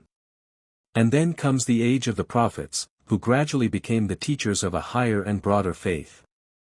So, when the Jews returned to Jerusalem, they came back purified, and prepared to become once more loyal subjects of Jehovah. The principle of hereditary succession, but not of primogeniture, had been established by an agreement between David and the people when he proposed erecting a temple at Jerusalem. He had appointed his son Solomon as his successor before his own death. With the entrance of Solomon we have an entirely different personality from any whom we have thus far met. With him also is inaugurated a new period and a different age. The age of Moses was distinguished as that of law, on the side of God absolute authority, commanding and forbidding, on the side of man the only question was between obedience and disobedience. Moses was the lawgiver, and his age was the age of law. In the time of the judges the question concerned national existence and national independence. The age of the judges was the heroic age of the Jewish nation.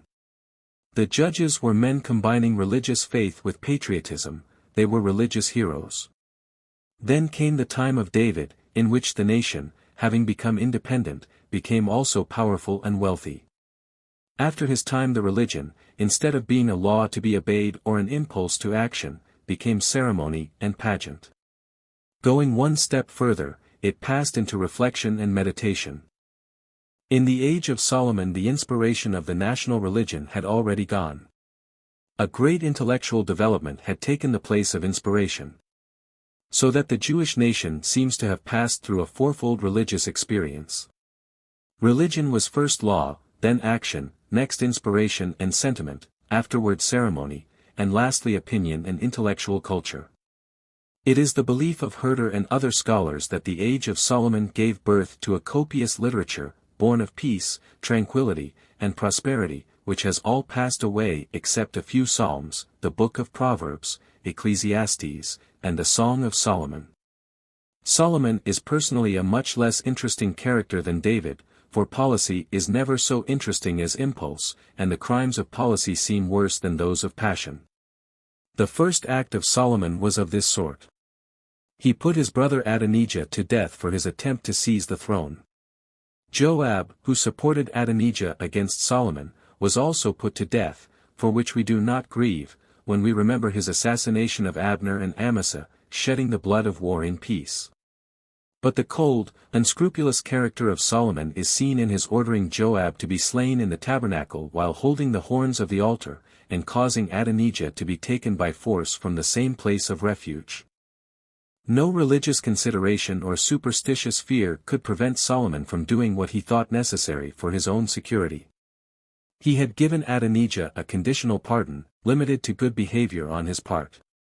But after his establishment on the throne Adonijah requested the mother of Solomon, Bathsheba, to ask her son to give him for a wife the beautiful Abishag, the last wife of David.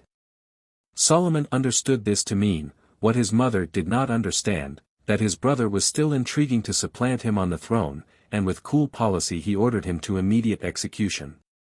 Solomon could pardon a criminal, but not a dangerous rival. He deposed the high priest for the same reason, considering him to be also dangerous. Shimei, who seems to have been wealthy and influential as well as a determined character, was ordered not to leave Jerusalem under penalty of death. He did so, and Solomon put him to death. David, before his death, had warned Solomon to keep an eye both on Joab and on Shimei, for David could forgive his own enemies, but not those of his cause. He was not afraid on his own account, but was afraid for the safety of his son. By the death of Joab and Shimei, Solomon's kingdom was established, and the glory and power of David was carried to a still higher point of magnificence. Supported by the prophets on the one hand and by the priests on the other, his authority was almost unlimited. We are told that Judah and Israel were many, as the sand which is by the sea in multitude, eating and drinking and making merry. And Solomon reigned over all kingdoms from the river unto the land of the Philistines, and unto the border of Egypt. They brought presents, and served Solomon all the days of his life. And Solomon's provision for one day was 30 measures of fine flour, and 60 measures of meal, 10 fat oxen, and 20 oxen out of the pastures, and 100 sheep, beside harts, and roebucks, and fallow deer, and fatted fowl. The wars of David were ended. Solomon's was a reign of peace.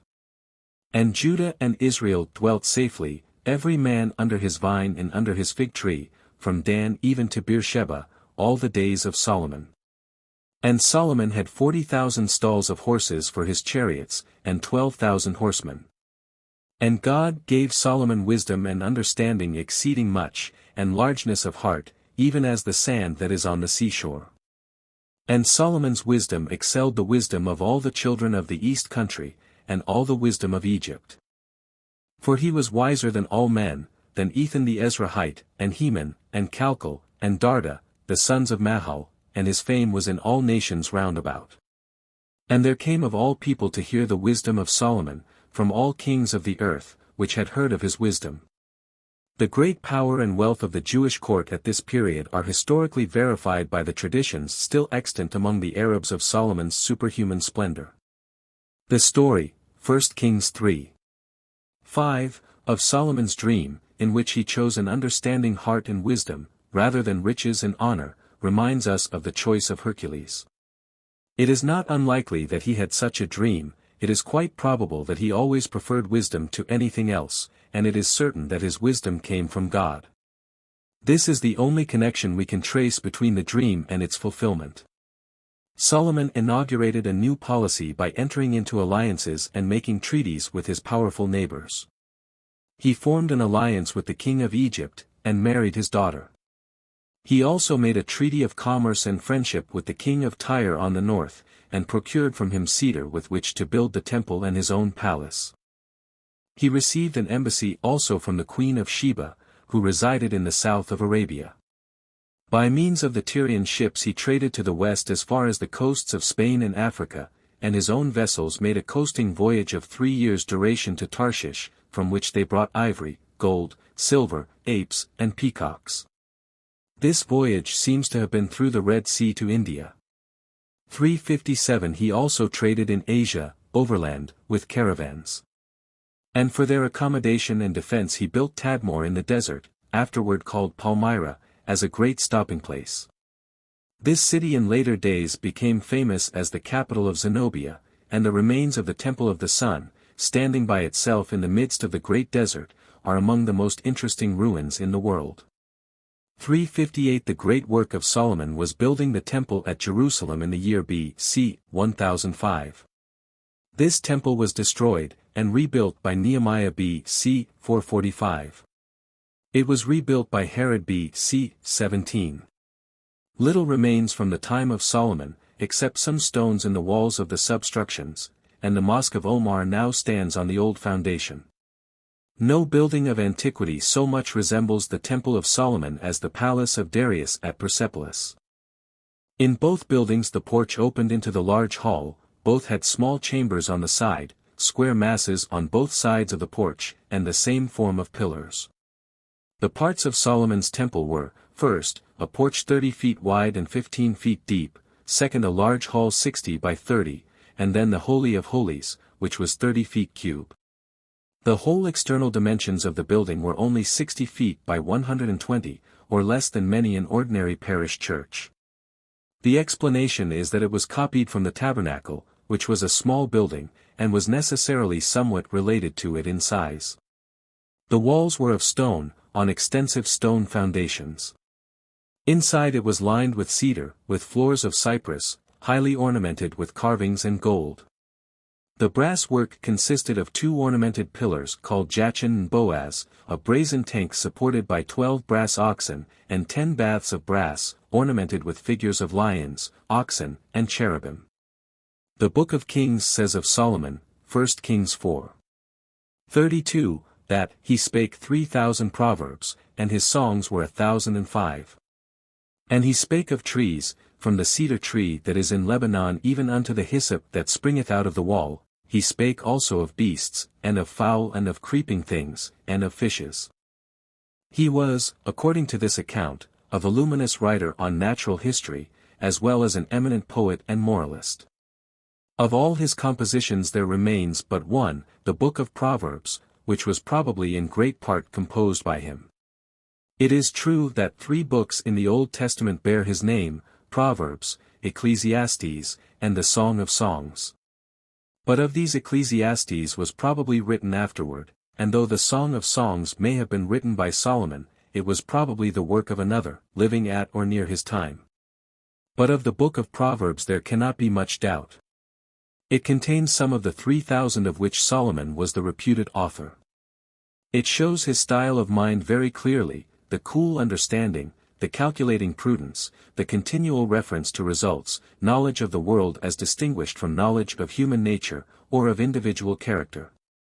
The Book of Proverbs contains little heroism or poetry, few large ideas, not much enthusiasm or sentiment. It is emphatically a book of wisdom. It has good, hard, practical sense. It is the Poor Richard's Almanac of Hebrew literature. We can conceive of King Solomon and Benjamin Franklin consulting together, and comparing notes of their observations on human life, with much mutual satisfaction. It is curious to meet with such a thoroughly Western intellect, 1,000 years before Christ, on the throne of the heroic David. Among these proverbs there are many of a kindly character. Some are semi-Christian in their wise benevolence.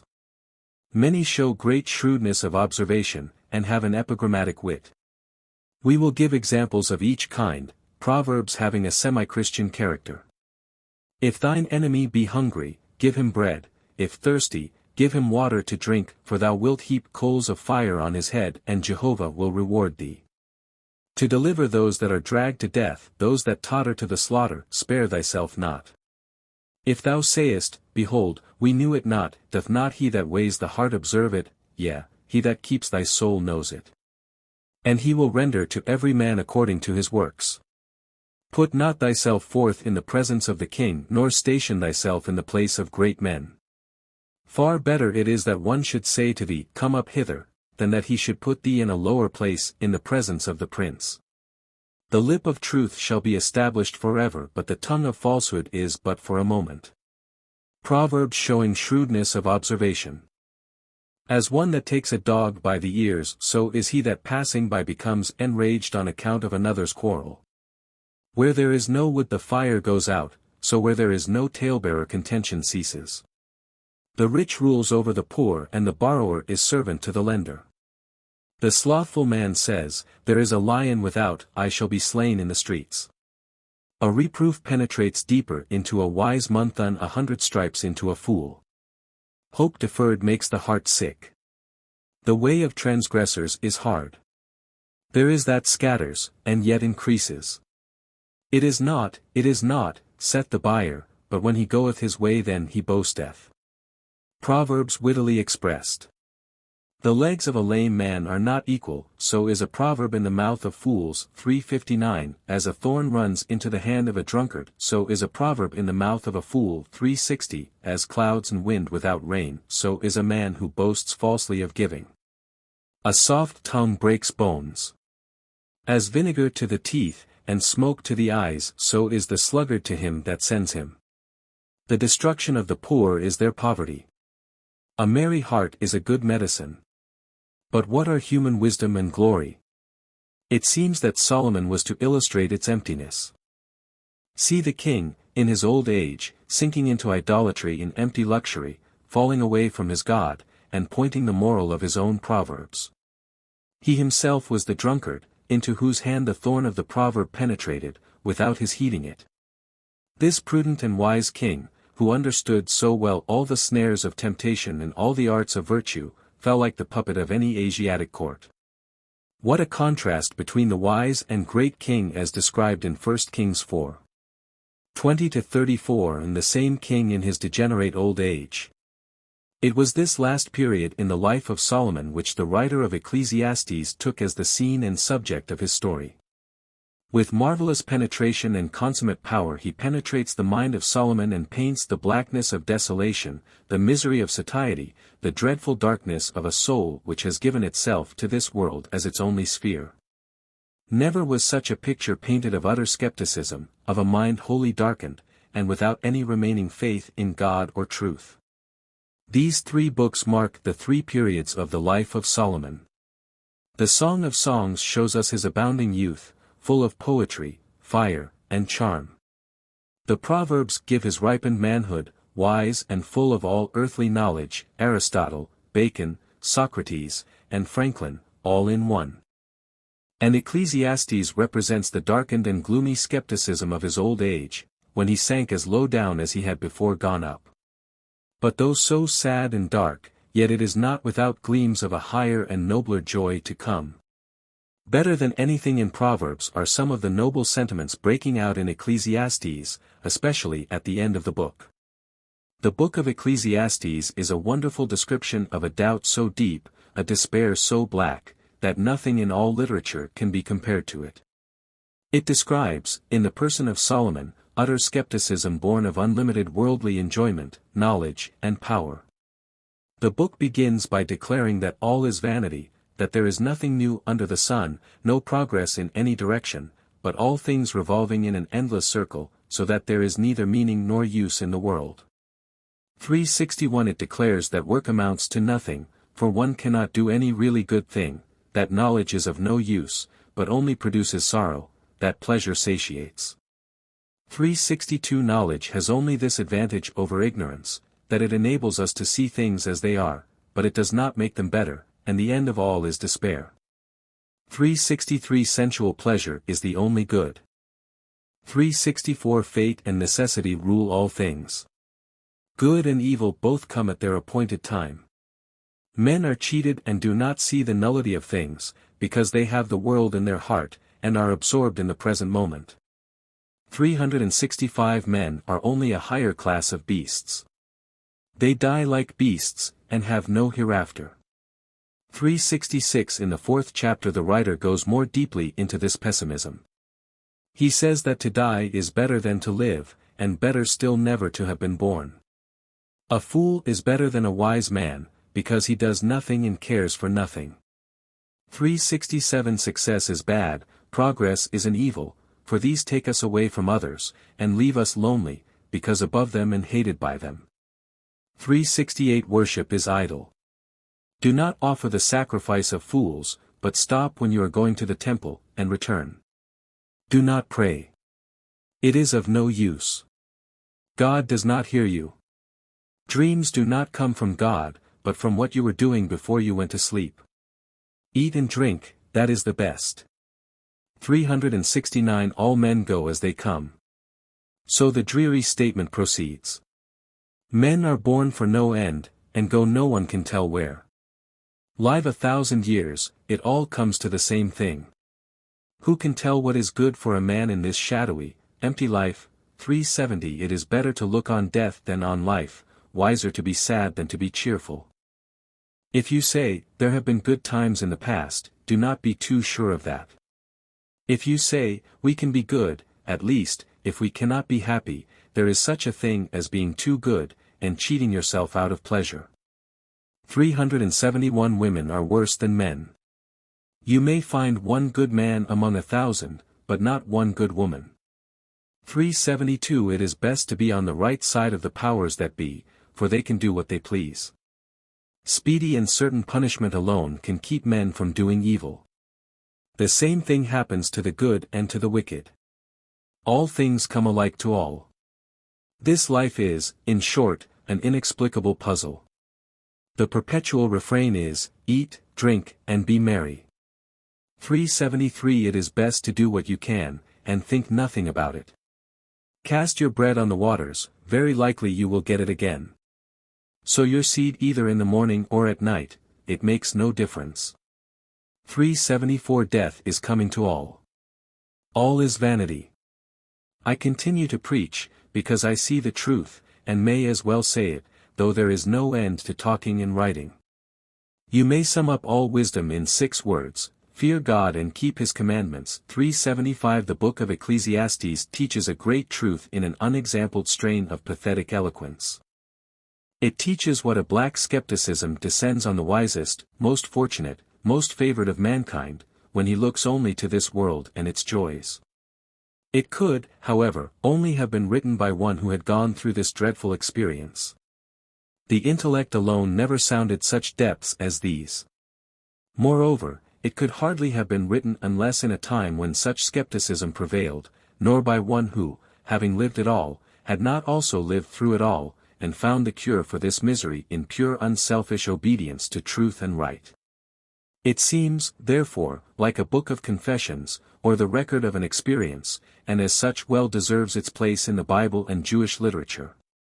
The book of Job is a still more wonderful production, but in a wholly different tone.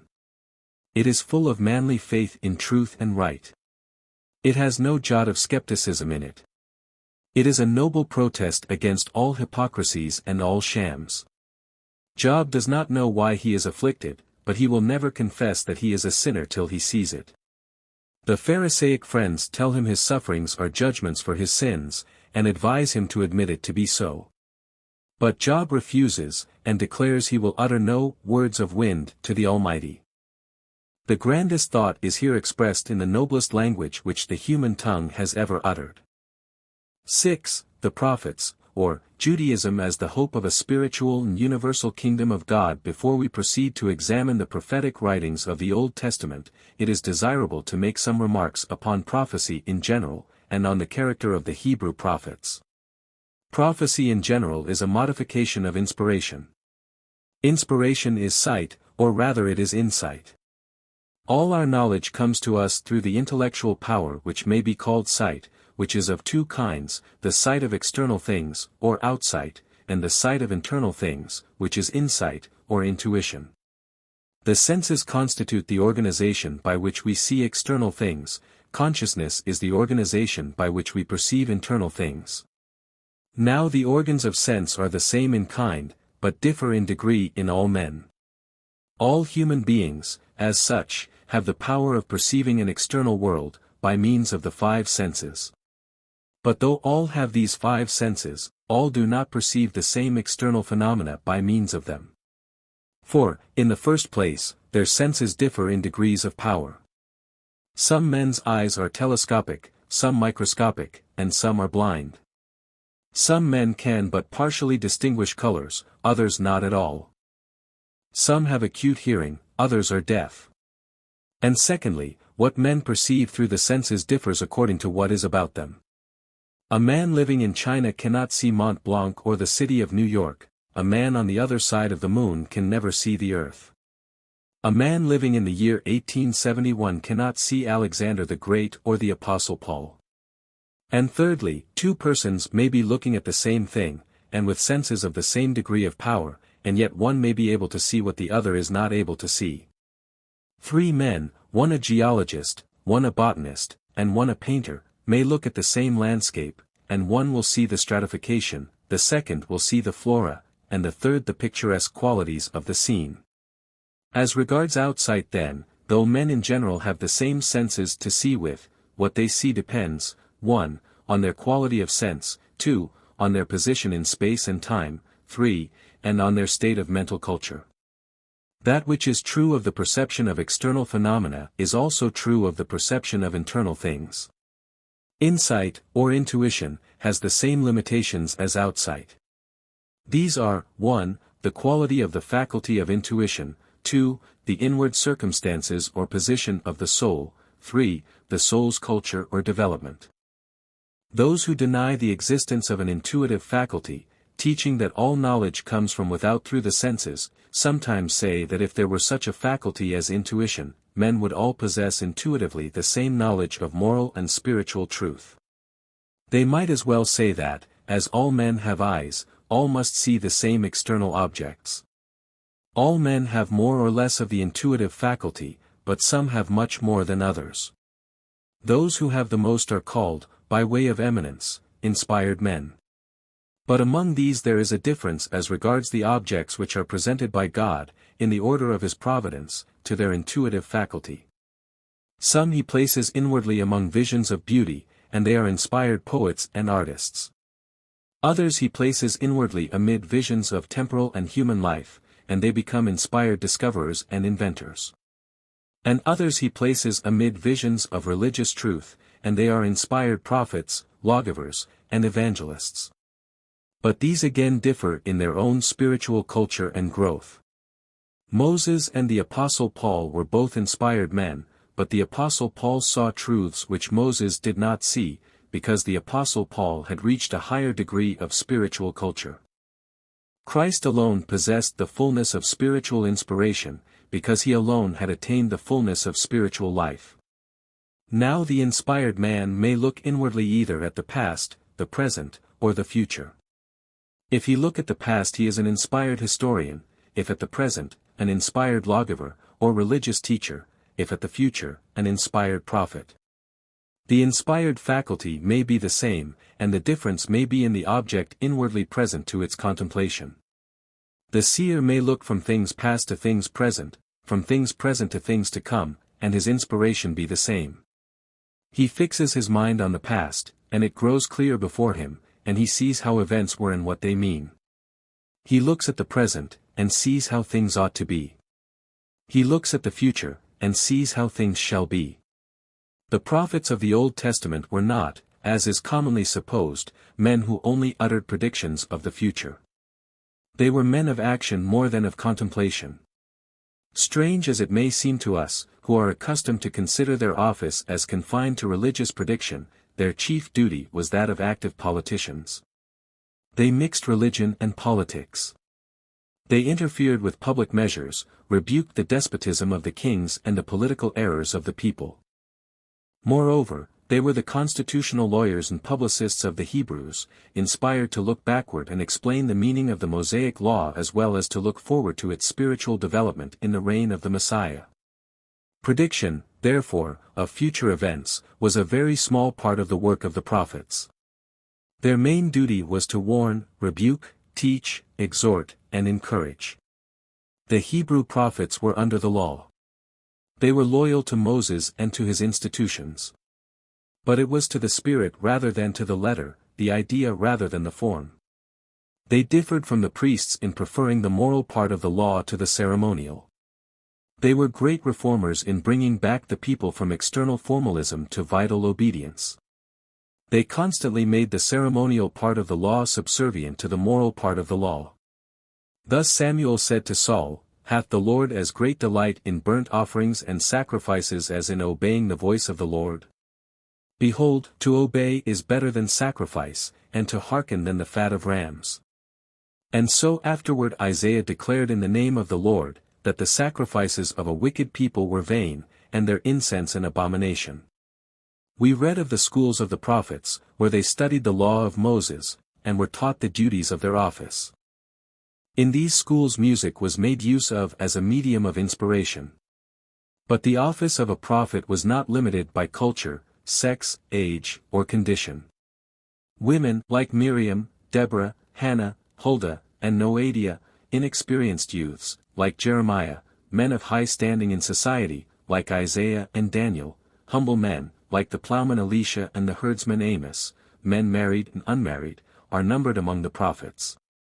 Living poorly, wearing sackcloth, feeding on vegetables, imprisoned or assassinated by kings, stoned by the people, the most unpopular of men, sometimes so possessed by the Spirit as to rave like madmen, obliged to denounce judgments and woes against kings and people, it is no wonder that they often shrank from their terrible office.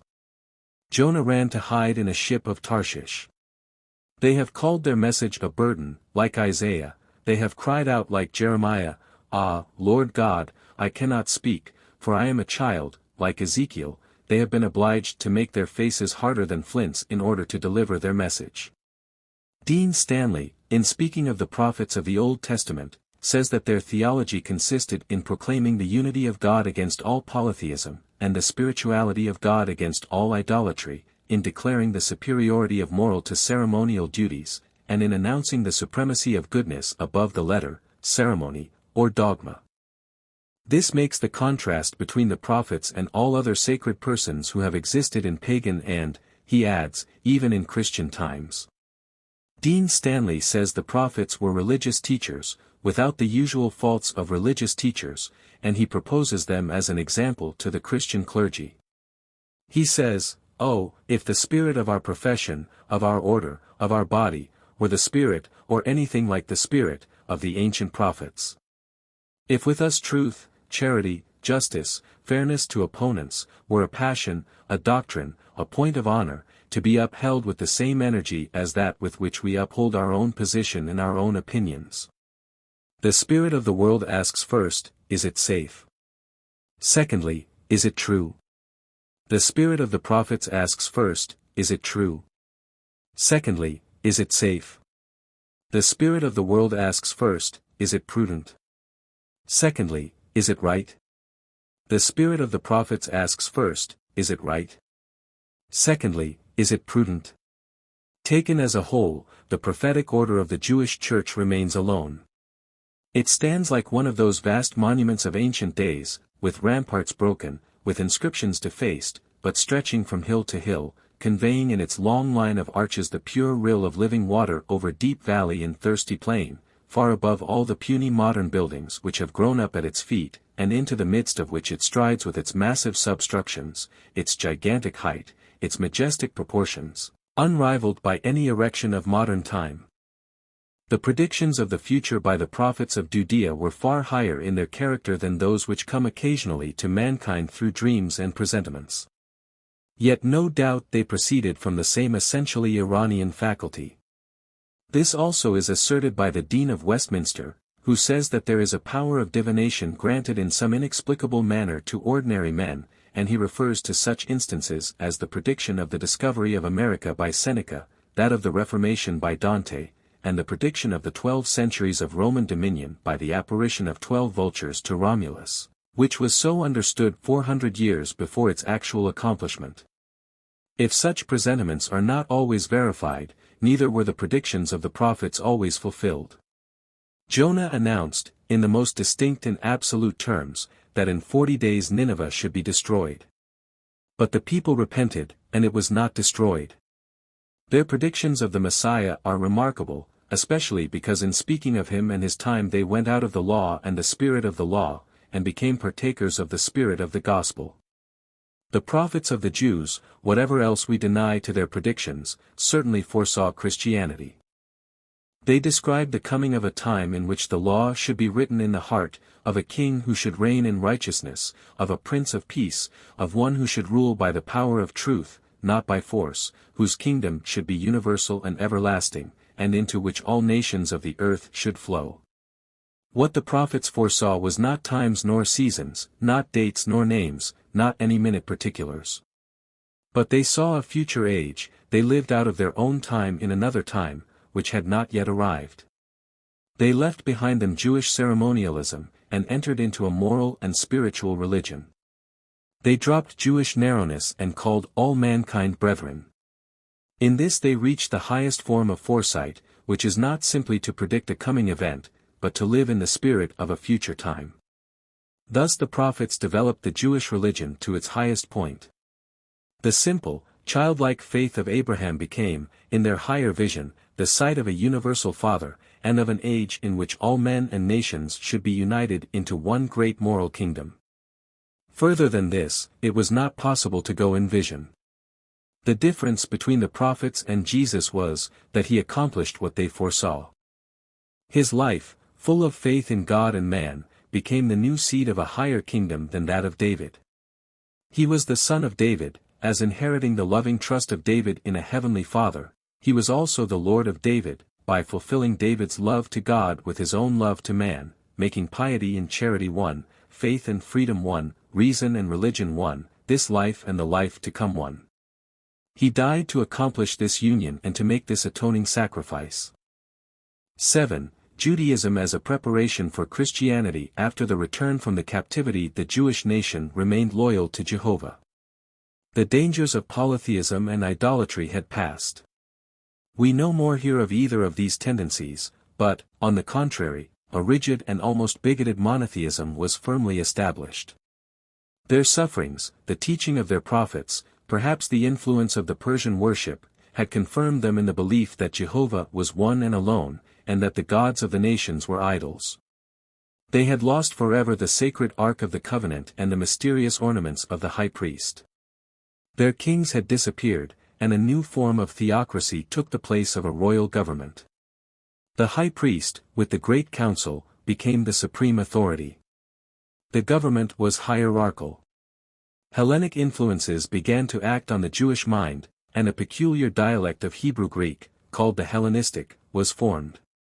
The Septuagint, or Greek version of the Old Testament, was made in Alexandria about B.C. 260. In Egypt, Greek philosophy began to affect the Jewish mind, the final result of which was the system of Philo. Greek influences spread to such an extent that a great religious revolution took place in Palestine, B.C. 170, and the temple at Jerusalem was turned into a temple of Olympic Jupiter. Many of the priests and leading citizens accepted this change, though the heart of the people rejected it with horror. Under Antiochus the temple was profaned, the sacrifices ceased, the keeping of the Sabbath and use of the Scriptures were forbidden by a royal edict. Then arose the Maccabees, and after a long and bitter struggle re-established the worship of Jehovah, B.C. 141. After this the mass of the people, in their zeal for the law and their old institutions, fell into the narrow bigotry of the Pharisees. The Sadducees were Jewish Epicureans, but though wealthy were few, and had little influence. The Essenes were Jewish monks, living in communities, and as little influential as are the Shakers in Massachusetts today. They were not only few, but their whole system was contrary to the tone of Jewish thought, and was probably derived from Orphic Pythagoreanism. 376 The Talmud, that mighty maze of Jewish thought, commencing after the return from the captivity, contains the history of the gradual progress and development of the national mind. The study of the Talmud is necessary to the full understanding of the rise of Christianity. Many of the parables and precepts of Jesus may have had their origin in these traditions and teachings. For the Talmud contains much that is excellent, and the originality of Jesus was not in saying what never had been thought before, but in vitalizing all old truth out of a central spiritual life. His originality was not novelty, but vitality. We have room here but for a single extract. 377, 613 injunctions, says the Talmud, was Moses instructed to give to the people. David reduced them all to 11, in the 15th Psalm, Lord, who shall abide in thy tabernacle, who shall dwell on thy holy hill? He that walketh uprightly, and see, the prophet Isaiah reduced them to 6, 33. 15 He that walketh righteously, and see, the prophet Micah reduced them to 3, 6. 8 What doth the Lord require of thee but to do justly, and to love mercy, and to walk humbly with thy God? Isaiah once more reduced them to 2, lvi. 1 Keep ye judgment and do justice. Amos, v. 4, reduced them all to 1, Seek ye me and ye shall live. But lest it might be supposed from this that God could be found in the fulfillment of his whole law only, Habakkuk said, 2. For the just shall live by his faith. Thus we have seen the Jewish religion gradually developed out of the family worship of Abraham, through the national worship of the law to the personal and filial trust of David, and the spiritual monotheism of Job and the prophets. Through all these changes there ran the one golden thread of faith in a supreme being who was not hidden and apart from the world, but who came to man as to his child. At first this belief was narrow and like that of a child. 378 We read that when Noah went into the ark, the Lord shut him in, that when Babel was built, the Lord came down to see the city and the tower which the children of men had built, that when Noah offered burnt sacrifices, the Lord smelled a sweet savor, that he told Moses to make him a sanctuary, that he might dwell among the Israelites. We have seen, in our chapter on Greece, that Homer makes Jupiter send a pernicious dream to Agamemnon, to deceive him, in other words, makes Jupiter tell a lie to Agamemnon. But how is the account in 1 Kings 22? 20-23, any better? 379 But how all this ignorance was enlightened, and this narrowness enlarged, let the magnificent theism of the Psalms, of Job, and of Isaiah testify. Solomon declares, the heaven of heavens cannot contain him, how much less this house that I have builded.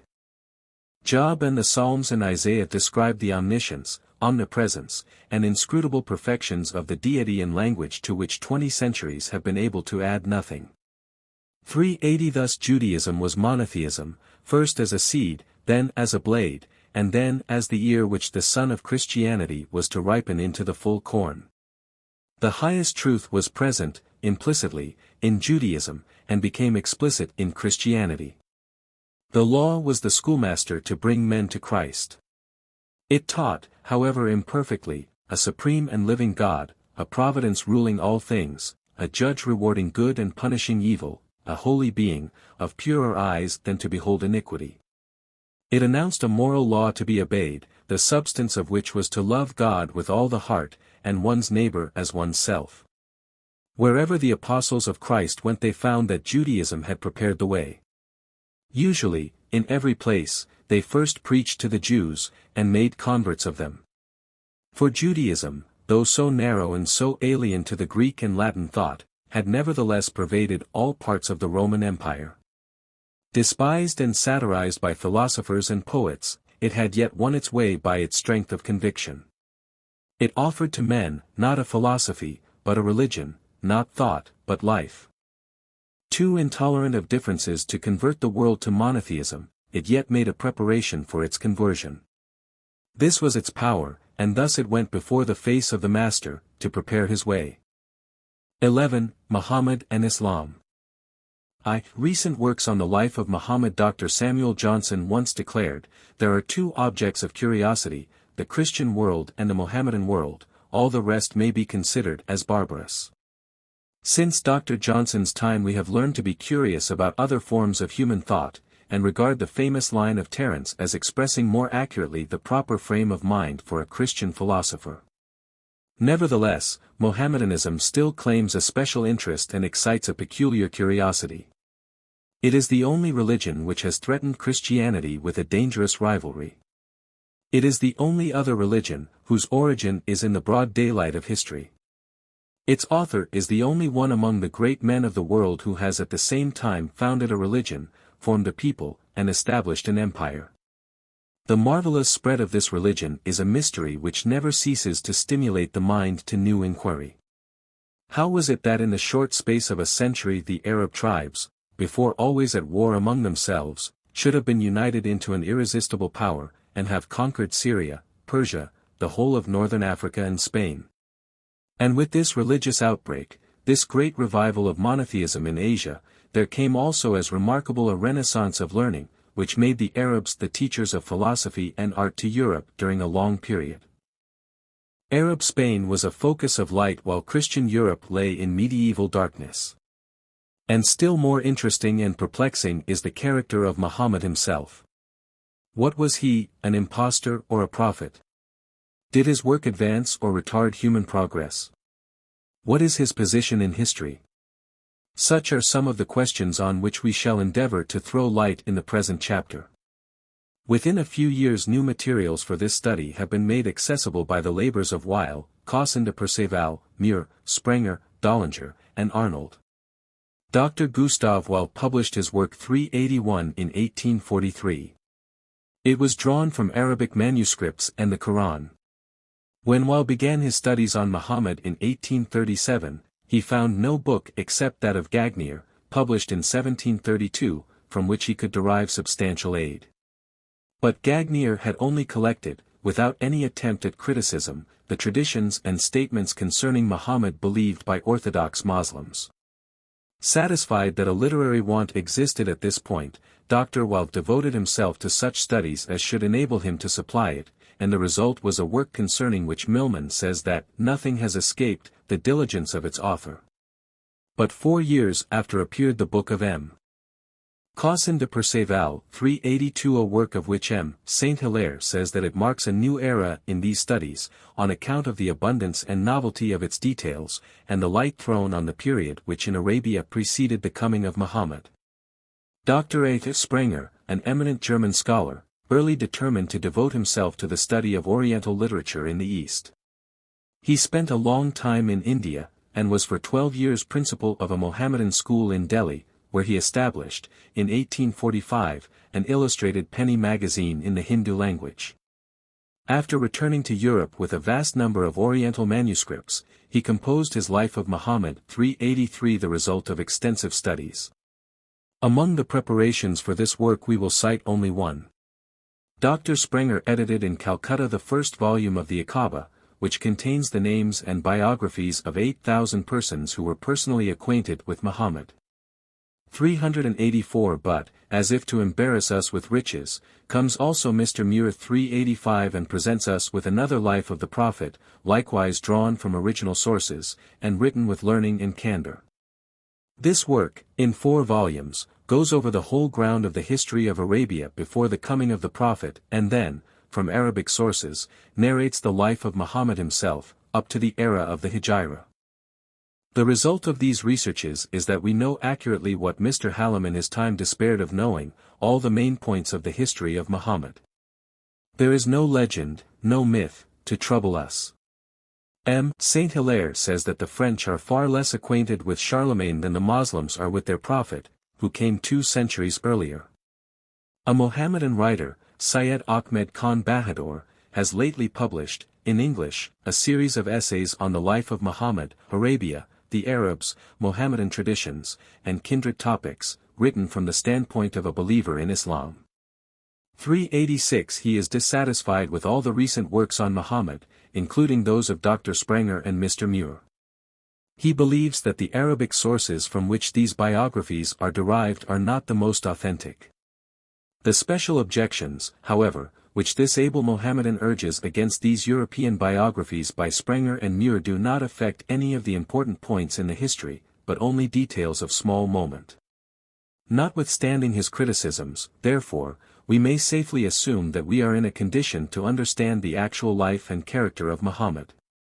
All that the Sayyid says concerning the duty of an impartial and friendly judgment of Islam and its author is, of course, true.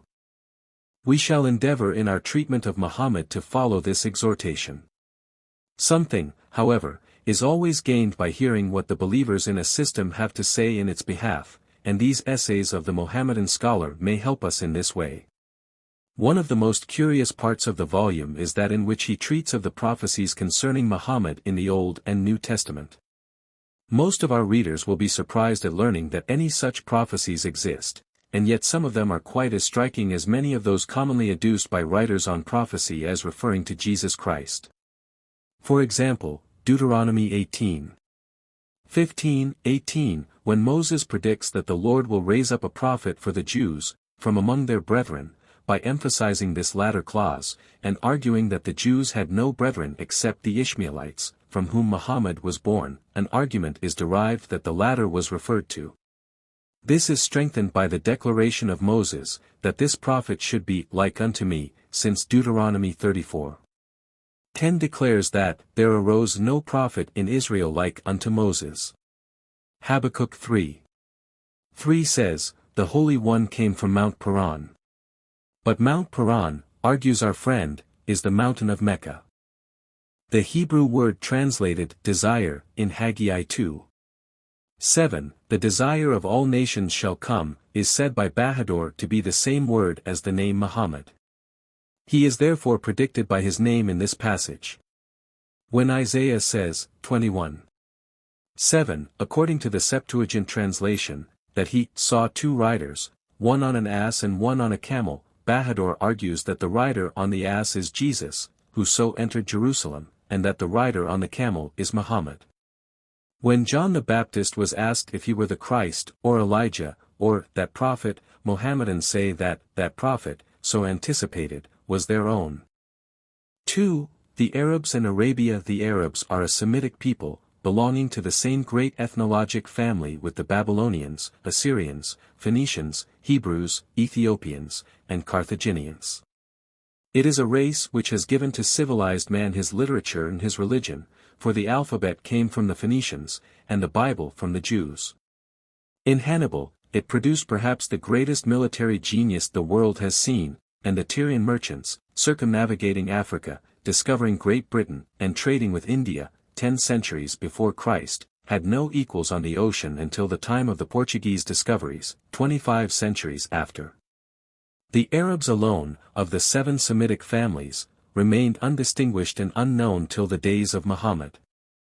Their claim of being descended from Abraham is confirmed by the unerring evidence of language. The Arabic roots are, 9/10 of them, identical with the Hebrew, and a similarity of grammatical forms shows a plain glossological relation. But while the Jews have a history from the days of Abraham, the Arabs had none till Muhammad. During 20 centuries these nomads wandered to and fro, engaged in mutual wars, verifying the prediction, Gen. 16:12, concerning Ishmael, he will be a wild man, his hand will be against every man, and every man's hand against him. Wherever such wandering races exist, whether in Arabia, Turkestan, or equatorial Africa, darkness covers the earth, and gross darkness the people. The earth has no geography, and the people no history. During all this long period, from the time of Abraham to that of Muhammad, the Arabs were not a nation, but only a multitude of tribes, either stationary or wandering. But of these two the nomad or Bedouin is the true type of the race as it exists in northern Arabia. The Arab of the south is in many respects different, in language, in manners, and in character, confirming the old opinion of a double origin. But the northern Arab in his tent has remained unchanged since the days of the Bible. Proud of his pure blood, of his freedom, of his tribe, and of his ancient customs, he desires no change. He is, in Asia, what the North American Indian is upon the western continent. As the Indians, his chief virtues are courage in war, cunning, wild justice, hospitality, and fortitude. He is, however, of a better race, more reflective, more religious, and with a thirst for knowledge. The pure air and the simple food of the Arabian plains keep him in perfect health, and the necessity of constant watchfulness against his foes, from whom he has no defense of rock, forest, or fortification, quickens his perceptive faculties.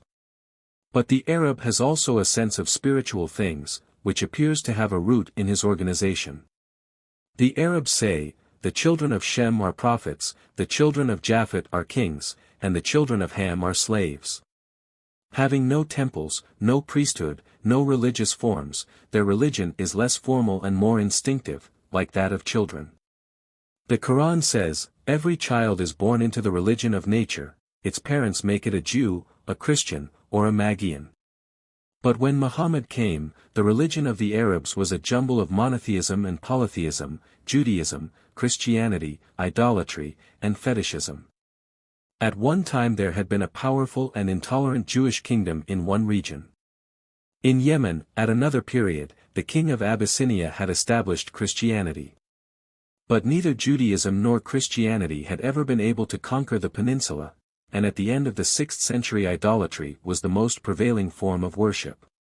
At this time Muhammad appeared, and in a few years united in one faith all the warring tribes of Arabia, consolidated them into a single nation, and then wielded their mighty and enthusiastic forces against Syria, Persia, and North Africa, triumphant wherever they moved. He, certainly, if ever man possessed it, had the rare gift of natural empire. To him, more than to any other of whom history makes mention, was given the monarch mind, the mystery of commanding, the birth-hour gift, the art Napoleon of wielding, molding, gathering, welding, banding the hearts of thousands till they moved as one. 3. Early life of Muhammad, to the Hijra. But it was not as a soldier or ambitious conqueror that Muhammad began his career.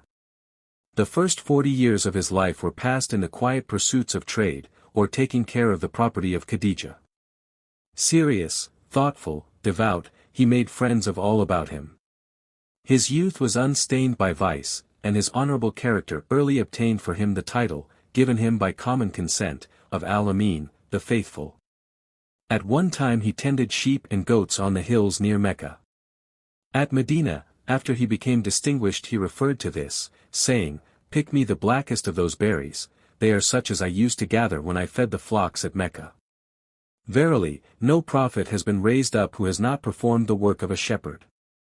When 25 years of age, he entered into the service of Khadija, a rich widow, as her agent, to take charge of her merchandise and to sell it at Damascus. When the caravan returned, and his adventure had proved successful, Khadija, then 40 years old, became interested in the young man. She was wise, virtuous, and attractive. They were married, and, till her death, Muhammad was a kind and loving husband. Khadija sympathized with her husband in his religious tendencies, and was his first convert. His habit was to retire to a cave on Mount Hira to pray and to meditate. Sadness came over him in view of the evils in the world. One of the surahs of the Quran, supposed to belong to this period, is as follows, Surah 103. By the declining day I swear, verily, man is in the way of ruin, excepting such as possess faith and do the things which be right and stir up one another to truth and steadfastness. About this time he began to have his visions of angels, especially of Gabriel. He saw a light, and heard a voice, and had sentences like the above put into his mind. These communications were accompanied by strong convulsions, epilepsy, says Weil, in which he would fall to the ground and foam at the mouth. Sprenger considers it to have been a form of hysteria, with a mental origin, perhaps accompanied with catalepsy. The Prophet himself said, "Inspiration descends on me in two ways. Sometimes Gabriel cometh and communicateth the revelation, as one man to another. This is easy. But sometimes it is as the ringing of a bell, which rends me in pieces, and grievously afflicts me." One day, when Abu Bakr and Omar sat in the mosque at Medina, Muhammad came suddenly upon them, lifting up his beard and looking at it, and Abu Bakr said, "Ah thou, for whom I would sacrifice father and mother, white hairs are hastening upon thee." "Yes," said the Prophet, Hud, Surah 11, "and its sisters have hastened my white hairs." "And who," asked Abu Bakr, are its sisters. The inevitable, Surah 56, and the striking, Surah 101, replied Muhammad. These three are called the terrific surahs. But these last surahs came later than the period now referred to. At this time his visions and revelations possessed him, he did not possess nor control them. In later years the spirit of the Prophet was more subject to the Prophet. But the Quran is an unintelligible book unless we can connect it with the biography of its writer. All the incidents of his life took shape in some revelation. A separate revelation was given to encourage or to rebuke him, and in his later years the too subservient inspiration came to appease the jealousy of his wives when a new one was added to their number. But, however it may have been afterward, in the beginning his visions were as much a surprise to him as to others. A careful distribution of the surahs, according to the events which befell him, would make the Quran the best biography of the Prophet. As we said of David in his Psalms, so it may be said of Muhammad, that his life hangs suspended in these hymns, as in votive pictures, each the record of some grave experience. Now, it is impossible to read the detailed accounts of this part of the life of Muhammad, and have any doubt of his profound sincerity. His earliest converts were his bosom friends and the people of his household, who were intimately acquainted with his private life. Nor does a man easily begin an ambitious course of deception at the age of 40, having lived till that time as a quiet, peaceful, and unobtrusive citizen. 387 What was he to gain by this career? Long years passed before he could make more than a handful of converts. During these weary years he was the object of contumely and hatred to the ruling tribe in Mecca. His life was hardly safe from them. Nothing could be more hopeless than his position during the first 12 years of his public preaching. Only a strong conviction of the reality of his mission could have supported him through this long period of failure, loneliness, and contempt. During all these years the wildest imagination could not have pictured the success which was to come. Here is a surah in which he finds comfort in God and his promises. Surah 93. By the rising sunshine, by the night when it darkeneth, thy Lord hath not removed from thee, neither hath he been displeased. And verily the future shall be better than the past. What? Did he not find thee an orphan, and give thee a home, and found thee astray, and directed thee? In this surah, Muhammad refers to the fact of the death of his mother, Amina, in his 7th year, his father having died a few months before. He visited her tomb many years after, and lifted up his voice and wept. In reply to the questions of his companions, he said, This is the grave of my mother, the Lord hath permitted me to visit it, and I asked leave to pray for her, and it was not granted. So I called my mother to remembrance, and the tender memory of her overcame me, and I wept. The child had been taken by his grandfather, Abd al-Muttalib, then 80 years old, who treated him with the greatest indulgence. At his death, shortly after, Muhammad was adopted by his uncle, Abu Talib, the chief of the tribe. Abu Talib brought him up like his own son, making him sleep by his bed, eat by his side, and go with him wherever he went. And when Muhammad, assuming his inspired position, declared himself a prophet, his uncle, then aged and universally respected, protected him from his enemies, though Abu himself never accepted his teaching. Muhammad therefore had good reason to bless the providence which had provided such protectors for his orphaned infancy. Among the earliest converts of Muhammad, after Khadijah, were his 2 adopted children, Ali and Zayd. Ali was the son of his guardian, Abu Talib, who had become poor, and found it hard to support his family. Muhammad, prompted by his usual kindness and consideration, says Mr. Muir, went to his rich uncle Abbas, and proposed that each of them should adopt one of Abu Talib's children, which was done. His other adopted son, Zayd, belonged to a Syrian tribe, and had been taken captive by marauders, sold into slavery, and given to Khadijah, who presented him to her husband. After a while the father of Zayd heard where he was, and coming to Mecca offered a large sum as ransom for his son.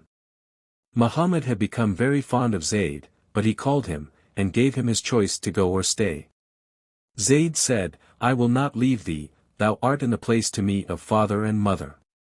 Then Muhammad took him to the Kaaba, and touching the black stone said, Bear witness, all here.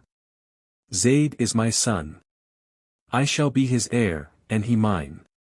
So the father returned home contented, and Zayd was henceforth known as Zayd ibn Muhammad, Zayd, the son of Muhammad. It is reported that when Ali was about 13 years old, Muhammad was one day praying with him in one of the retired glens near Mecca, whither they had gone to avoid the ridicule of their opponents. Abu Talib, passing by, said, "My nephew. What is this new faith I see thee following?" "O my uncle," replied Muhammad, "it is the religion of God, his angels and prophets, the religion of Abraham. The Lord hath sent me as his apostle, and thou, uncle, art most worthy to be invited to believe." Abu Talib replied, "I am not able, my nephew, to separate from the customs of my forefathers, but I swear that while I live no one shall trouble thee." Then he said to Ali, "My son, he will not invite thee to anything which is not good, wherefore thou art free to cleave to him." Another early and important convert was Abu Bakr, father of Muhammad's favorite wife, Aisha, and afterward the Prophet's successor. Aisha said she could not remember the time when both her parents were not true believers. Of Abu Bakr, the Prophet said, "I never invited any to the faith who did not show hesitation, except Abu Bakr. When I proposed Islam to him he at once accepted it. He was thoughtful, calm, tender, and firm. He is still known as Al-Sadiq, the True One." Another of his titles is, the second of the two, from having been the only companion of Muhammad in his flight from Mecca. Hassan, the poet of Medina, thus says of him, "And the second of the two in the glorious cave, while the foes were searching around, and they too were in the mountain, and the Prophet of the Lord, they well knew, loved him more than all the world, he held no one equal unto him." 388 Abu Bakr was at this time a successful merchant, and possessed some 40,000 dirhams. But he spent most of it in purchasing and giving freedom to Moslem slaves, who were persecuted by their masters for their religion. He was an influential man among the Quraysh. This powerful tribe, the rulers of Mecca, who from the first treated Muhammad with contempt, gradually became violent persecutors of him and his followers. Their main wrath fell on the unprotected slaves, whom they exposed to the scorching sun, and who, in their intolerable thirst, would sometimes recant, and acknowledge the idols. Some of them remained firm, and afterward showed with triumph their scars.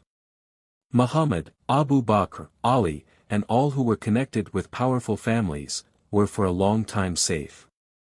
For the principal protection in such a disorganized society was the principle that each tribe must defend every one of its members, at all hazards.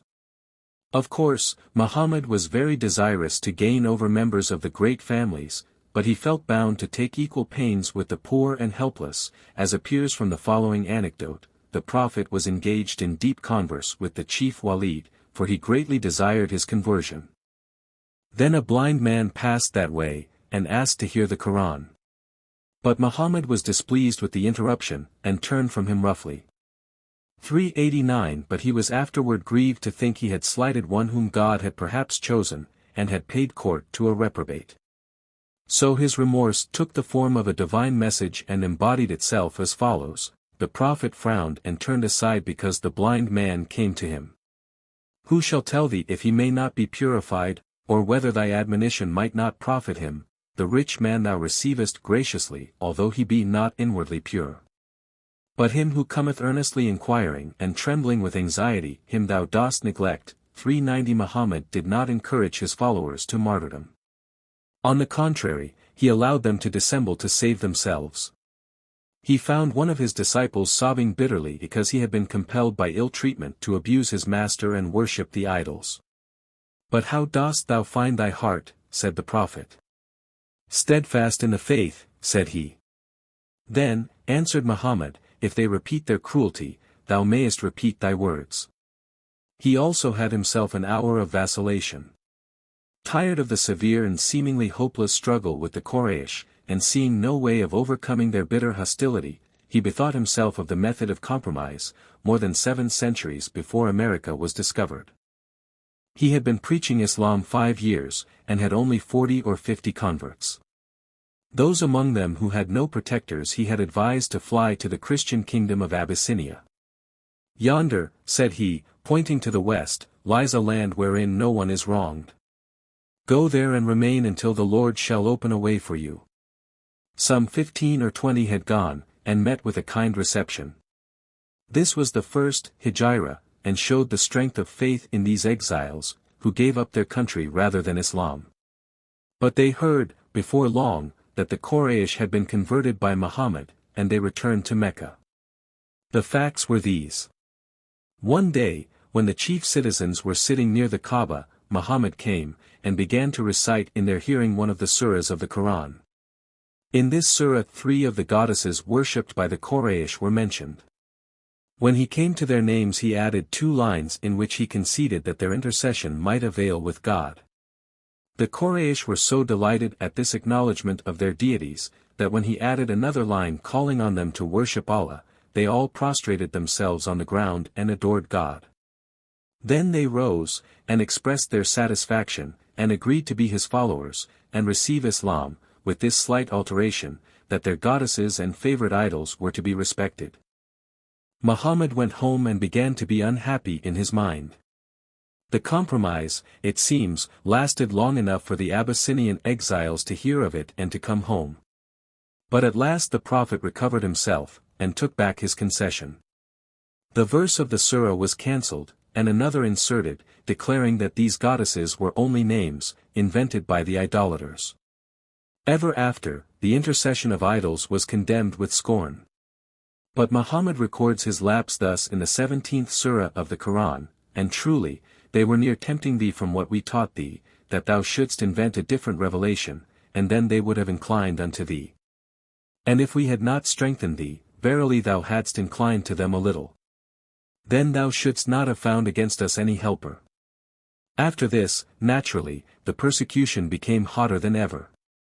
A second body of exiles went to Abyssinia. Had not the venerable Abu Talib protected Muhammad, his life might have been lost. As it was, the persecutors threatened the old man with deadly enmity unless he gave up Muhammad. But Abu Talib, though agreeing with them in their religion, and worshipping their gods, refused to surrender his nephew to them. Once, when Muhammad had disappeared, and his uncle suspected that the Quraysh had seized him, he armed a party of Hashemite youths with dirks, and went to the Kaaba, to the Quraysh. But on the way he heard that Muhammad was found. Then, in the presence of the Quraysh, he told his young men to draw their dirks, and said, By the Lord! Had ye killed him, not one of you had remained alive. This boldness cowed their violence for a time. But as the unpopularity of Muhammad increased, he and all his party were obliged to take refuge with the Hashemites in a secluded quarter of the city belonging to Abu Talib. The conversion of Omar about this time only increased their rage. They formed an alliance against the Hashemites, agreeing that they would neither buy nor sell, marry, nor have any dealings with them. This oath was committed to writing, sealed, and hung up in the Kaaba.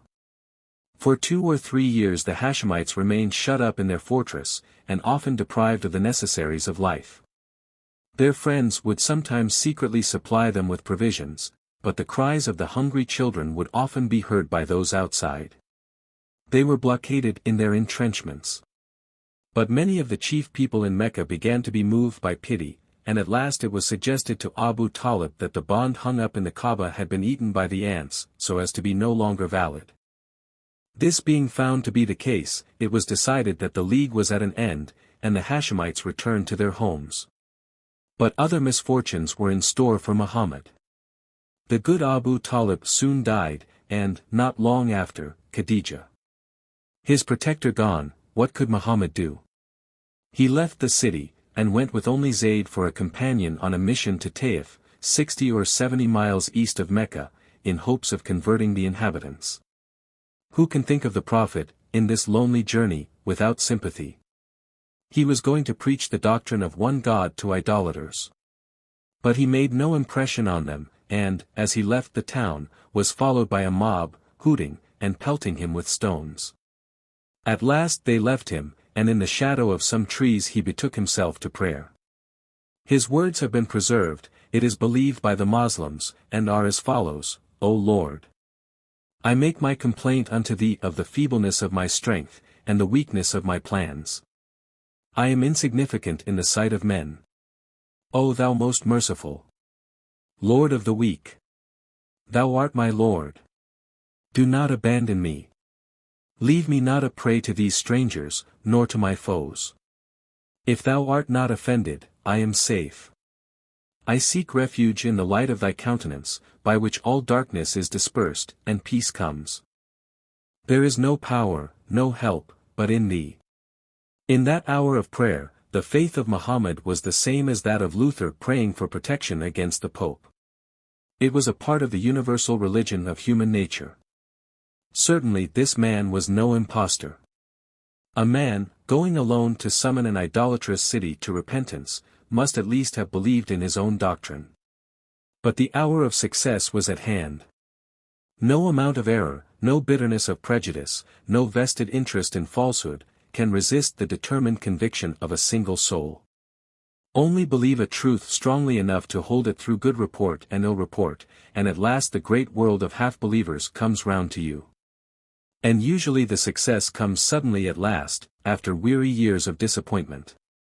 The great tree, which seems so solid and firm, has been secretly decaying within, and is hollow at heart. At last it falls in a moment, filling the forest with the echoes of its ruin. The dam, which seems strong enough to resist a torrent, has been slowly undermined by 1,000-minute rills of water.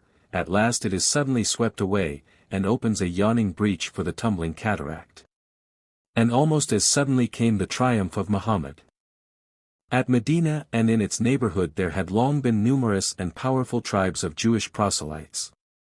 In their conflicts with the idolaters, they had often predicted the speedy coming of a prophet like Moses. The Jewish influence was great at Medina, and that of the idolaters was divided by bitter quarrels. Now it must be remembered that at this time Muhammad taught a kind of modified Judaism. He came to revive the religion of Abraham, Isaac, and Jacob. He continually referred to the Old Testament and the Talmud for authority. He was a prophet and inspired, but not to teach anything new. He was to restore the universal religion which God had taught to man in the beginning, the religion of all true patriarchs and prophets. Its essential doctrine was the unity of God, and his supremacy and providence. Its one duty was Islam, or submission to the divine will. Its worship was prayer and almsgiving. At this time he did not make belief in himself the main point, it was to profess the unity of God, and to submit wholly to God. So that the semi-Judaized pilgrims from Medina to Mecca were quite prepared to accept his teachings. Muhammad, at the time of the pilgrimage, met with many of them, and they promised to become his disciples. The pledge they took was as follows: we will not worship any but the one God, we will not steal, nor commit adultery, nor kill our children, female we will not slander at all, nor disobey the Prophet in anything that is right. This was afterward called the Pledge of Women, because it did not require them to fight for Islam. This faith spread rapidly among the idolaters at Medina, much more so than the Jewish system. The Jews required too much of their proselytes, they insisted on their becoming Jews. They demanded a change of all their previous customs. But Muhammad only asked for submission. About this time Muhammad had his famous dream or vision, in which he was carried by Gabriel on a winged steed to Jerusalem, to meet all the prophets of God and be welcomed by them to their number, and then to the seventh heaven into the presence of God. It was so vivid that he deemed it a reality, and maintained that he had been to Jerusalem and to heaven. This, and the Quran itself, were the only miracles he ever claimed. The Medina Muslims having entered into a second pledge, to receive Muhammad and his friends, and to protect them, the Prophet gave orders to his followers to leave Mecca secretly in small parties, and repair to Medina. As the stout sea captain remains the last on a sinking vessel, Muhammad stayed quietly at Mecca till all the others had gone. Only Abu Bakr's family and his own remained. The rest of the believers, to the number of about 200, had disappeared. The Quraysh, amazed at these events, knew not what to do.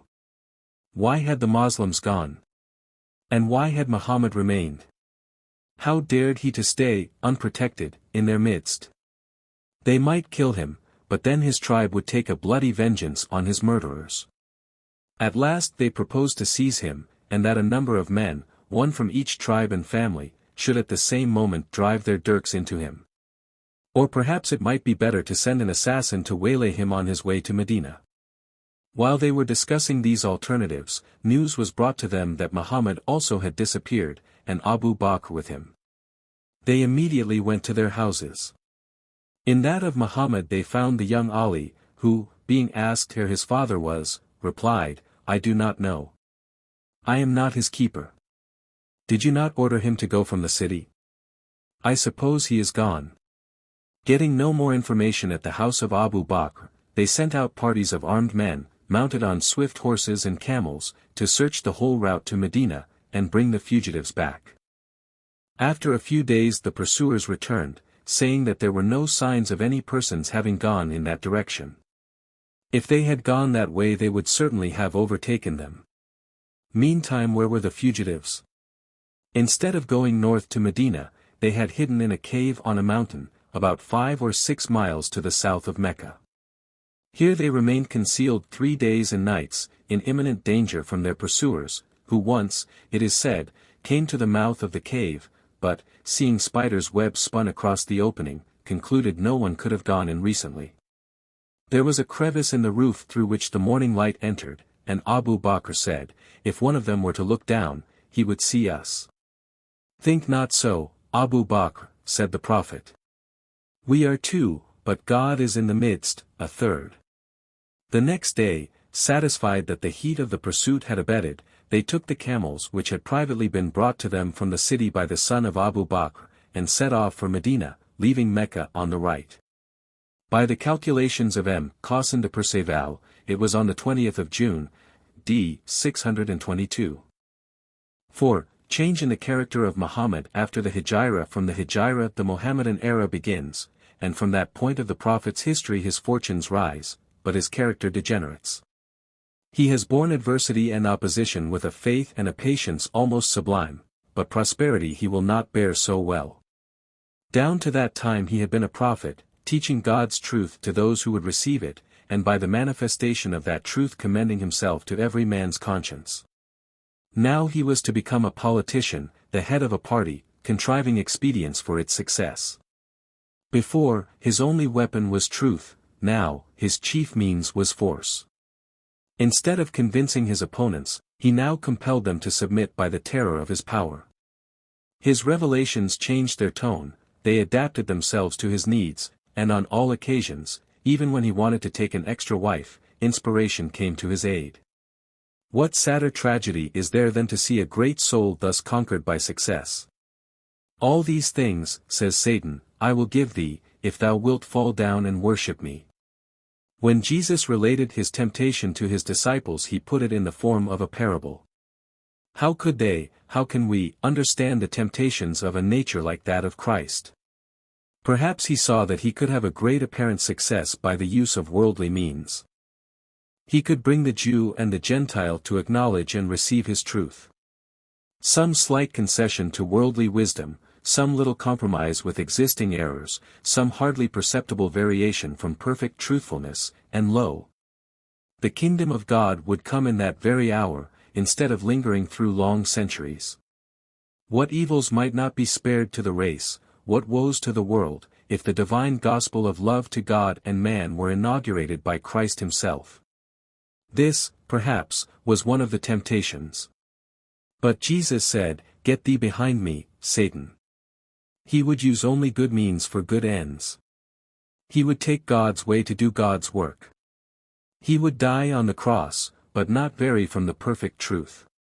The same temptation came to Muhammad, and he yielded. Up to the Hijrah, Muhammad might also have said, "My kingdom is not of this world." But now the sword and falsehood were to serve him, as his most faithful servants, in building up Islam. His ends were the same as before.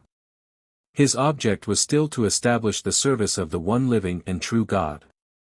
But his means, henceforth, are of the earthy. What a noble religion would Islam have been, if Muhammad could have gone on as he began. He accepted all the essential truths of Judaism, he recognized Moses and Christ as true teachers. He taught that there was one universal religion, the substance of which was faith in one supreme being, submission to his will, trust in his providence, and goodwill to his creatures. Prayer and alms were the only worship which God required. A marvelous and mighty work, says Mr. Muir, had been wrought by these few precepts. From time beyond memory Mecca and the whole peninsula had been steeped in spiritual torpor. The influences of Judaism, Christianity, and philosophy had been feeble and transient. Dark superstitions prevailed, the mothers of dark vices. And now, in 13 years of preaching, a body of men and women had risen, who rejected idolatry, worshipped the one great God, lived lives of prayer, practiced chastity, benevolence, and justice, and were ready to do and to bear everything for the truth. All this came from the depth of conviction in the soul of this one man. To the great qualities which Muhammad had shown as a prophet and religious teacher were now added those of the captain and statesman. He had at last obtained a position at Medina whence he could act on the Arabs with other forces than those of eloquence and feeling. And now the man who for 40 years had been a simple citizen and led a quiet family life, who afterward, for 13 years, had been a patient but despised teacher of the unity of God, passed the last 10 years of his strange career in building up a fanatical army of warriors, destined to conquer half the civilized world. From this period the old solution of the Mohammedan miracle is in order, from this time the sword leads, and the Quran follows. To this familiar explanation of Mohammedan success, Mr. Carlyle replies with the question, Mohammedanism triumphed with the sword? But where did it get its sword? We can now answer that pithy inquiry. The simple, earnest zeal of the original believers built up a power, which then took the sword, and conquered with it. The reward of patient, long-enduring faith is influence, with this influence ambition serves itself for its own purpose. Such is, more or less, the history of every religion, and, indeed, of every political party. Sects are founded, not by politicians, but by men of faith, by men to whom ideas are realities, by men who are willing to die for them. Such faith always triumphs at last, it makes a multitude of converts, it becomes a great power. The deep and strong convictions thus created are used by worldly men for their own purposes.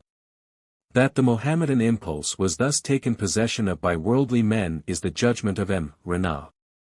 391, from all sides, says he, we come to this singular result, that the Mussulman movement was started almost without religious faith, that, setting aside a small number of faithful disciples, Muhammad really wrought very little conviction in Arabia. The party of true Mussulmans had all their strength in Omar, but after his assassination, that is to say, 12 years after the death of the Prophet, the opposite party triumphed by the election of Othman. The first generation of the Hijra was completely occupied in exterminating the primitive Mussulmans, the true fathers of Islamism. Perhaps it is bold to question the opinions of a Semitic scholar of the force of M. Renan, but it seems to us that he goes too far in supposing that such a movement as that of Islam could be started without a tremendous depth of conviction. At all events, supported by such writers as Weil, Sprenger, and Muir, we will say that it was a powerful religious movement founded on sincerest conviction, but gradually turned aside, and used for worldly purposes and temporal triumphs. And, in thus diverting it from divine objects to purely human ones, Muhammad himself led the way. He adds another, and perhaps the greatest, illustration to the long list of noble souls whose natures have become subdued to that which they worked in, who have sought high ends by low means, who, talking of the noblest truths, descend into the meanest prevarications, and so throw a doubt on all sincerity, faith, and honor.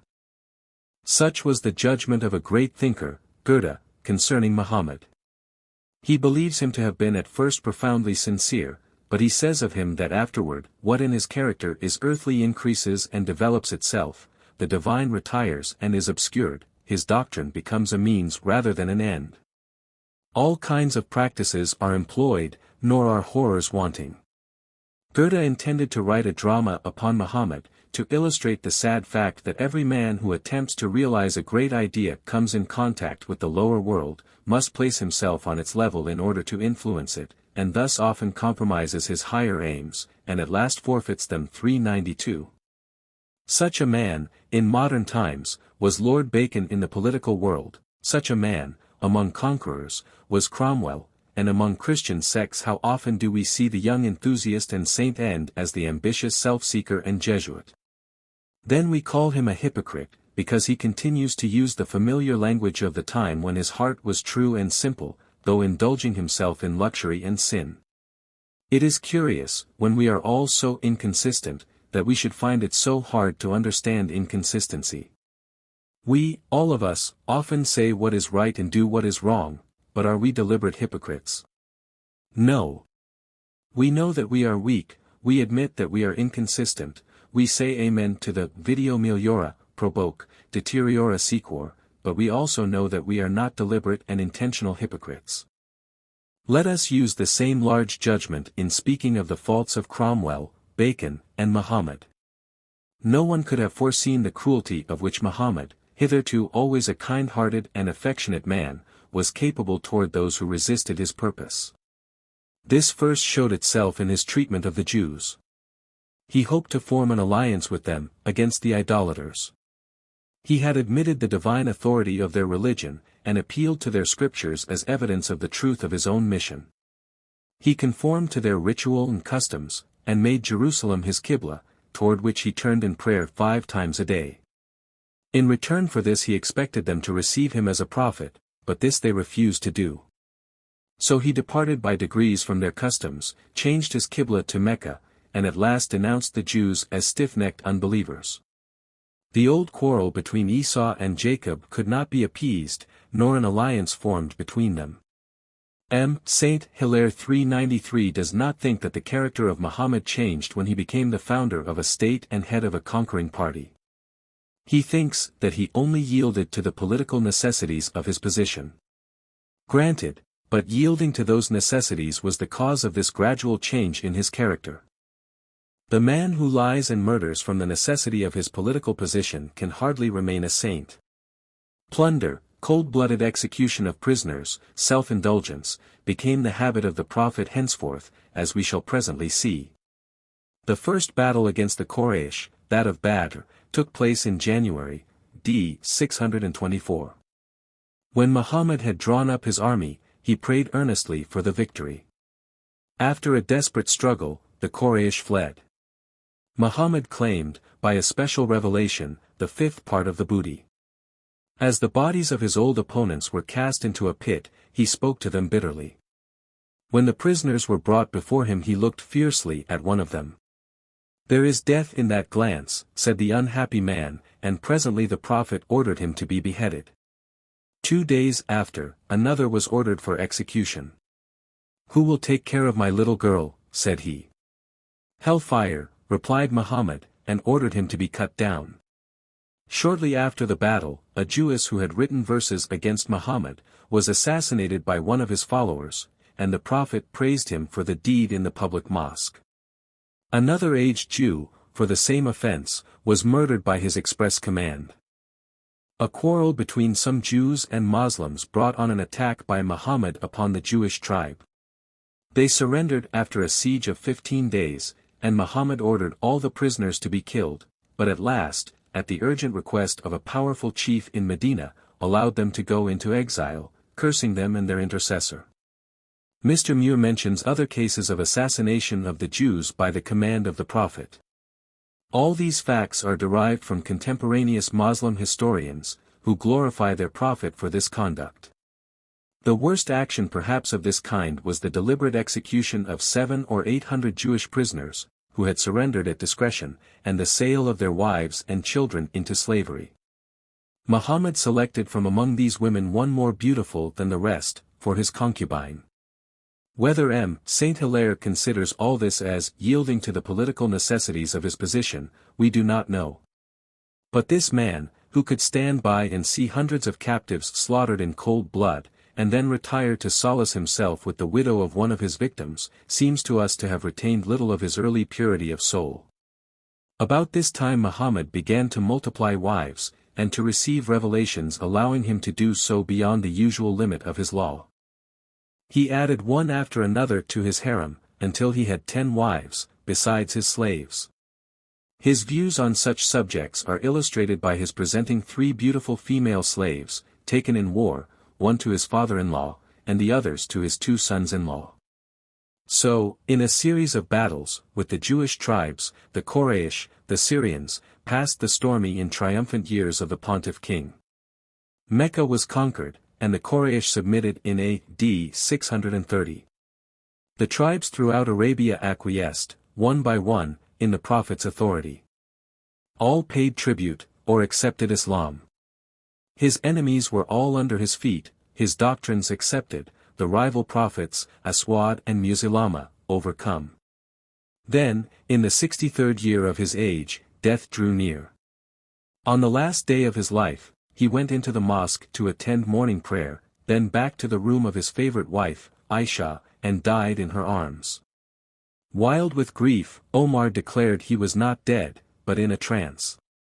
The grave Abu Bakr composed the excited multitude, and was chosen caliph, or successor to the Prophet. Muhammad died on June 8, A.D. 632, and was buried the next day, amid the grief of his followers. Abu Bakr and Omar offered the prayer, "Peace be unto thee, O Prophet of God, and the mercy of the Lord, and his blessing.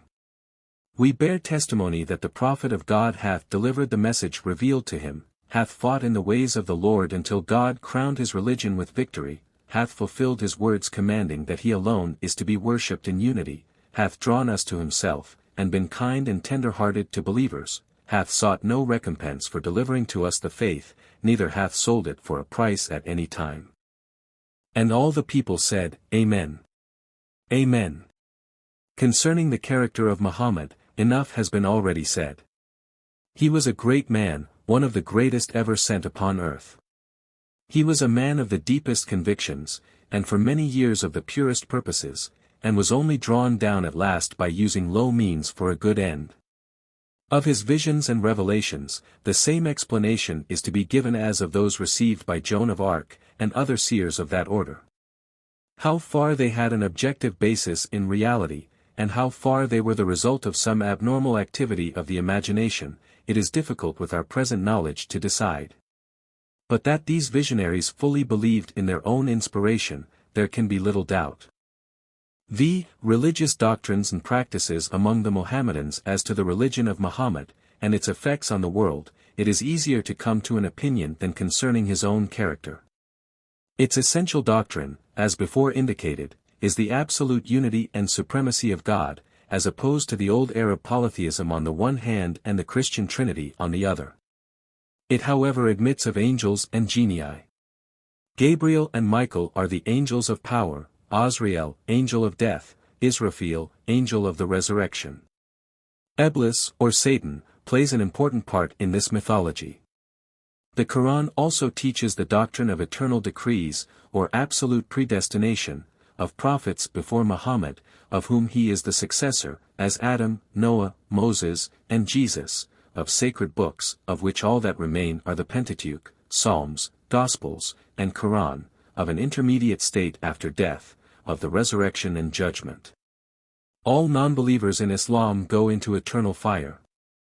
There are separate hells for Christians, Jews, Sabians, Magians, idolaters, and the hypocrites of all religions.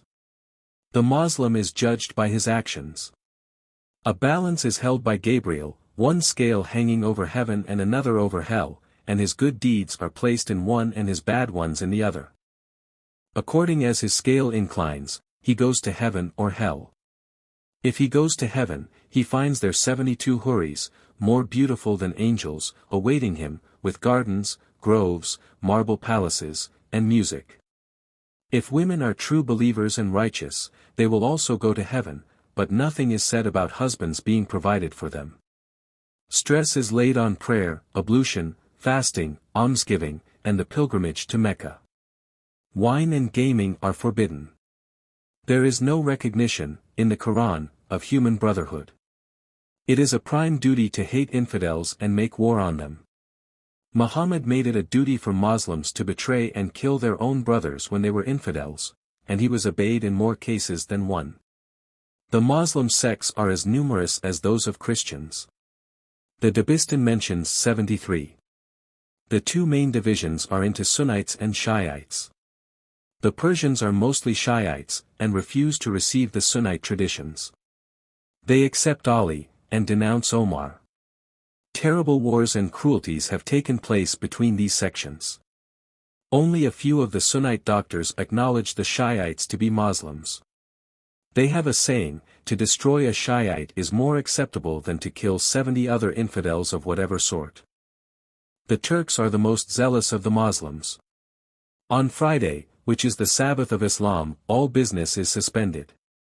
Prayers are read and sermons preached in the mosques. No one is allowed to be absent. The Ramadan fast is universally kept. Anyone who breaks it twice is considered worthy of death. The fast lasts from sunrise to sunset. But the rich feast in the night, and sleep during the day. The Turks have no desire to make proselytes, but have an intolerant hatred for all outside of Islam. The Caliph is the chief pontiff. The ulema, or parliament, is composed of the imams, or religious teachers, the muftis, or doctors of law, and qadis, or ministers of justice. The priests in Turkey are subordinate to the civil magistrate, who is their diocesan, and can remove them at pleasure. The priests in daily life are like the laity, engage in the same business, and are no more austere than they. Mr. Forster says, in regard to their devotion, when I contrast the silence of a Turkish mosque, at the hour of public prayer, with the noise and tumult so frequent in Christian temples, I stand astonished at the strange inversion, in the two religions, of the order of things which might naturally be expected. I have seen, says another, a congregation of at least 2,000 souls assembled in the mosque of Saint Sophia, with silence so profound, that until I entered the body of the building I was unaware that it contained a single worshipper. Bishop Southgate, long a missionary bishop of the Episcopal Church of the United States, says, I have often met with Mussulmans who seem to possess deep religious feeling, and with whom I could exercise something of a religious communion. I have sometimes had my own mind quickened and benefited by the reverence with which they spoke of the deity, and have sometimes mingled in harmonious converse with them on holy things. I have heard them insist with much earnestness on the duty of prayer, when they appeared to have some spiritual sense of its nature and importance. I have sometimes found them entertaining elevated views of moral duty, and looking with contempt on the pleasures of this world. These are indeed rare characters, but I should do injustice to my own conviction if I did not confess that I had found them. In these instances I have been uniformly struck with a strong resemblance to patriarchal piety. He continues, when we sat down to eat, the old Turkish bey implored a blessing with great solemnity, and rendered his thanks when we arose. Before he left us he spread his carpet, and offered his evening devotions with apparent meekness and humility, and I could not but feel how impressive are the oriental forms of worship when I saw his aged head bowed to the earth in religious homage. Bishop Southgate adds further, I have never known a Mussulman, sincere in his faith and devout and punctilious in his religious duties, in whom moral rectitude did not seem an active quality and a living principle. In seasons of plague, the Turks appear perfectly fearless. They do not avoid customary intercourse and contact with friends. They remain with and minister to the sick, with unshrinking assiduity. In truth, there is something imposing in the unaffected calmness of the Turks at such times. It is a spirit of resignation which becomes truly noble when exercised upon calamities which have already befallen them. The fidelity with which they remain by the bedside of a friend is at least as commendable as the almost universal readiness among the Franks to forsake it. 5 times a day the Mezwin proclaims the hour of prayer from the minaret in these words, there is no God but God. Muhammad is his prophet. Come to prayer. In the morning call he adds, prayer is better than sleep. Immediately every Mussulman leaves his occupation, and prostrates himself on the floor or ground, wherever he may he. It is very disreputable to omit this. An interesting account is given of the domestic life of Muslim women in Syria, by Miss Rogers, in her little book called Domestic Life in Palestine, published in 1862. Miss Rogers traveled in Palestine with her brother, who was British consul at Damascus. The following passage illustrates the character of the women, Miss Rogers was obliged to sleep in the same room with the wives of the governor of Arabia, near Naples. When I began to undress, the women watched me with curiosity, and when I put on my nightgown they were exceedingly astonished, and exclaimed, "Where are you going? Why is your dress white?" They made no change for sleeping, and there they were, in their bright-colored clothes, ready for bed in a minute. But they stood round me till I said, "Good night," and then all kissed me, wishing me good dreams. Then I knelt down, and presently, without speaking to them again, got into bed, and turned my face to the wall, thinking over the strange day I had spent. I tried to compose myself to sleep, though I heard the women whispering together.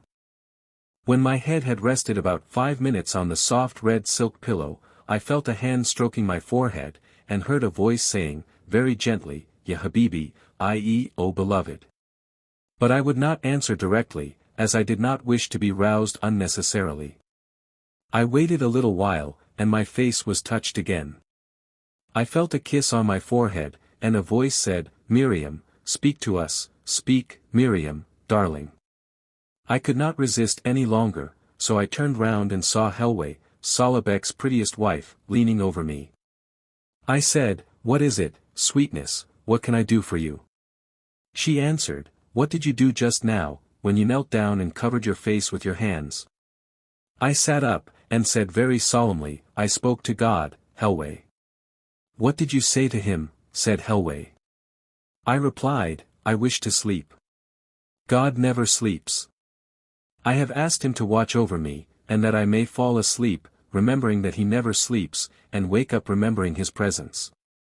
I am very weak. God is all-powerful. I have asked him to strengthen me with his strength. By this time all the ladies were sitting round me on the bed, and the slaves came and stood near. I told them I did not know their language well enough to explain to them all I thought and said. But as I had learned the Lord's Prayer, by heart, in Arabic, I repeated it to them, sentence by sentence, slowly.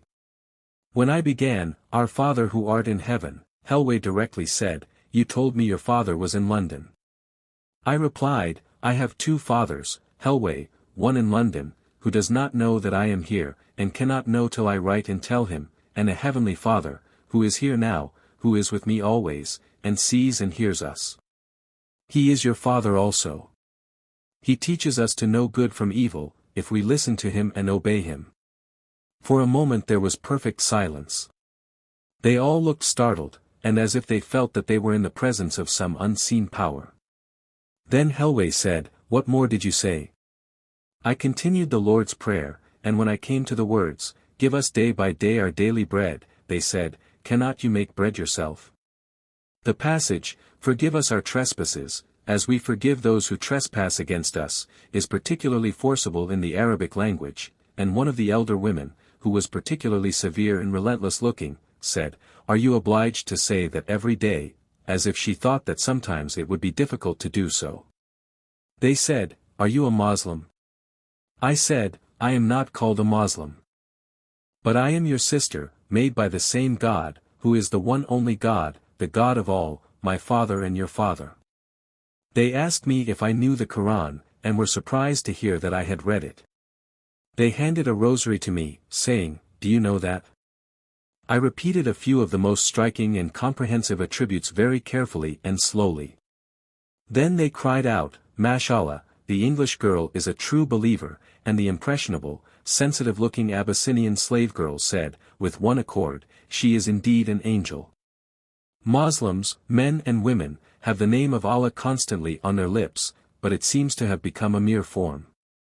This may explain why they were so startled when I said, I was speaking to God. She adds that if she had only said, I was saying my prayers, or, I was at my devotions, it would not have impressed them. Next morning, on awaking, Miss Rogers found the women from the neighborhood had come in, to hear the English girl speak to God, and Helway said, "Now, Miriam, darling, will you speak to God?" At the conclusion she asked them if they could say Amen, and after a moment of hesitation they cried out, "Amen, Amen." Then one said, "Speak again, my daughter, speak about the bread." So she repeated the Lord's Prayer with explanations. When she left, they crowded around affectionately, saying, return again, O Miriam, beloved. After this pleasant little picture, we may hear something on the other side. Two recent travelers, Mr. Palgrave and Mr. Vanbury, have described the present state of Mohammedanism in Central Arabia and Turkestan, or Central Asia. Barth has described it as existing among the Negroes in North Africa. Count Gobineau has told us of Islam as it is in Persia at the present day 394. Mr. Macfarlane, in his book, Kismet, or the Doom of Turkey, has pointed out the gradual decay of that power, and the utter corruption of its administration. After reading such works as these, and among them let us not forget Mr. Lane's Modern Egyptians, the conclusion we must inevitably come to is, that the worst Christian government, be it that of the Pope or the Tsar, is very much better than the best Mohammedan government. Everywhere we find arbitrary will taking the place of law. In most places the people have no protection for life or property, and know the government only through its tax gatherers. And all this is necessarily and logically derived from the fundamental principle of Mohammedan theology. God is pure will, not justice, not reason, not love. Christianity says, God is love, Mohammedanism says, God is will. Christianity says, trust in God, Mohammedanism says, submit to God. Hence the hardness, coldness, and cruelty of the system. Hence its utter inability to establish any good government. According to Mr. Macfarlane, it would be a blessing to mankind to have the Turks driven out of Europe and Asia Minor, and to have Constantinople become the capital of Russia. The religion of Islam is an outward form, a hard shell of authority, hollow at heart. It constantly tends to the two antagonistic but related vices of luxury and cruelty. Under the profession of Islam, polytheism and idolatry have always prevailed in Arabia. In Turkestan, where slavery is an extremely cruel system, they make slaves of Moslems, in defiance of the Quran. One chief being appealed to by Vanbury, who travelled as a dervish, replied, "We buy and sell the Quran itself, which is the holiest thing of all, why not buy and sell Mussulmans, who are less holy?" 6. The criticism of Mr. Palgrave on Mohammedan theology. Mr. Palgrave, who has given the latest and best account of the condition of Central and Southern Arabia 395 under the Great Wahhabi Revival, sums up all Mohammedan theology as teaching a divine unity of pure will. God is the only force in the universe. Man is wholly passive and impotent. He calls the system a pantheism of force. God has no rule but arbitrary will. He is a tremendous unsympathizing autocrat, but is yet jealous of his creatures, lest they should attribute to themselves something which belongs to him. He delights in making all creatures feel that they are his slaves. This, Mr. Palgrave asserts, is the main idea of Mohammedanism, and of the Quran, and this was what lay in the mind of Muhammad. Of this, says he, we have many authentic samples, the Sahih, the commentaries of Baidawi, the Mishkat el-Mazabi, and 50 similar works, afford ample testimony on this point. But for the benefit of my readers in general, all of whom may not have drunk equally deep at the fountainheads of Islamitic dogma, I will subjoin a specimen, known perhaps to many Orientalists, yet too characteristic to be here omitted, a repetition of which I have endured times out of number from admiring and approving Wahhabis in Najd. Accordingly, when God, so runs the tradition, I had better said the blasphemy, resolved to create the human race, he took into his hands a mass of earth, the same whence all mankind were to be formed, and in which they after a manner pre-existed, and, having then divided the clod into 2 equal portions, he threw the one half into hell, saying, "These to eternal fire, and I care not," and projected the other half into heaven, adding, "And these to paradise, and I care not." Commentary would here be superfluous. But in this we have before us the adequate idea of predestination, or, to give it a truer name, predamnation, held and taught in the school of the Quran. Paradise and hell are at once totally independent of love and hatred on the part of the deity, and of merits and demerits, of good or evil conduct, on the part of the creature, and, in the corresponding theory, rightly so, since the very actions which we call good or ill-deserving, right or wrong, wicked or virtuous, are in their essence all one and of one, and accordingly merit neither praise nor blame. punishment nor recompense, except and simply after the arbitrary value which the all-regulating will of the great despot may choose to assign or impute to them. In a word, he burns one individual through all eternity, amid red-hot chains and seas of molten fire, and seats another in the plenary enjoyment of an everlasting brothel, between 40 celestial concubines, just and equally for his own good pleasure, and because he wills it. Men are thus all on one common level, here and hereafter, in their physical, social, and moral light, the level of slaves to one sole master, of tools to one universal agent. But the equalizing process does not stop here. Beasts, birds, fishes, insects, all participate of the same honor or debasement, all are, like man, the slaves of God, the tools and automata of his will, and hence Muhammad is simply logical and self-consistent when in the Quran he informs his followers that birds, beasts, and the rest are nations like themselves, nor does any intrinsic distinction exist between them and the human species, except what accidental diversity the king, the proud one, the mighty, the giant, etc., as he styles his God, may have been pleased to make, just as he willed it, and so long as he may will it. The Wahhabi reformer, continues Mr. Palgrave, formed the design of putting back the hour hand of Islam to its starting point, and so far he did well, for that hand was from the first meant to be fixed. Islam is in its essence stationary, and was framed thus to remain. Sterile like its God, lifeless like its first principle and supreme original, in all that constitutes true life, for life is love, participation, and progress, and of these the Quranic deity has none. It justly repudiates all change, all advance, all development.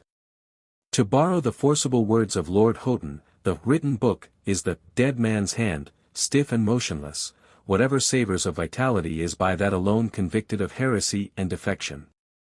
But Christianity, with its living and loving God, begetter and begotten, spirit and movement, nay more, a creator-made creature, the maker and the made existing in one, a divinity communicating itself by uninterrupted gradation and degree, from the most intimate union far off to the faintest irradiation, through all that it has made for love and governs in love, one who calls his creatures not slaves, not servants, but friends, nay sons, nay gods, to sum up, a religion in whose seal and secret God in man is one with man in God, must also be necessarily a religion of vitality, of progress, of advancement. The contrast between it and Islam is that of movement with fixedness, of participation with sterility, of development with barrenness, of life with petrifaction. The first vital principle and the animating spirit of its birth must, indeed, abide ever the same, but the outer form must change with the changing days, and new offshoots of fresh sap and greenness be continually thrown out as witnesses to the vitality within, else were the vine withered and the branches dead. I have no intention here, it would be extremely out of place, of entering on the maze of controversy, or discussing whether any dogmatic attempt to reproduce the religious phase of a former age is likely to succeed. I only say that life supposes movement and growth, and both imply change, that to censure a living thing for growing and changing is absurd, and that to attempt to hinder it from so doing by pinning it down on a written label, or nailing it to a Procrustean framework, is tantamount to killing it altogether. Now Christianity is living, and, because living, must grow, must advance, must change, and was meant to do so, onwards and forwards is a condition of its very existence, and I cannot but think that those who do not recognize this show themselves so far ignorant of its true nature and essence. On the other hand, Islam is lifeless, and, because lifeless, cannot grow, cannot advance, cannot change, and was never intended so to do. Stand still is its motto and its most essential condition, and therefore the son of Abd al-Wahhab, in doing his best to bring it back to its primal simplicity, and making its goal of its starting point, was so far in the right, and showed himself well acquainted with the nature and first principles of his religion. 7. Mohammedanism a relapse, the worst form of monotheism, and a retarding element in civilization according to this view, which is no doubt correct. The monotheism of Muhammad is that which makes of God pure will, that is, which exaggerates personality, since personality is in will, making the divine one an infinite free will, or an infinite I. But will divorced from reason and love is willfulness, or a purely arbitrary will. Now the monotheism of the Jews differed from this, in that it combined with the idea of will the idea of justice. God not only does what he chooses, but he chooses to do only what is right. Righteousness is an attribute of God, with which the Jewish books are saturated. Still, both of these systems leave God outside of the world, above all as its creator and ruler, above all as its judge, but not through all and in all. The idea of an infinite love must be added and made supreme, in order to give us a being who is not only above all, but also through all and in all. This is the Christian monotheism. Muhammad teaches not only the unity but also the spirituality of God, but his idea of the divine unity is of a numeric unity, not a moral unity, and so his idea of divine spirituality is that of an abstract spirituality, God abstracted from matter, and so not to be represented by pictures and images, God withdrawn out of the world, and above all, in a total separation. Judaism also opposed idolatry and idol worship, and taught that God was above all, and the maker of the world, but it conceived of God as with man, by his repeated miraculous coming down in prophets, judges, kings, also with his people, the Jews, mysteriously present in their tabernacle and temple. Their spirituality was not quite as abstract then as that of the Mohammedans. But Christianity, as soon as it became the religion of a non-Semitic race, as soon as it had converted the Greeks and Romans, not only imparted to them its monotheism, but received from them their strong tendencies to pantheism. They added to the God above all, and the God with all, the God in us all. True, this is also to be found in original Christianity as proceeding from the life of Jesus. The New Testament is full of this kind of pantheism, God in man, as well as God with man. Jesus made the step forward from God with man to God in man, I in them, thou in me. The doctrine of the Holy Spirit is this idea, of God who is not only will and power, not only wisdom and law, but also love, of a God who desires communion and intercourse with his children, so coming and dwelling in them. Muhammad teaches a God above us, Moses teaches a God above us, and yet with us, Jesus teaches God above us, God with us, and God in us. According to this view, Mohammedanism is a relapse. It is going back to a lower level. It is returning from the complex idea to the simple idea. But the complex is higher than the simple. The seed germ, and the germ cell, out of which organic life comes, is lower than the organizations which are developed out of it. The mollusks are more complex and so are higher than the radiata, the vertebrata are more complex than the mollusks. Man is the most complex of all, in soul as well as body. The complex idea of God, including will, thought, and love, in the perfect unity, is higher than the simplistic unity of will which Muhammad teaches. But the higher ought to come out of and conquer the lower. How, then, did Mohammedanism come out of Christianity and Judaism? The explanation is to be found in the law of reaction and relapse. Reaction is going back to a lower ground, to pick up something which has been dropped, forgotten, left behind, in the progress of man. The condition of progress is that nothing shall be lost. The lower truth must be preserved in the higher truth, the lower life taken up into the higher life. Now Christianity, in going forward, had accepted from the Indo-Germanic races that sense of God in nature, as well as God above nature, which has always been native with those races. It took up natural religion into monotheism. But in taking it up, it went so far as to lose something of the true unity of God. Its doctrine of the Trinity, at least in its oriental forms, lost the pure personal monotheism of Judaism. No doubt the doctrine of the Trinity embodies a great truth, but it has been carried too far. So Mohammedanism came, as a protest against this tendency to plurality in the Godhead, as a demand for a purely personal God. It is the Unitarianism of the East. It was a new assertion of the simple unity of God, against polytheism and against idolatry. The merits and demerits, the good and evil, of Mohammedanism are to be found in this, its central idea concerning God. It has taught submission, obedience, patience, but it has fostered a willful individualism. It has made social life lower. Its governments are not governments. Its virtues are stoical. It makes life barren and empty. It encourages a savage pride and cruelty. It makes men tyrants or slaves, women puppets, religion the submission to an infinite despotism. Time is that it came to an end. Its work is done. It is a hard, cold, cruel, empty faith, which should give way to the purer forms of a higher civilization. No doubt, Mohammedanism was needed when it came, and has done good service in its time. But its time is almost past. In Europe it is an anachronism and an anomaly, depending for its daily existence on the support received from Christian powers, jealous of Russian advance on Constantinople. It will be a blessing to mankind to have the capital of Russia on the Bosphorus. A recent writer on Turkey thus speaks: the military strength of Mohammedanism was in its steady and remorseless bigotry. Socially, it won by the lofty ideality of its precepts, without pain or satiety. It accorded well, too, with the isolate and primitive character of the municipalities scattered over Asia. Resignation to God, a motto well according with Eastern indolence, was borne upon its banners, while in the profusion of delight hereafter was promised an element of endurance and courage. It had, too, one strikingly Arabic characteristic: simplicity.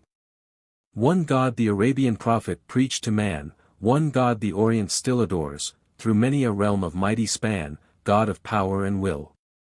A God that, shrouded in his lonely light, rests utterly apart from all the vast creations of his might, from nature, man, and art.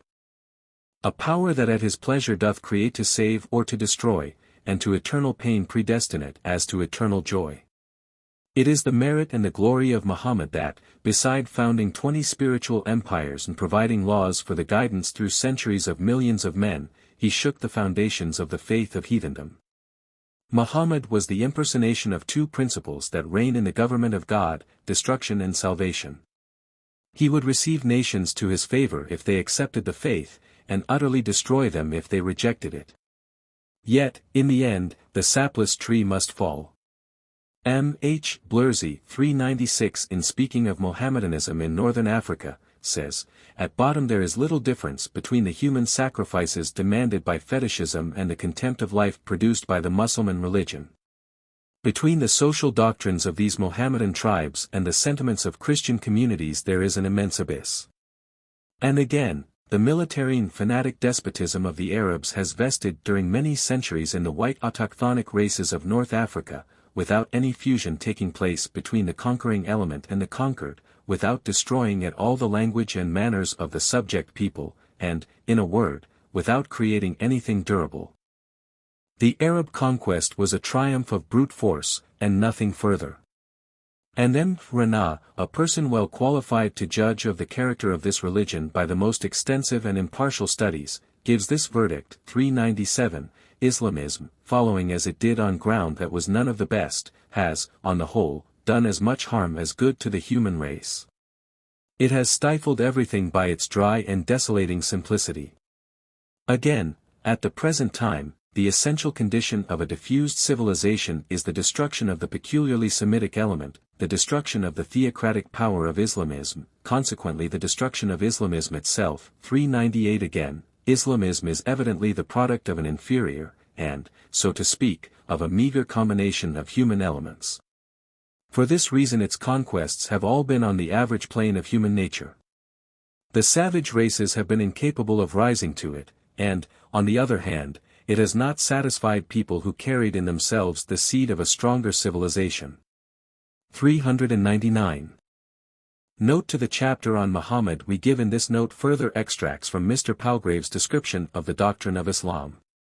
This keystone, this master thought, this parent idea, of which all the rest is but the necessary and inevitable deduction, is contained in the phrase far oftener repeated than understood: La ilaha illa Allah, there is no God but God. A literal translation, but much too narrow for the Arab formula, and quite inadequate to render its true force in an Arab mouth or mind.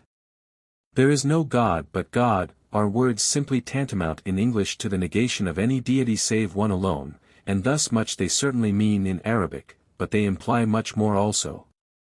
Their full sense is, not only to deny absolutely and unreservedly all plurality, whether of nature or of person, in the Supreme Being, not only to establish the unity of the unbegetting and unbegot, in all its simple and uncommunicable oneness, but besides this the words, in Arabic and among Arabs, imply that this one Supreme Being is also the only agent, the only force, the only act existing throughout the universe, and leave to all beings else, matter or spirit, instinct or intelligence, physical or moral, nothing but pure, unconditional passiveness, alike in movement or in quiescence, in action or in capacity. The sole power, the sole motor, movement, energy, and deed is God, the rest is downright inertia and mere instrumentality, from the highest archangel down to the simplest atom of creation. Hence, in this one sentence, La ilaha illa Allah, is summed up a system which, for want of a better name, I may be permitted to call the pantheism of force, or of act, thus exclusively assigned to God, who absorbs it all, exercises it all, and to whom alone it can be ascribed, whether for preserving or for destroying, for relative evil or for equally relative good. I say relative, because it is clear that in such a theology no place is left for absolute good or evil, reason or extravagance, all is abridged in the autocratic will of the one great agent, sic volo, sic jubeo, stet pro ration voluntas, or, more significantly still, in Arabic, kima yashao, as he wills it, to quote the constantly recurring expression of the Quran. Thus immeasurably and eternally exalted above, and dissimilar from, all creatures, which lie leveled before him on one common plane of instrumentality and inertness, God is one in the totality of omnipotent and omnipresent action, which acknowledges no rule, standard, or limit save his own soul and absolute will. He communicates nothing to his creatures, for their seeming power and act ever remain his alone, and in return he receives nothing from them, for whatever they may be, that they are in him, by him, and from him only. And secondly, no superiority, no distinction, no preeminence, can be lawfully claimed by one creature over its fellow, in the utter equalization of their unexceptional servitude and abasement. All are alike tools of the one solitary force which employs them to crush or to benefit, to truth or to error, to honor or shame, to happiness, or misery, quite independently of their individual fitness, deserts, or advantage, and simply because he wills it, and as he wills it. One might at first think that this tremendous autocrat, this uncontrolled and unsympathizing power, would be far above anything like passions, desires, or inclinations. Yet such is not the case, for he has with respect to his creatures one main feeling and source of action, namely, jealousy of them lest they should perchance attribute to themselves something of what is his alone, and thus encroach on his all-engrossing kingdom. Hence he is ever more prone to punish than to reward, to inflict than to bestow pleasure, to ruin than to build. It is his singular satisfaction to let created beings continually feel that they are nothing else than his slaves, his tools, and contemptible tools also, that thus they may the better acknowledge his superiority, and know his power to be above their power, his cunning above their cunning, his will above their will, his pride above their pride, or rather, that there is no power, cunning, will, or pride save his own. But he himself, sterile in his inaccessible height, neither loving or enjoying aught save his own and self-measured decree, without son, companion, or counselor, is no less barren for himself than for his creatures, and his own barrenness and lone egoism in himself is the cause and rule of his indifferent and unregarding despotism around. The first note is the key of the whole tune, and the primal idea of God runs through and modifies the whole system and creed that centers in him. That the notion here given of the deity, monstrous and blasphemous as it may appear, is exactly and literally that which the Quran conveys, or intends to convey, I at present take for granted. But that it indeed is so, no one who has attentively perused and thought over the Arabic text, for mere cursory reading, especially in a translation, will not suffice, can hesitate to allow. In fact, every phrase of the preceding sentences, every touch in this odious portrait, has been taken, to the best of my ability, word for word, or at least meaning for meaning, from the book, the truest mirror of the mind and scope of its writer. And that such was in reality Mahomet's mind and idea is fully confirmed by the witness tongue of contemporary tradition. 12. The 10 Religions and Christianity. General results of this survey we have now examined, as fully as our limits would allow, 10 of the chief religions which have enlisted the faith of mankind. We are prepared to ask, in conclusion, what they teach us in regard to the prospects of Christianity, and the religious future of our race.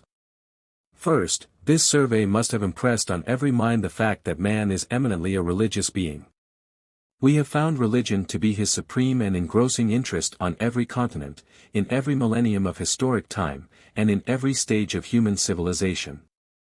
In some periods men are found as hunters, as shepherds, as nomads, in others they are living associated in cities, but in all these conditions they have their religion.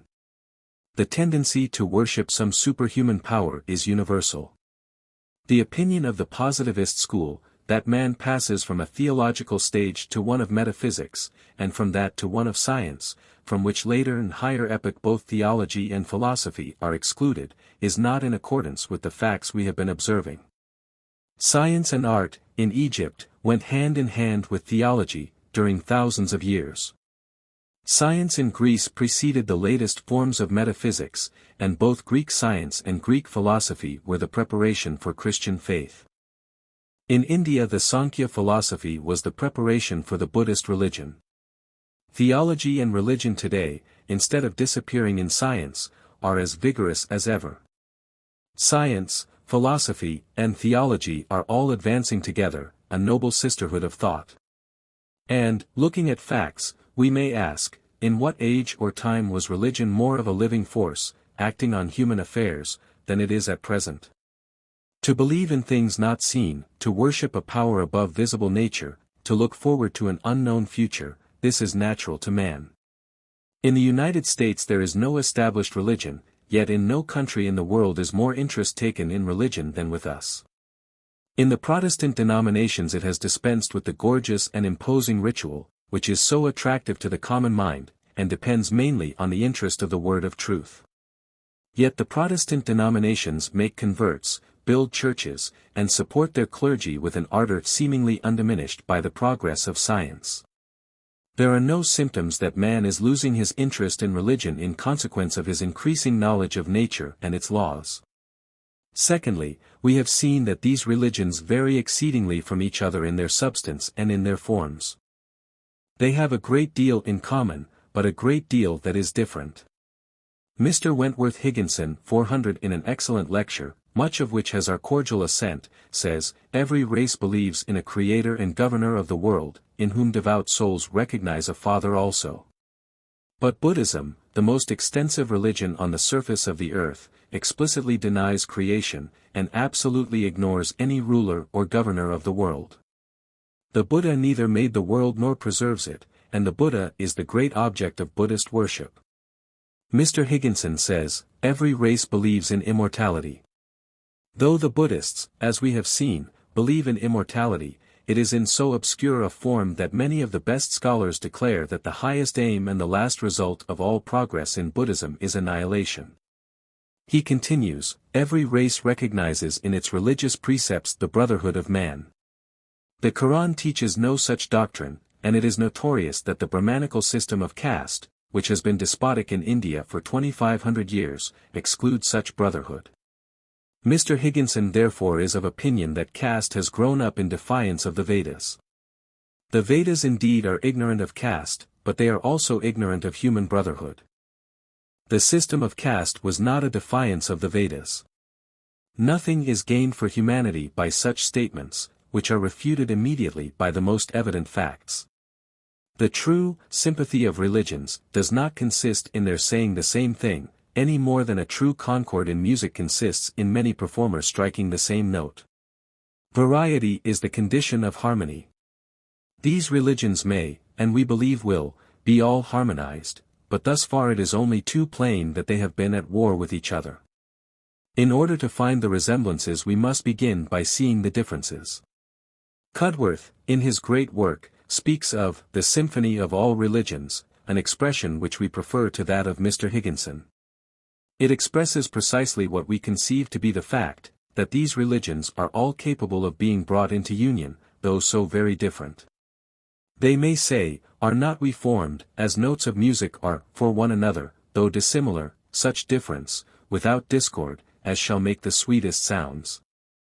But this harmony can only be established among the ethnic religions by means of a Catholic religion which shall be able to take each of them up into itself, and so finally merge them in a higher union.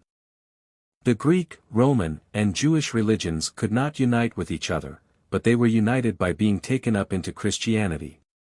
Christianity has assimilated the essential ideas of the religions of Persia, Judea, Egypt, Greece, Rome, and Scandinavia, and each of these religions, in turn, disappeared as it was absorbed by this powerful solvent. In the case of Greece, Rome, Germany, and Judea, this fact of their passing into solution in Christianity is a matter of history. Not all the Jews became Christians, nor has Judaism ceased to exist. This is perhaps owing to the doctrines of the Trinity and the deity of Christ, which offend the simplistic monotheism of the Jewish mind. Yet Christianity at first grew out of Judaism, and took up into itself the best part of the Jews in and out of Palestine. The question therefore is this: will Christianity be able to do for the remaining religions of the world what it did for the Greeks, the Romans, and the Teutonic nations? Is it capable of becoming a universal religion? 2. Christianity a pleroma, or fullness of life. It is evident that Christianity can become the universal human religion only by supplying the religious wants of all the races of men who dwell on all the face of the earth. If it can continue to give them all the truth their own religions contain, and add something more, if it can inspire them with all the moral life which their own religions communicate, and yet more, and, finally, if it can unite the races of men in one family, one kingdom of heaven, then it is fitted to be and will become the universal religion. It will then not share the fate of those which have preceded it. It will not have its rise, progress, decline, and fall. It will not become, in its turn, antiquated, and be left behind by the advance of humanity. It will not be swallowed up in something deeper and broader than itself. But it will appear as the desire of all nations, and Christ will reign until he has subdued all his enemies, error, war, sin, selfishness, tyranny, cruelty, under his feet. Now, as we have seen, Christianity differs from all other religions, on the side of truth, in this, that it is a pleroma, or fullness of knowledge. It does not differ, by teaching what has never been said or thought before. Perhaps the substance of most of the statements of Jesus may be found scattered through the 10 religions of the world, some here and some there. Jesus claims no monopoly of the truth. He says, "My doctrine is not mine, but his who sent me." But he does call himself the light of the world, and says that though he does not come to destroy either the law or the prophets, he comes to fulfill them in something higher. His work is to fulfill all religions with something higher, broader, and deeper than what they have, accepting their truth, supplying their deficiencies. If this is a fact, then it will appear that Christianity comes, not as an exclusive, but as an inclusive system.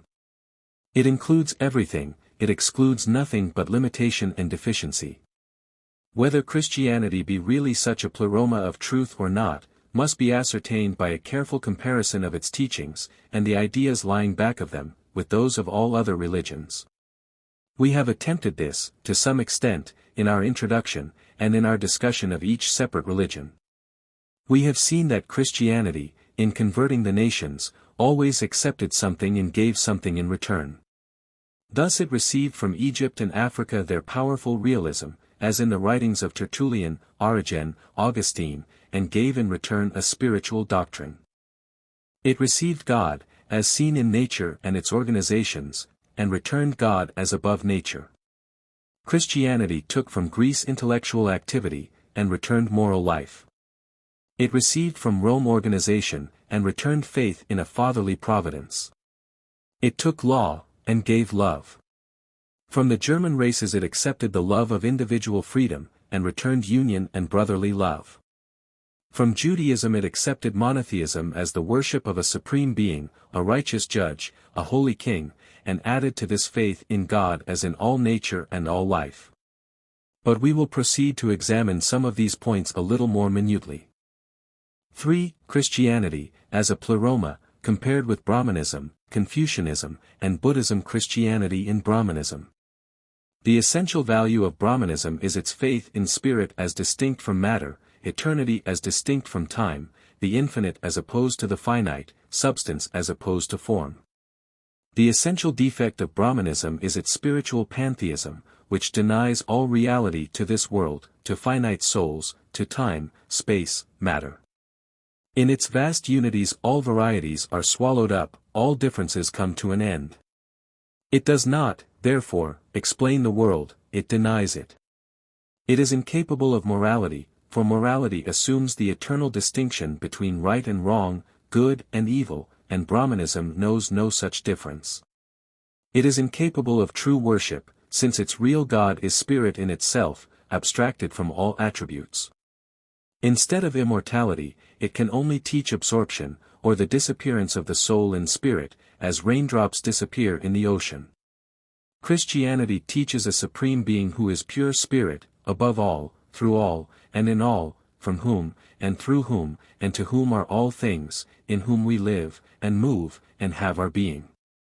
It is a more spiritual religion than Brahmanism, for the latter has passed on into polytheism and idolatry, which Christianity has always escaped. Yet while teaching faith in a supreme being, the foundation and substance below all existence, it recognizes him as a living God.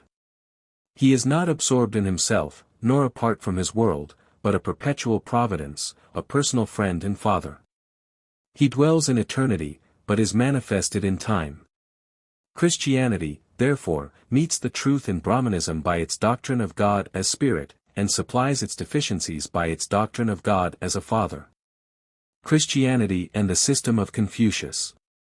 The good side in the teaching of Confucius is his admirable morality, his wisdom of life in its temporal limitations, his reverence for the past, his strenuous conservatism of all useful institutions, and the uninterrupted order of the social system resting on these ideas.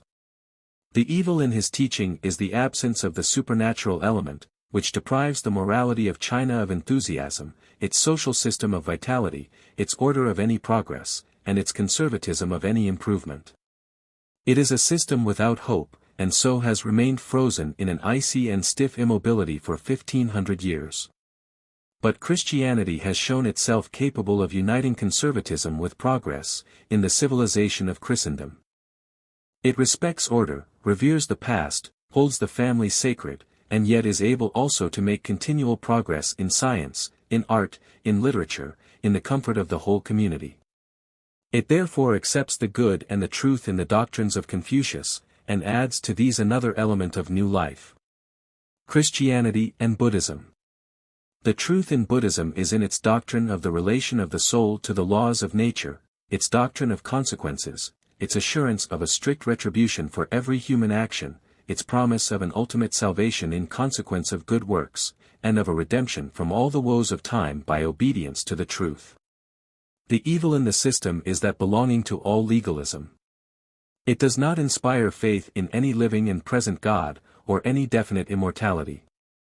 The principle, therefore, of development is wanting, and it leaves the Mongol races standing on a low plane of civilization, restraining them from evil, but not inspiring them by the sight of good.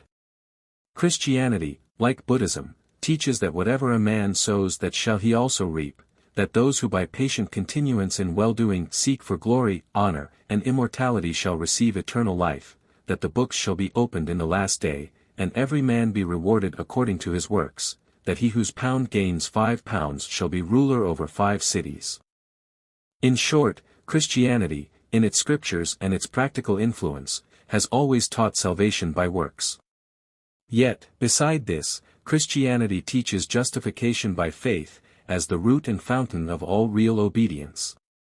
It inspires faith in a heavenly Father who has loved his every child from before the foundation of the world, who welcomes the sinner back when he repents and returns, whose forgiving love creates a new life in the heart.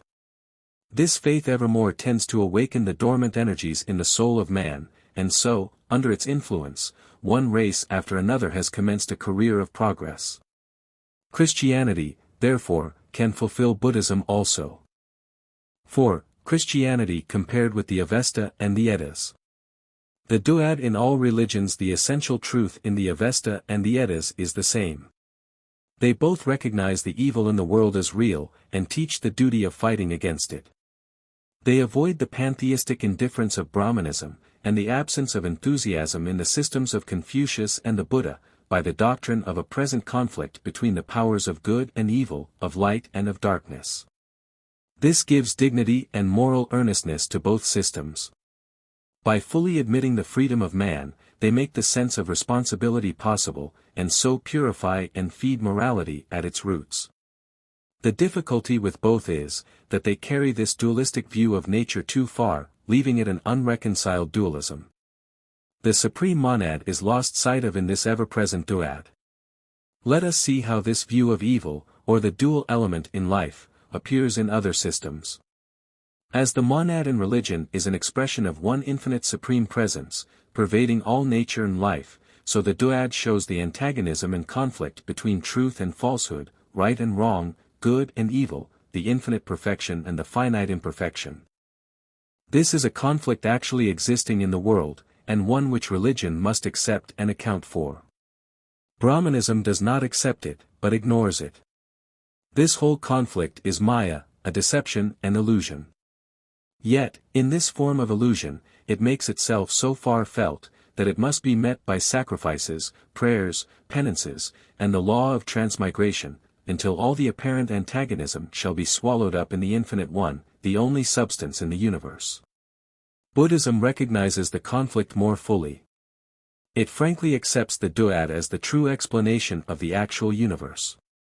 The ideal universe as nirvana may be one, but of this we know nothing.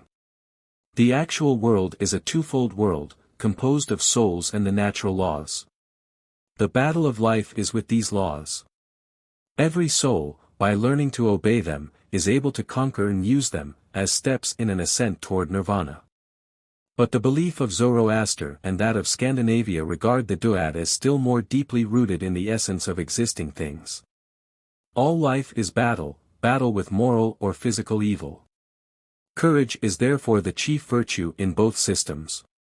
The devil first appears in theology in these two forms of faith. The Persian devil is Ahriman, the Scandinavian devil is Loki. Judaism, with its absolute and supreme God, could never admit such a rival to his power as the Persian Ahriman, yet as a being permitted, for wise purposes, to tempt and try men, he comes into their system as Satan. Satan, on his first appearance in the book of Job, is one of the angels of God.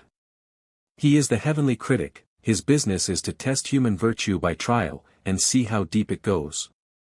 His object in testing Job was to find whether he loved virtue for its rewards, or for its own sake. Does Job serve God for naught? According to this view, the man who is good merely for the sake of reward is not good at all. In the Egyptian system, as in the later faith of India, the evil principle appears as a power of destruction.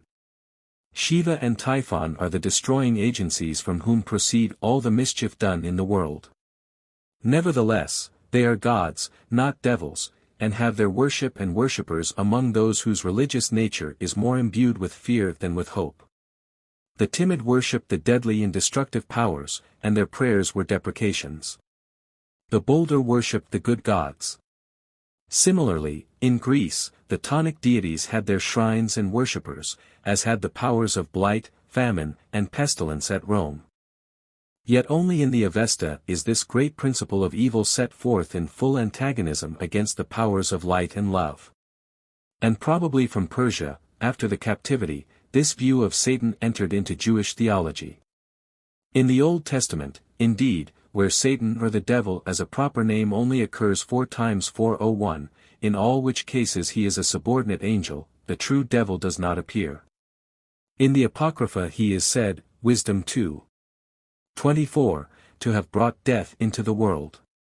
The New Testament does not teach a doctrine of Satan, or the devil, as something new and revealed then for the first time, but assumes a general though vague belief in such a being. This belief evidently existed among the Jews when Christ came. It as evidently was not taught in the Old Testament. The inevitable inference is that it grew up in the Jewish mind from its communication with the Persian dualism. But though the doctrine of a devil is no essential part of Christianity 402, the reality and power of evil is fully recognized in the New Testament and in the teachings of the Church. Indeed, in the doctrine of everlasting punishment and of an eternal hell, it has been carried to a dangerous extreme. The divine sovereignty is seriously infringed and invaded by such a view. If any outlying part of the universe continues in a state of permanent rebellion, God is not the absolute sovereign. But wickedness is rebellion. If any are to continue eternally in hell, it is because they continue in perpetual wickedness, that is, the rebellion against God will never be effectually suppressed. Only when every knee bows, and every tongue confesses that Christ is Lord to the glory of God the Father, only when truth and love have subdued all enemies by converting them into friends, is redemption complete and the universe at peace. Now, Christianity, in spite of the illogical doctrine of everlasting punishment, has always inspired a faith in the redeeming power of love to conquer all evil. It has taught that evil can be overcome by good. It asserts truth to be more powerful than error, right than wrong. It teaches us in our daily prayer to expect that God's kingdom shall come, and His will shall be done on earth as it is in heaven. It therefore fulfills the truth in the great dualisms of the past by its untiring hope of a full redemption from all sin and all evil. V. Christianity in the religions of Egypt, Greece, and Rome. The religion of Egypt. This system unfolded the truth of the divine in this world, of the sacredness of bodily organization, and the descent of deity into the ultimate parts of His creation. Its defect was its inability to combine with this an open spiritualism. It had not the courage of its opinions, so far as they related to the divine unity, spirituality, and eternity. Christianity also accepts the doctrine of God, present in nature, in man, in the laws of matter, in the infinite variety of things. But it adds to this the elevated spiritualism of a monotheistic religion, and so accepts the one and the all, unity in variety, substance and form, eternity in time, spirit and body, as filled with God and manifesting Him. The religions of Greece and Rome. The beauty of nature, the charm of art, the genius of man, were idealized and deified in the Greek pantheon. The divinity of law, organizing human society according to universal rules of justice, was the truth in the Roman religion. The defect of the Greek theology was the absence of a central unity. Its polytheism carried variety to the extreme of disorder and dissipation. The centrifugal force, not being properly balanced by any centripetal power, inevitably ends in dissolution. The defect of Roman worship was, that its oppressive rules ended in killing out life. Law, in the form of a stiff external organization, produced moral death at last in Rome, as it had produced moral death in Judea. Now Christianity, though a monotheism, and a monotheism which has destroyed forever both polytheism and idolatry wherever it has gone, is not that of numerical unity. The God of Christianity differs in this from the God of Judaism and Mohammedanism. He is an infinite will, but He is more. Christianity cognizes God as not only above nature and the soul, but also as in nature and in the soul. Thus nature and the soul are made divine. The Christian doctrine of the Trinity expresses this enlargement of the Jewish monotheism from a numerical to a moral unity. The God of Christ is human in this respect, that He is conceived of in the image of man. Man is essentially a unit through His will, in which lies the secret of personal identity. But besides will He has intellect, by which He comes into communion with the universe, and affection, by which He comes into communion with His race. Christianity conceives of God in the same way. He is an omnipresent will as the Father, Creator, and Ruler of all things. He is the Word, or manifested truth in the Son, manifested through all nature, manifested through all human life. He is the Spirit, or inspiration of each individual soul. So He is Father, Son, and Spirit, above all, through all, and in us all. By this larger view of deity Christianity was able to meet the wants of the Aryan races, in whom the polytheistic tendency is so strong. That tendency was satisfied by this view of God immanent in nature and immanent in human life. Judaism and Mohammedanism, with their more concrete monotheism, have not been able to convert the Aryan races. Mohammedanism has never affected the mind of India, nor disturbed the ascendancy of Brahmanism there. And though it nominally possesses Persia, yet it holds it as a subject, not as a convert. Persian Sufism is a proof of the utter discontent of the Aryan intellect with any monotheism of pure will. Sufism is the mystic form of Mohammedanism, recognizing communion with God, and not merely submission, as being the essence of true religion. During the long Mohammedan dominion in Turkey it has not penetrated the minds or won the love of the Greek races.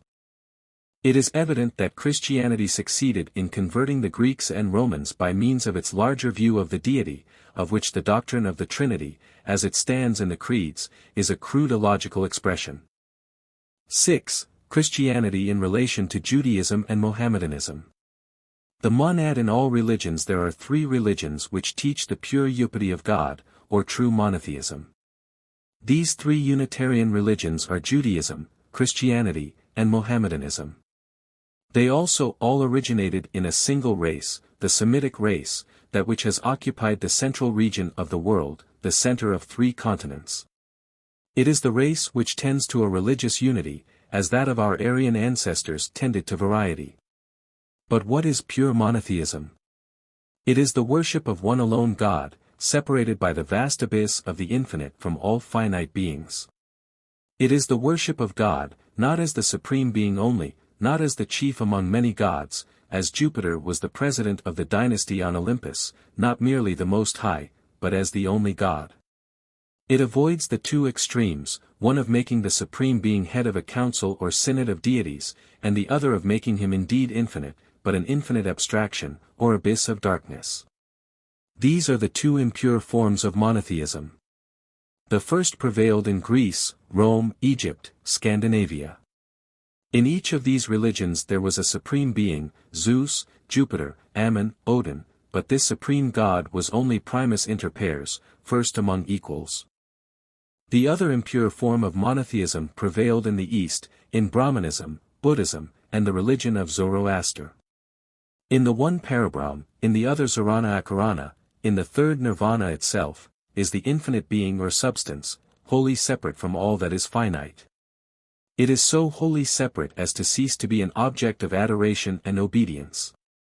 Not Parabrahm, but Shiva, Vishnu, and Brahma, not Sarana Akarana, but Ormazd and the Amschaspands, not the infinite world of Nirvana, nor the mighty Adi Buddha, but the Buddhas of confession, the finite Sakyamuni, are the objects of worship in these systems. Only from the Semitic race have arisen the pure monotheistic religions of Judaism, Christianity, and Mohammedanism. Each of these proclaims one only God, and each makes this only God the object of all worship and service. Judaism says, "Hear, O Israel, the Lord our God is one Lord." Deuteronomy 6.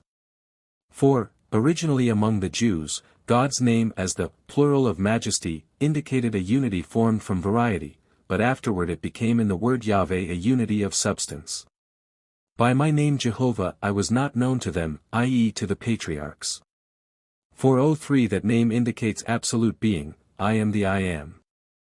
404 Ancient Gentile monotheism vibrated between a personal God, the object of worship, who was limited and finite, and an infinite absolute being who was out of sight, whose veil no one had lifted.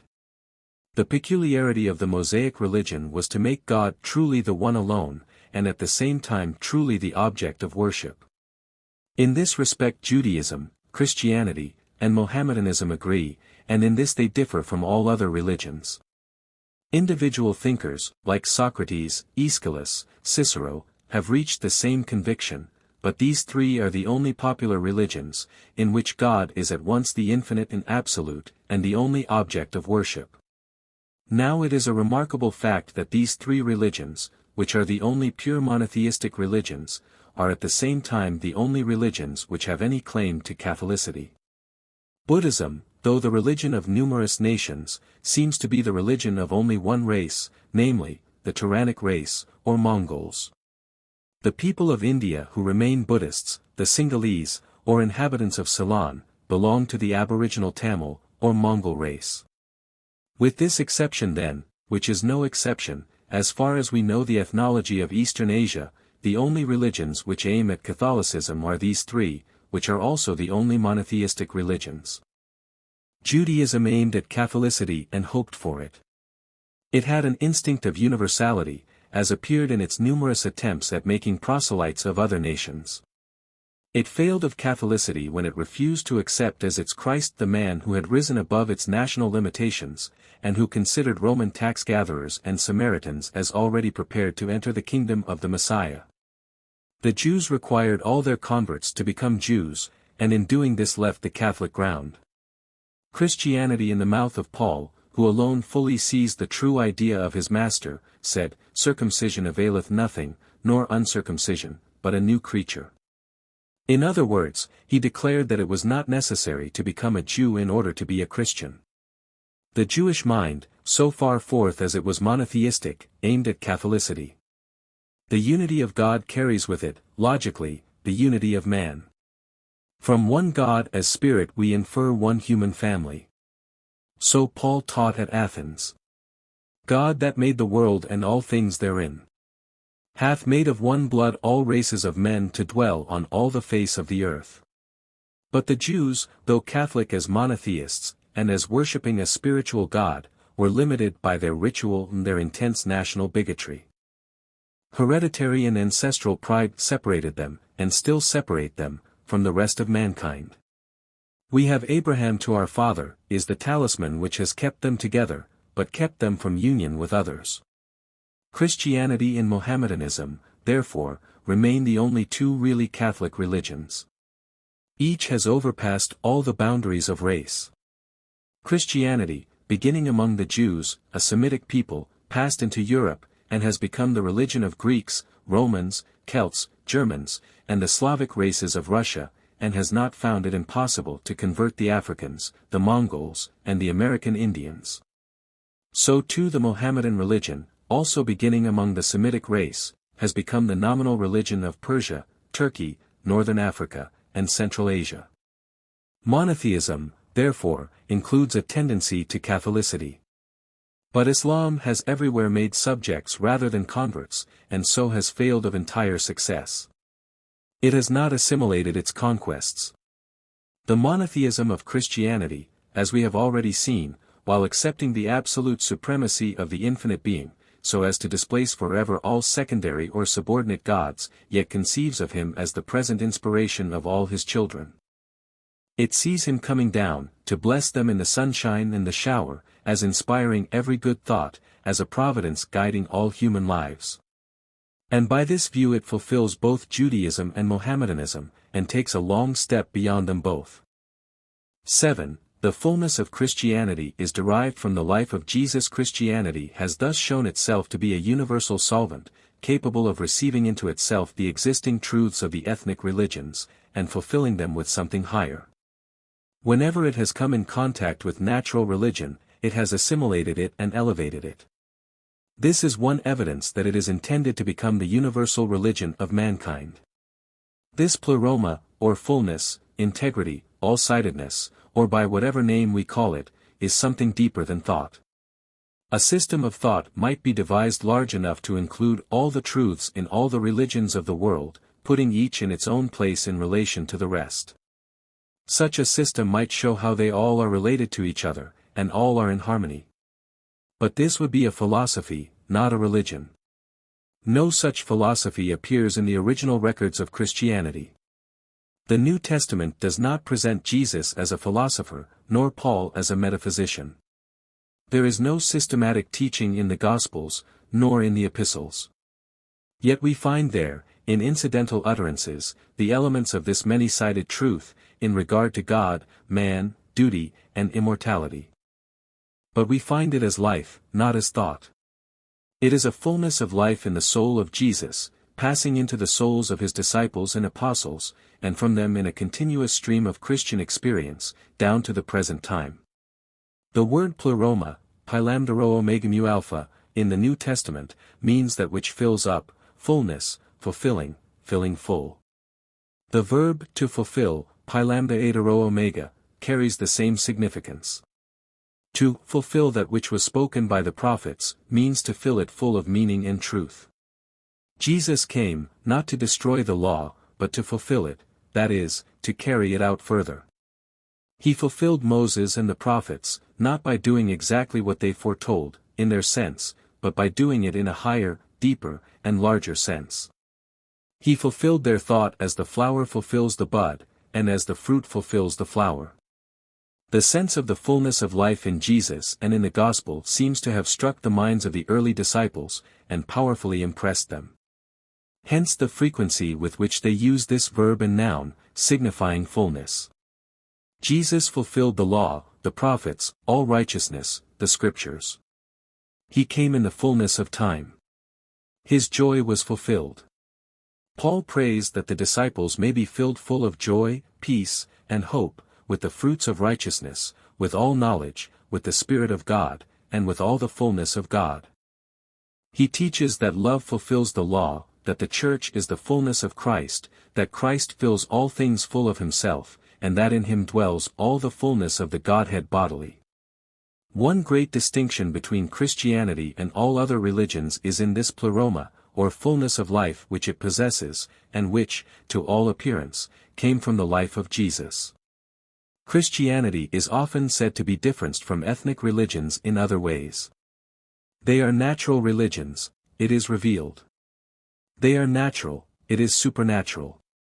They are human, it is divine. But all truth is revealed truth, it all comes from God, and, therefore, so far as ethnic religions contain truth, they also are revelations. Moreover, the supernatural element is to be found in all religions, for inspiration, in some form, is universal. All great births of time are supernatural, making no part of the nexus of cause and effect. How can you explain the work of Confucius, of Zoroaster, of the Buddha, of Muhammad, out of the existing state of society, and the educational influences of their time? All such great souls are much more the makers of their age than its result. They are imponderable elements in civilization, not to be accounted for by anything outside of themselves. Nor can we urge the distinction of human and divine, for there is a divine element in all ethnic religions, and a broadly human element in Christianity. Jesus is as much the representative of human nature as he is the manifestation of God. He is the Son of Man, no less than the Son of God. One great fact which makes a broad distinction between other religions and Christianity is that they are ethnic and it is Catholic. They are the religions of races and nations, limited by these lines of demarcation, by the bounds which God has beforehand appointed. Christianity is a Catholic religion, it is the religion of the human race. It overflows all boundaries, recognizes no limits, belongs to man as man. And this it does, because of the fullness of its life, which it derives from its head and fountain, Jesus Christ, in whom dwells the fullness both of Godhead and of manhood. It is true that the great missionary work of Christianity has long been checked. It does not now convert whole nations.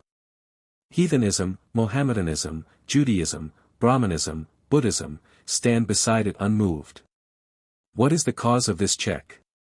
The Catholicity of the gospel was born out of its fluent and full life. It was able to convert the Greeks and Romans, and afterward Goths, Vandals, Lombards, Franks, Scandinavians, because it came to them, not as a creed, but as a life. But neither Roman Catholics nor Protestants have had these large successes since the Middle Ages. Instead of a life, Christianity became a church and a creed. When this took place, it gradually lost its grand missionary power. It no longer preached truth, but doctrine, no longer communicated life, but organized a body of proselytes into a rigid church. Party spirit took the place of the original missionary spirit. Even the majority of the German tribes was converted by Arian missionaries, and orthodoxy has not the credit of that last grand success of Christianity. The conversion of 70 millions of Chinese in our own day to the religion of the Bible was not the work of Catholic or Protestant missionaries, but of the New Testament. The Church and the Creed are probably the cause of this failure. Christianity has been partially arrested in its natural development, first by the Papal Church, and secondly by the too rigid creeds of orthodoxy. If the swarming myriads of India and Mongolia are to be converted to Christianity, it must be done by returning to the original methods. We must begin by recognizing and accepting the truth they already possess. We must be willing to learn of them, in order to teach them. Comparative theology will become the science of missions if it help to show to Christians the truth and good in the creeds outside of Christendom. For to the Church and to its sects, quite as much as to the world, applies the saying, "He that exalteth himself shall be abased, but he that humbleth himself shall be exalted." 8. Christianity as a religion of progress and of universal unity. As long as a tree or an animal lives it continues to grow. An arrest of growth is the first symptom of the decline of life. Fullness of life, therefore, as the essential character of Christianity, should produce a constant development and progress, and this we find to be the case.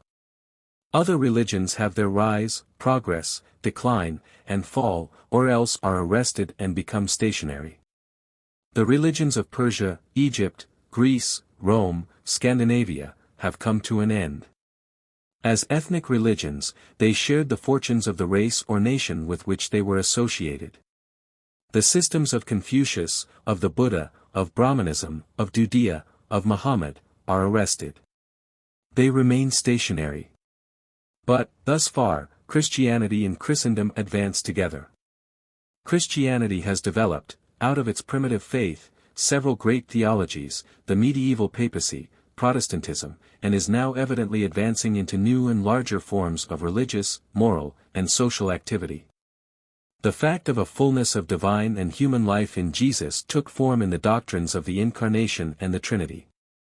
The fact of the reconciling and uniting power of this life took form in the doctrine of the Atonement. Both of these doctrines are illogical and false, in their form, as church doctrines. But both of them represent most essential facts. We have seen the truths in the doctrines of Incarnation and the Trinity. The truth in the Atonement is, as the word itself signifies, the at-one-making power of the gospel. The reconciliation of antagonist truths and opposing tendencies, which philosophy has always unsuccessfully endeavored to state in theory, Christianity accomplishes in practice. Christianity continually reproduces from its depths of life a practical faith in God, both as law and as love, in man, both as a free and yet as a providentially guided being. It gives us God as unity and as variety, as the substance and as the form of the world.